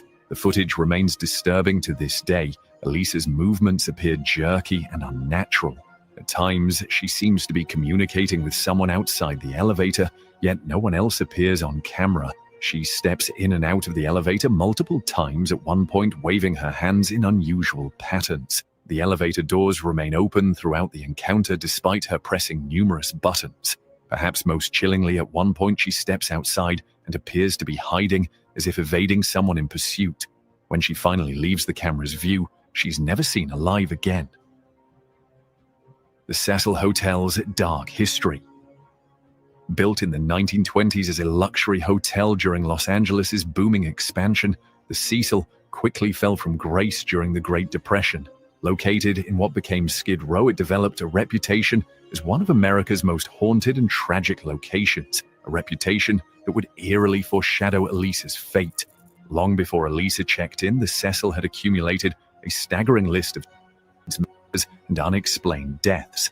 In 1947, Elizabeth Short, infamously known as the Black Dahlia Bentopol, was reportedly seen at the Cecil's bar shortly before her gruesome murder, though this connection remains contested. In the 1980s, notorious serial killer Richard Ramirez, known as the Night Stalker, resided at the Cecil while conducting his reign of terror across Los Angeles, supposedly disposing of bloody clothing in the hotel's dumpsters. Austrian serial killer Jack Unterweger also stayed at the Cecil in 1991 while working as a journalist covering crime in LA. Ironically, during this time, he murdered several sex workers in the surrounding area. The hotel's dark history includes numerous suicides, including a woman who jumped from an upper floor in the 1960s, killing herself and a pedestrian she landed on. By the time Elisa arrived in 2013, the Cecil operated partly as Hotel Stay on Main, a budget hotel catering to tourists seeking affordable accommodation. However, long-term residents still occupied parts of the building, creating an unusual mix of transient visitors and semi-permanent inhabitants. The neighborhood remained dangerous, with drug activity and crime prevalent in the surrounding streets. The hotel's architecture itself contributed to its ominous atmosphere. A labyrinthine structure with multiple access points, fire escapes, and rooftop areas that were difficult to secure. The water tanks on the roof, where Elisa would ultimately be found, were part of an aging infrastructure system that supplied water to the entire building. This architectural context would prove critically important to understanding how events unfolded. The water tank discovery. On February 19, 2013, nearly 3 weeks after Elisa's disappearance, maintenance worker Santiago Lopez climbed to the Cecil Hotel's roof to investigate guest complaints about low water pressure and an odd taste in the water. What he discovered would forever link Elisa Lam's name to one of the most disturbing hotel deaths in American history. Upon checking the 4 1,000-gallon water tanks that supplied the hotel, Lopez noticed the hatch to one tank was open. Peering inside, he discovered Elisa's body floating face up in the water. She was nude, with her clothes and personal effects floating nearby. Hotel management immediately contacted the police, who faced the grim task of recovering her body from the confined space. The Los Angeles Fire Department had to cut open the tank from the side to remove her remains. As the tank's opening was too small for conventional retrieval, the discovery sent shockwaves through Los Angeles and beyond. Hotel guests were horrified to learn they had been showering, brushing their teeth, and drinking water from a tank containing a decomposing body. Health officials quickly distributed do not drink orders, and the hotel switched to an alternate water supply. Tests eventually revealed the water contained elevated bacteria levels but no harmful pathogens, small comfort to the traumatized guests. The location of Elisa's body raised immediate and troubling questions. The hotel roof was supposedly secured, with alarms and locked doors preventing unauthorized access.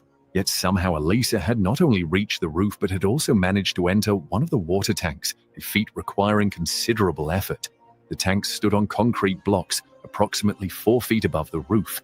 Each was covered with a heavy metal lid that would have been difficult to move and impossible to replace from inside. Media coverage intensified as these details emerged. International news outlets picked up the story, drawing parallels to horror movies and urban legends. The circumstances seemed so impossible, so deliberately staged, that foul play appeared to be the only explanation. How could someone accidentally end up inside a locked water tank on a supposedly inaccessible roof? Forensic teams meticulously processed the scene, collecting water samples, testing the tank's exterior for fingerprints, and examining Elisa's belongings. Her cell phone was never recovered, adding another layer of mystery. Initial examinations could not determine if she had entered the tank voluntarily or had been placed there after death. The advanced decomposition of her body in the water complicated efforts to establish an exact time or cause of death. Previous theories and dead ends. As investigators worked to make sense of Elisa's death, theories proliferated faster than facts.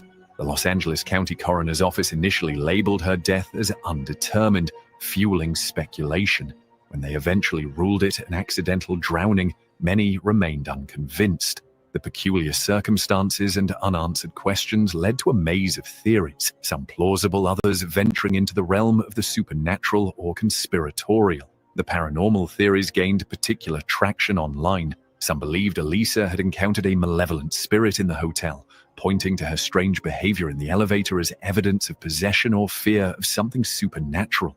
Others connected her case to Korean elevator games that supposedly summoned spirits. These theories, while lacking evidence, spoke to the unsettling nature of both the Cecil Hotel and the elevator footage.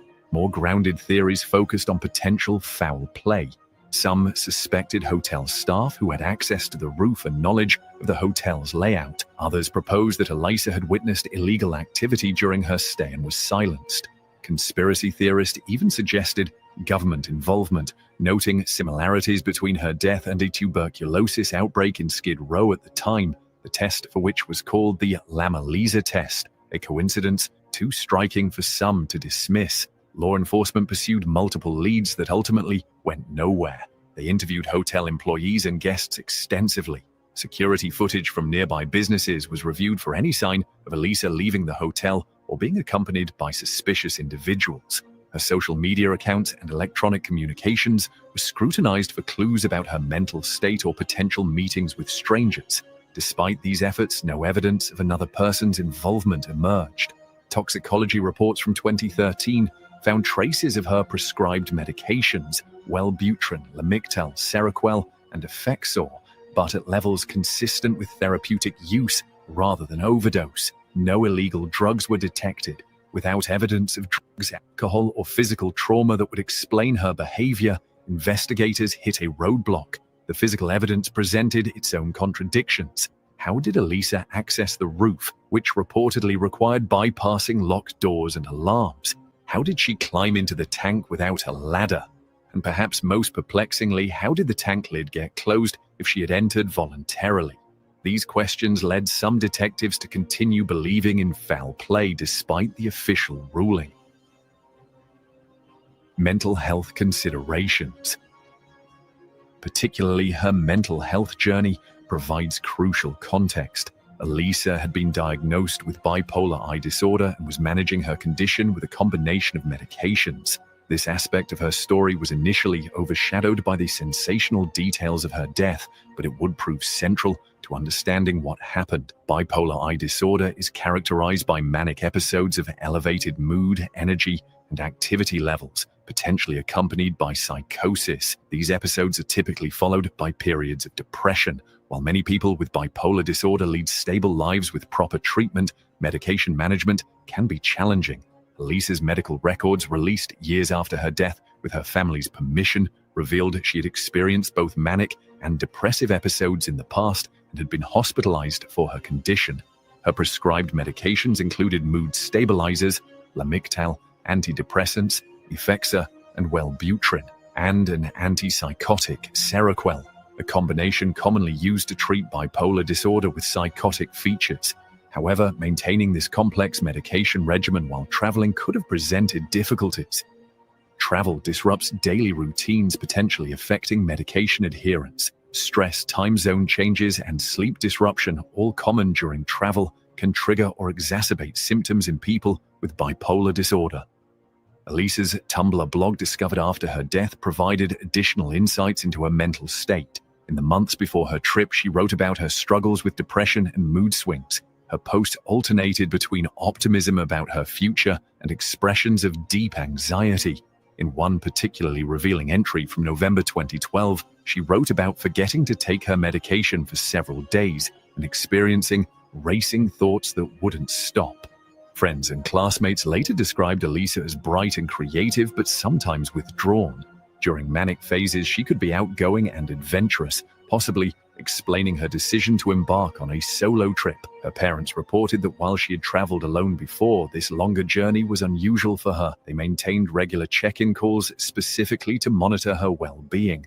Mental health experts who reviewed the elevator footage noted that her behavior showed potential signs of a psychotic episode. The hand gestures, hiding behavior, and apparent conversations with an unseen presence align with symptoms of hallucinations or delusions. The disorientation evident in her movements may have indicated she was experiencing a break from reality at that time. It's important to note that bipolar disorder does not typically lead to the kind of tragedy that befell Elisa. Millions manage the condition successfully without such outcomes. However, in rare cases, severe manic episodes with psychotic features can impair judgment and perception of danger. Understanding this aspect of Elisa's life isn't about stigmatizing mental illness, but recognizing how it might have influenced the events leading to her death. The breakthrough evidence of 2025. 12 years after Elisa Lam's death, a series of technological breakthroughs prompted the LAPD to reopen her case. Advanced forensic tools unavailable in 2013 offered the potential to analyze evidence with unprecedented precision and to examine digital data that had previously been inaccessible.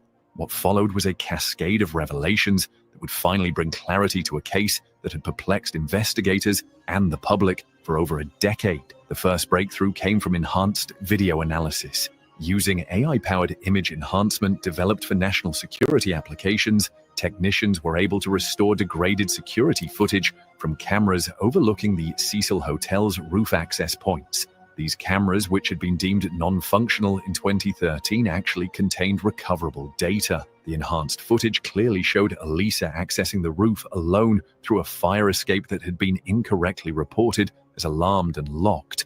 This simple fact immediately challenged the assumption that she couldn't have reached the roof without assistance. Simultaneously, advances in digital forensics allowed investigators to recover data from Elisa's cloud storage that had been previously inaccessible due to encryption limitations. This included location data from her phone, which had continued uploading to cloud storage even after the device itself was lost. The data revealed that Elisa had explored the hotel extensively during her stay, including multiple trips to the roof before the night of her disappearance. Notes in her phone's journal app documented her fascination with the hotel's architecture and history, suggesting her rooftop visits were exploratory rather than random. Perhaps most significantly, reconstructed email fragments revealed Elisa had been corresponding with her psychiatrist back in Vancouver. In these messages sent days before her disappearance, she reported symptoms consistent with the onset of a manic episode: decreased sleep, racing thoughts, and heightened sensory experiences. She also mentioned having difficulty maintaining her medication schedule while traveling. Her psychiatrist had urged her to return home for treatment, but Elisa's final replies indicated she was experiencing paranoid thoughts about being followed. Advanced material analysis of Elisa's recovered clothing revealed additional insights. Using spectral imaging techniques developed for archaeological applications, scientists detected minute traces of rust and paint, matching the exterior of the water tanks, concentrated around her fingertips and knees.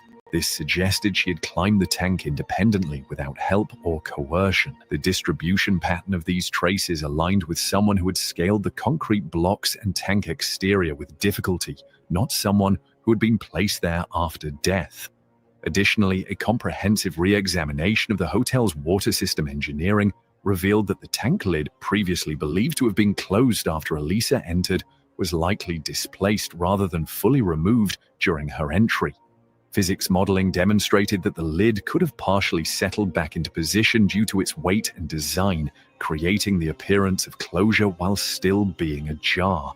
This explained one of the case's most perplexing aspects without requiring the involvement of another person. The digital reconstruction of the hotel's roof created using architectural plans and laser scanning allowed investigators to simulate exactly how someone in Elisa's physical condition could have accessed the tank. This model, combined with biomechanical analysis, demonstrated that reaching and entering the tank, while difficult, was entirely possible for someone of her size and strength, especially during a state of heightened physical capability often experienced during manic episodes. Advanced toxicology findings.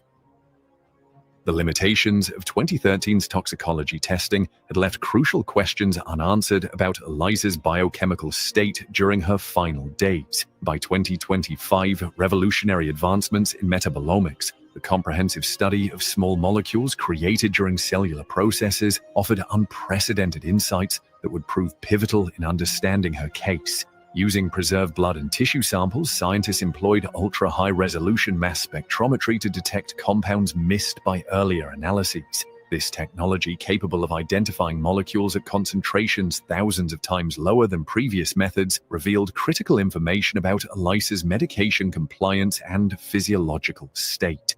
The most significant finding was evidence of medication discontinuation.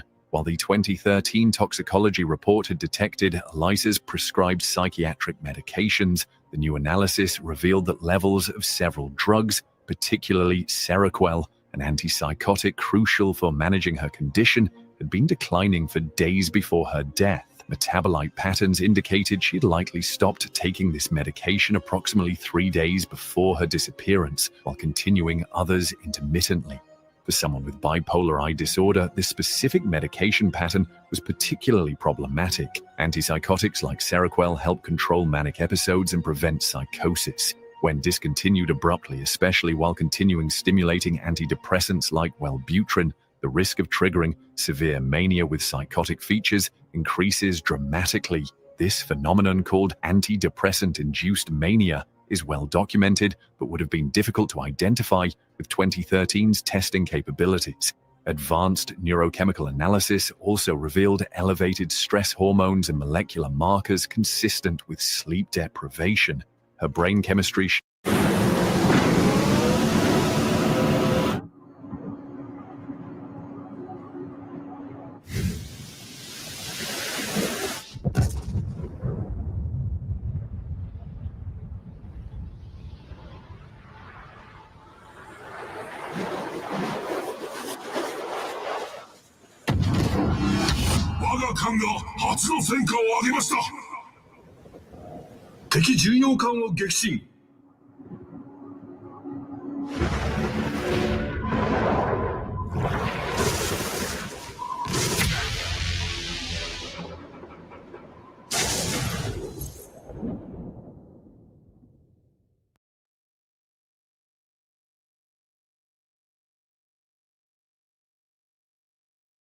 showed the biochemical signature of someone who had been awake for potentially 48 to 72 hours, a common occurrence during manic episodes. This extended wakefulness would have further impaired her judgment and perception. Perhaps most revealing was the detection of altered reality perception biomarkers, neurochemical patterns associated with hallucinations and delusions.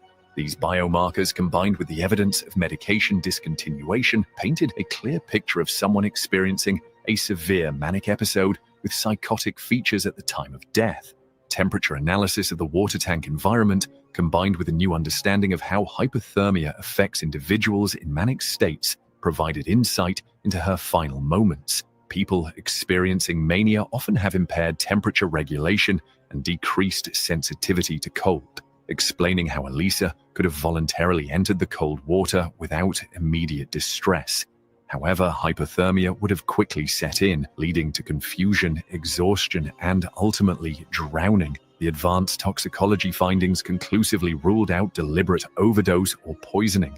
No substances other than her prescribed medications were detected, and those were at subtherapeutic rather than toxic levels. This effectively eliminated theories involving drug-related foul play or suicidal intent through overdose.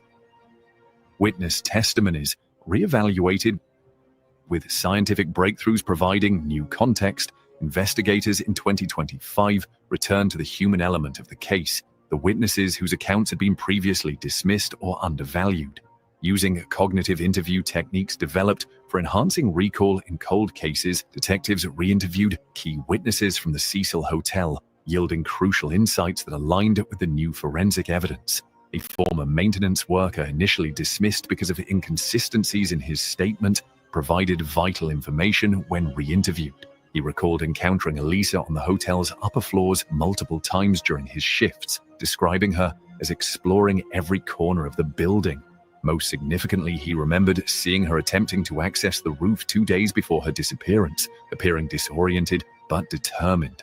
At the time, he had directed her back to the guest areas without reporting the incident, a detail he had omitted in his original statement out of fear of professional consequences.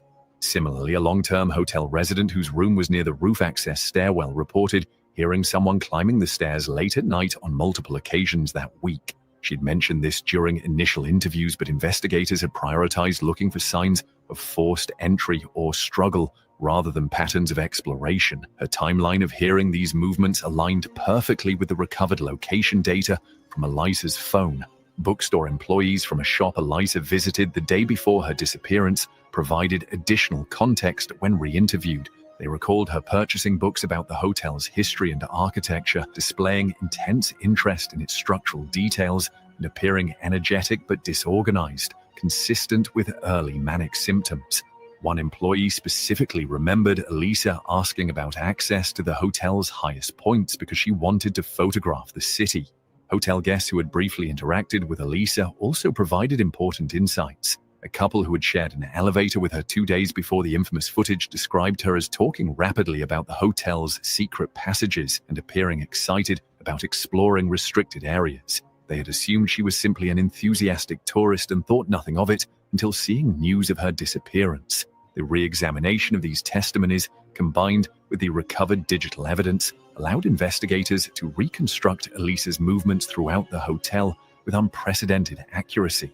It became clear she had been systematically exploring the building, including staff areas and maintenance corridors, drawn by curiosity intensified by her escalating manic state. Perhaps most poignantly, the 2025 investigation located a hostel roommate from San Diego who had traveled with Elisa briefly before she reached Los Angeles. This witness described noticing changes in Elisa's behavior as their trip progressed, decreasing sleep, increasing talkativeness, and growing paranoia about fellow travelers. Most significantly, she recalled Elisa mentioning she sometimes stopped taking certain medications because they dulled her experiences when traveling, a critical piece of context explaining the toxicology findings. The role of modern technology in cold cases. The resolution of Elisa Lam's case represents a watershed moment in forensic investigation, demonstrating how technological advancements can fundamentally transform our understanding of cold cases. The methods employed in 2025 didn't just add new details, they completely reframed what was possible in revisiting unresolved deaths, particularly those involving mental health components. Digital forensics evolved dramatically in the decade following Elisa's death. While investigators in 2013 could access basic phone records and social media posts, the 2025 investigation benefited from quantum computing approaches to data recovery that could reconstruct deleted cloud data, fragmented files, and even recover location information from corrupted backups. This allowed investigators to trace Elisa's digital footprint with unprecedented precision, revealing not just where she went, but patterns in her online searches and notes that reflected her deteriorating mental state. Artificial intelligence played a crucial role in analyzing the vast amounts of data generated by the reinvestigation. Machine learning algorithms identified subtle patterns across seemingly unrelated evidence, correlating her movement patterns with medication timing, sleep disruption, and changes in her digital communication style. The AI analysis identified the progressive disorganization in her writing and social media posts in the days before her disappearance, recognizing linguistic markers of mania that human reviewers had missed. Virtual reconstruction technology allowed investigators to move beyond theory into evidence-based simulation.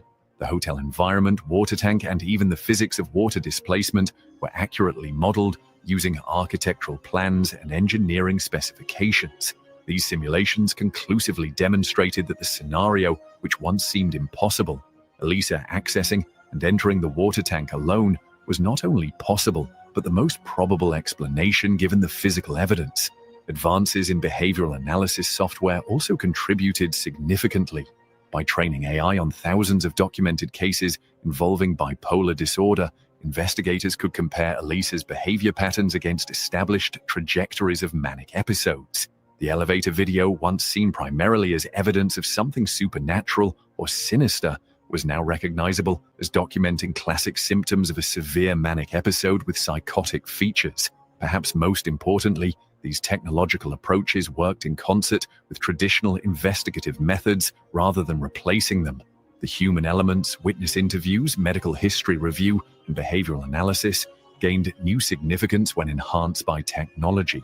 This integration of approaches demonstrates the future of cold case investigation, using technology to enhance rather than substitute for human insight. The Elisa Lam investigation established a new protocol for reviewing deaths involving mental health factors. Cases previously dismissed as accidents or without full explanation could now be examined with greater nuance and understanding. The techniques pioneered in this case have since been applied to dozens of similar unresolved deaths, bringing closure to families who had lived with uncertainty for years. The final timeline. With comprehensive evidence from both scientific analysis and witness accounts, investigators were finally able to construct a definitive timeline of Elisa Lam's final days, one that explains the mystery that captivated the internet for over a decade. This reconstruction presented here represents the most complete understanding of what happened at the Cecil Hotel in January 2013. January 26, 2013. Elisa checks into the Cecil Hotel, initially placed in a shared room. Her journal entries from this day show excitement about the hotel's history and architecture. She appears stable and organized, meticulously planning her sightseeing activities. January 27, 28, hotel staff move Elisa to a private room following complaints about odd behavior from roommates. Digital evidence shows she's still taking most of her medications, but has begun skipping doses of Seroquel, her antipsychotic. Her social media activity increases dramatically, with posts becoming more fragmented and focused on the hotel's dark history. January 29th, Elisa visits local bookstores purchasing materials about the Cecil and LA architecture.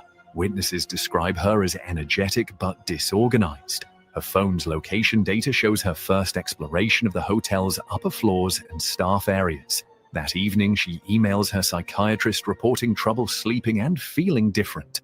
Hotel security footage captures her attempting to access the roof but being redirected by a maintenance worker. January 30th, Elisa's sleep patterns are severely disrupted. Her phone notes contain increasingly paranoid thoughts about other hotel guests watching her. She makes 4 separate trips to the roof during daylight hours, exploring different access points. Recovered photos from her phone show she's documenting the water tanks and other rooftop structures. By evening, her text messages become increasingly incoherent, and she stops responding to family contacts. January 31st, the critical day begins with Elisa having been awake for approximately 48 hours, based on her device usage and witness sightings. She has now missed multiple doses of her antipsychotic medication while continuing her antidepressants, a dangerous combination for someone with bipolar I disorder. Around 6:00 p.m., she's seen in the hotel lobby appearing disoriented. At approximately 11:00 p.m., the notorious elevator footage captures her in the midst of a psychotic episode, displaying behavior consistent with hallucinations and paranoia. Shortly after the elevator incident, Elisa returns to her room briefly, then proceeds to the roof via the fire escape, a route she had previously explored and photographed. Security footage recovered in 2025 shows her alone, moving with purpose despite her disoriented state. On the roof, she approaches the water tanks, likely drawn by their prominence in the hotel's macabre history she had been researching. In her psychotic state, possibly experiencing command hallucinations or paranoid delusions about needing to hide, she climbs onto the concrete blocks supporting the tanks.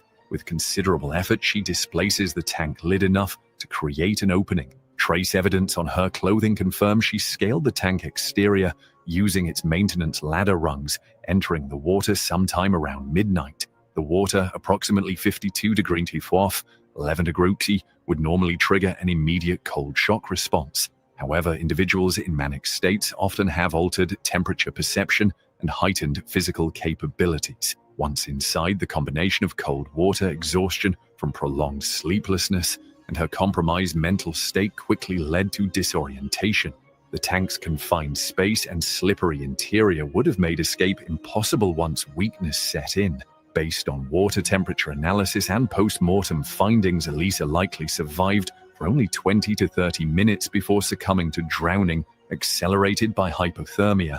The partially displaced lid settled back into a position that appeared closed from a casual inspection, creating the illusion that someone had sealed the tank after her entry.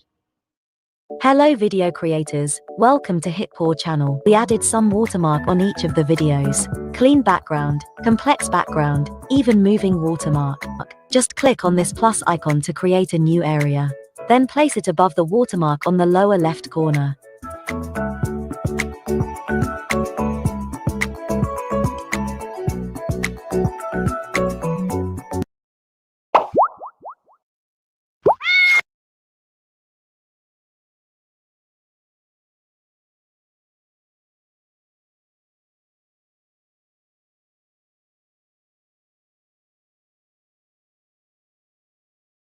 Wow, that was a live right there, boy, man. And that is another live that I really am so interested in looking into, because I have no, I don't have no, y'all hold on for a moment.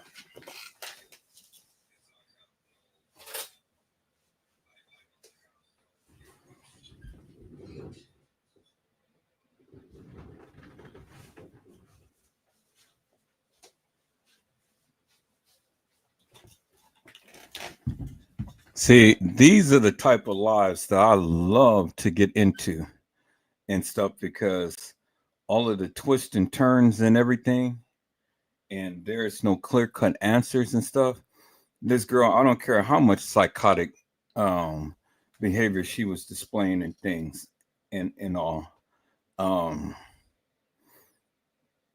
Ain't no way that she raised that lid up on her own. You know, it ain't no way. And then she's just going to go to the utmost part of the hotel and then go and jump herself into a cauldron or a tank. Really, peoples? Just like Kanika was supposed to walk herself into a freezer and lay down and died. Save me that. All right, peoples. I'm going to share this one thing and then I'm going to get off of here because, you know, I got to put some things together. You know, I'm trying to wait up to see if these people need a ride to San Francisco or not, to the airport, but you know, they're not calling. So, but I'm going to put some things together. I'm going to share this one thing. And this is very interesting. I heard this theory before, peoples. I don't know how true it is and things, you know, because everybody is throwing stuff out there. But I'm going to let you be the judge of it. I'm going to share this and then I'm going to go ahead and taper up this live. So let's look at this, people. This was shared by one of the moderators in there. I like I said, I heard it, but I'm not giving it no credence. I'm not giving it no weight. You decide in things, people. You know, I'm not here to think for you. You decide. But I just thought that it was interesting to bring this to the chat. And it must be something because it's got over 225,000 views. So let's listen to this. Okay, hey family. Whew. I just was reading the comments on the young lady that came up. It was calling her friends fake because it says up here the Kanika Jenkins, her real friends, said Irene Roberts is guilty. Okay, so I'm reading the you know, they chatting, and I'm reading the text messages that they doing, and I came across this girl right here. You see her name? Is it I can't really see it. It might be Tonya or somebody. And she said, tell the truth. Kanika's brother killed Monita boyfriend 2 years ago. And her boyfriend, Monita's boyfriend, had a twin brother. So this come to turn. Then you got to think, you're like, that's why Monita was mad at Kanika, because Kanika's brother killed her boyfriend? You know, is that the reason why Monita, you set Kanika up because of your boyfriend? And he have a twin brother? You ain't tell nobody that, did you? Girl, you so guilty. You and Irene, y'all going to jail with gasoline draws. You guys set that baby up, and y'all know y'all did. And you talking about because Kanika's brother killed Monita's boyfriend 2 years ago. And Monita, you sit there and you plot this and you set this all up for Kanika. She ain't have nothing to do with that. Because if her brother allegedly, if her brother had killed Monita's, killed the boyfriend, Monita, why would you want to set your friend that y'all been friends since 3rd grade? And you talking about some little funky, raggedy ass boy? I'm sorry, I shouldn't have said that. Condolences to that family, whatever. But what I'm saying is, you don't, girl, you threw your best friend under the bus. Ugh, I can't stand you. You was never a friend. And talk about you gonna kill yourself. That was my best friend for life. Girl, bye. Take that shit on to the damn dragon, and you and your ass can blow up on that one, because you weren't friends with that girl. You had beef with her for 2 years from what allegedly they said her brother did to your raggedy boyfriend. I'm sorry, shoot, but I mean that's kind of honoring to say that because the boy lost his life, but oh well, that's another story. Let them solve that. We're here to get justice for Kanika. Okay? We're not gonna feel no sorry for no Monita. Girl, you are so foul. You are so fake. You know what I'm saying? You are so fake. That don't make no sense. You shouldn't have done Kanika like that. And I'm quite sure she really trusts you, okay? She really trusts you, and you stabbed in her back like that. I hope you having all bad dreams, you know. I don't care what happened to you. I don't feel sorry for you or nothing. You fake. You foul. You're a zero.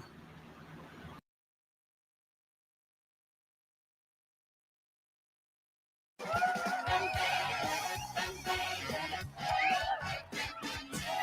me again, Bunny! You do remember.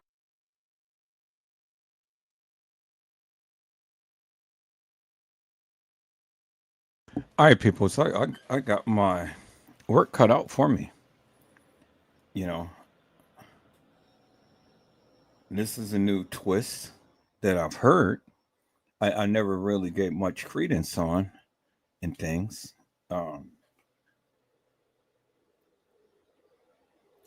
but this is something new to explore.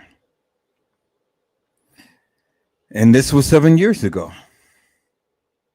And this garnered 225,000 views. And so, wow, it's interesting, peoples, you know.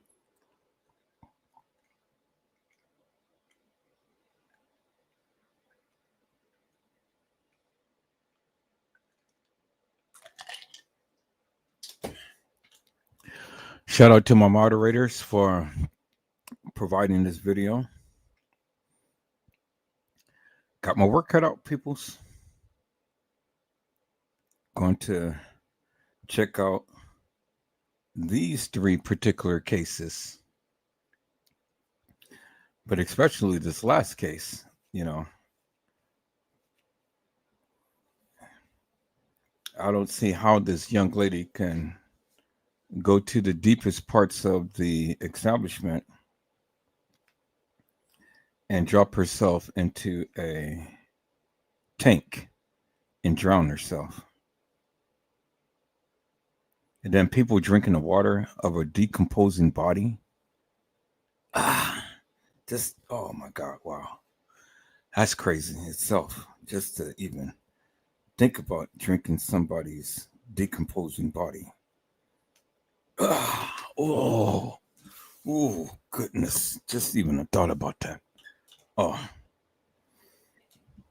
it's way too much, peoples. All right, peoples. Well, that's the end of my journey for tonight. I greatly appreciate each and every one of you for coming in and hanging with me on today. We're going to come back with a new live. I'm going to check out some things and stuff. And I think we got a new case to explore, peoples. You know, twists and turns. Ooh, just thinking about that. Oh, God, I can't get that out of my mind. You drinking the...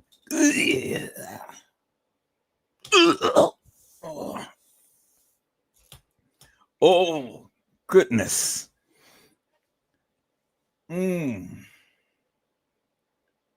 I can't get that out of my mind, people. You drinking a...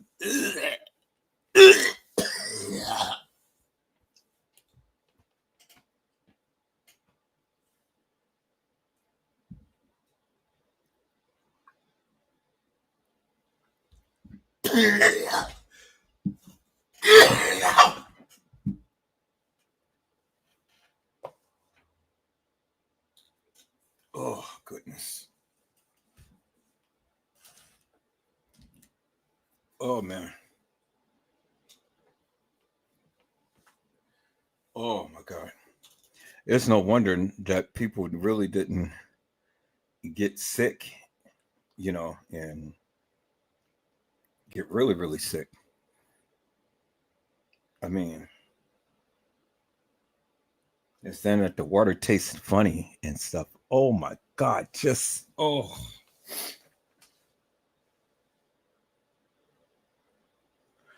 Oh, man. No, I can't, peoples. I can't even vision this. This is just crazy to me. Oh, my God.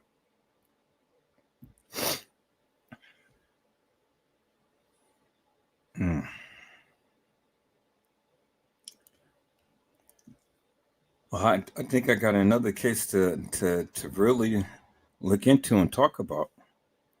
I know the case has been solved, but just the mysteries that surrounded this and stuff. Oh man, yeah, I'm really going to take a look at this because I do understand mental illness is real, you know, and that's real, peoples. But my thing is that how in God's name. And see, you know, when I examine these cases and stuff, I always look for certain things, you know, because what people give a narrative and they say, well, yes, this is the obvious. Well, to me, the obvious is just giving me a lot of questions to ask. And I can't garner no answers that quickly from the questions that I have and things. And one of the questions is just like Kanika Jenkins, How and why? Just think about it for one moment, or just on its face value. Listen, why would Kanika walk herself directly into a freezer? I mean, I just want people to think about that just from face value, just as is. Why would she want to do that? Now, set aside from all of the things about, she's been coerced and stuff like that. Just ask yourself the question: why would she want to just walk herself directly into a freezer, peoples? Why? Just I want you to think about that for one moment. When you say that she is being led, and we don't see nobody on video, but they exit them out and she's being led. Why would anybody want to lead a person directly to a freezer? And if that be the case, people, I mean, if you look at the video footage, she ain't turning her head. She ain't doing. Now, if you're going to be led and stuff, your body language will be such as you're following directives of someone. What could they possibly say to lead this girl to her death? Just I want you just to think about that. Think about that on its face value. Why would she want to go and walk herself directly into a freezer?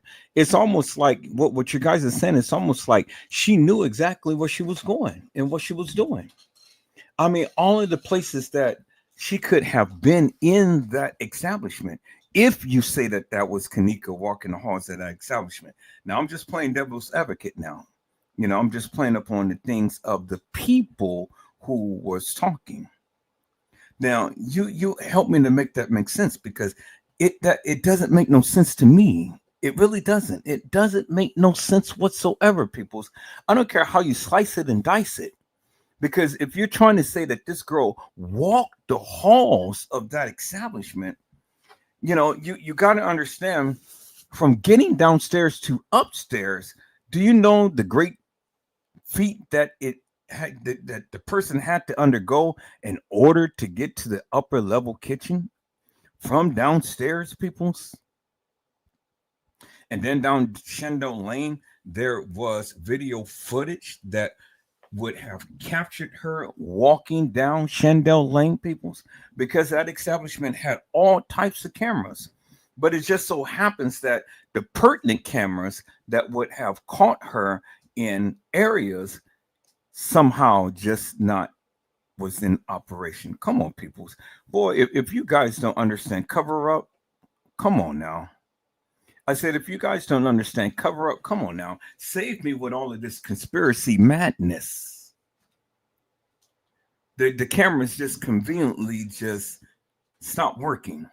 And then this girl just conveniently just happens out of not even knowing the establishment, just happens to come and funnel up on a kitchen that was in construction, and then she's going to walk herself straight in the trajectory of a freezer instead of walking across on the other side of a open kitchen or whatever. She walks herself directly into the back of a freezer, open up the door, and then walk herself in.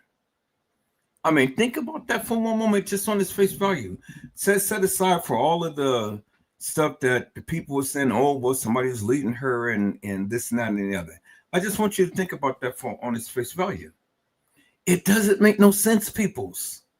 It really doesn't make no sense whatsoever. I don't care how you slice it and dice it.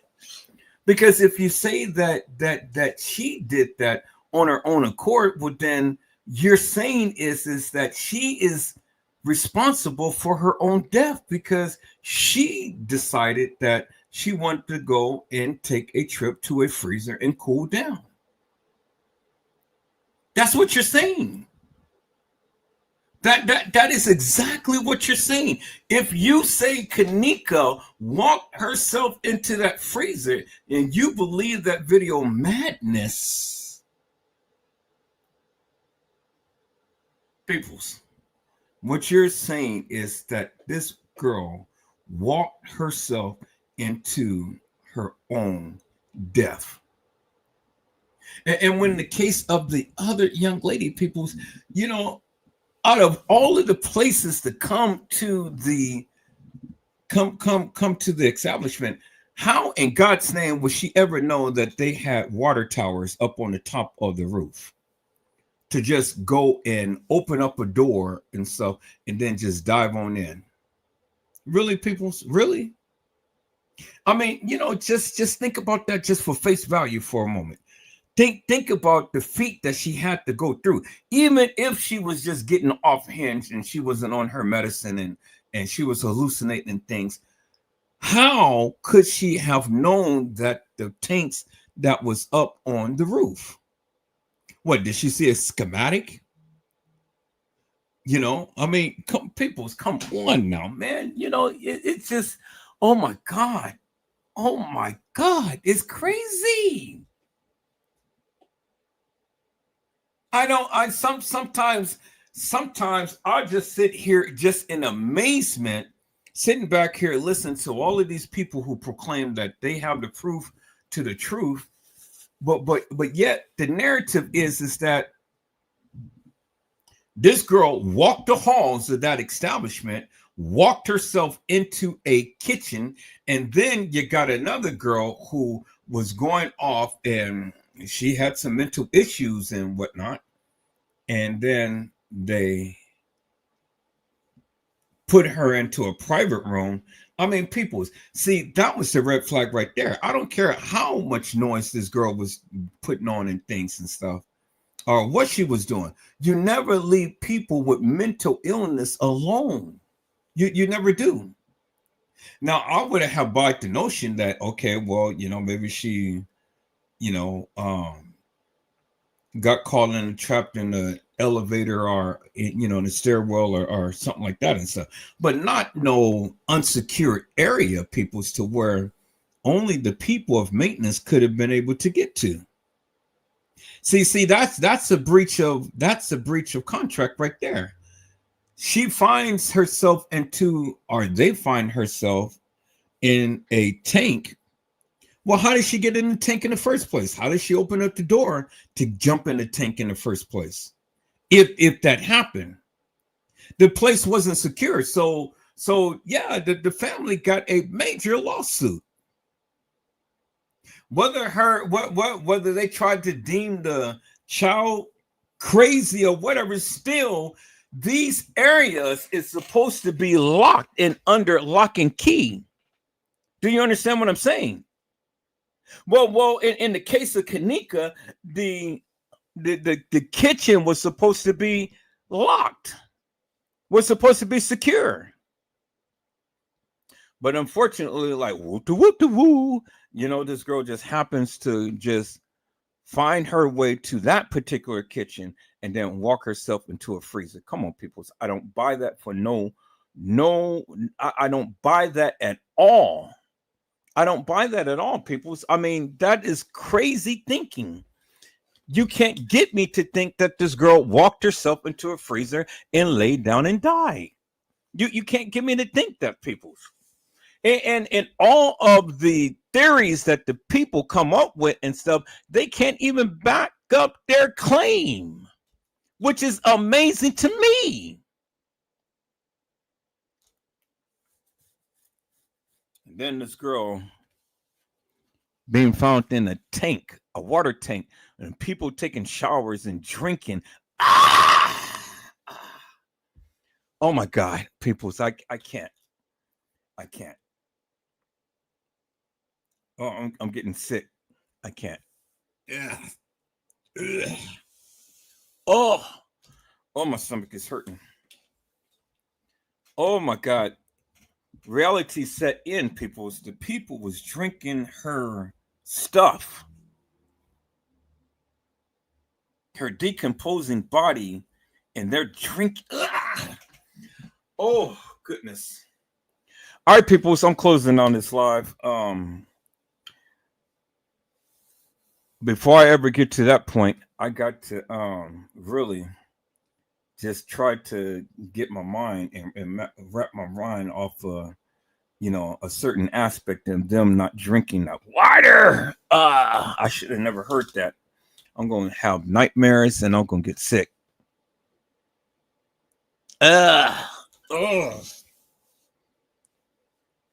Oh.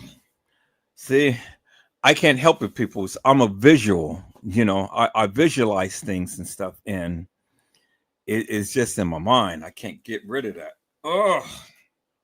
I'm getting sick. All right, people, so I'm shutting down. People, so I hope I had said something to encourage your hearts upon today. Tune in again next time to Edward Joseph Let's Talk Live, Edward Joseph Kitchen, Edward Joseph Gospel, Edward Joseph's Blessings Giveaway 2025 will come to you with something.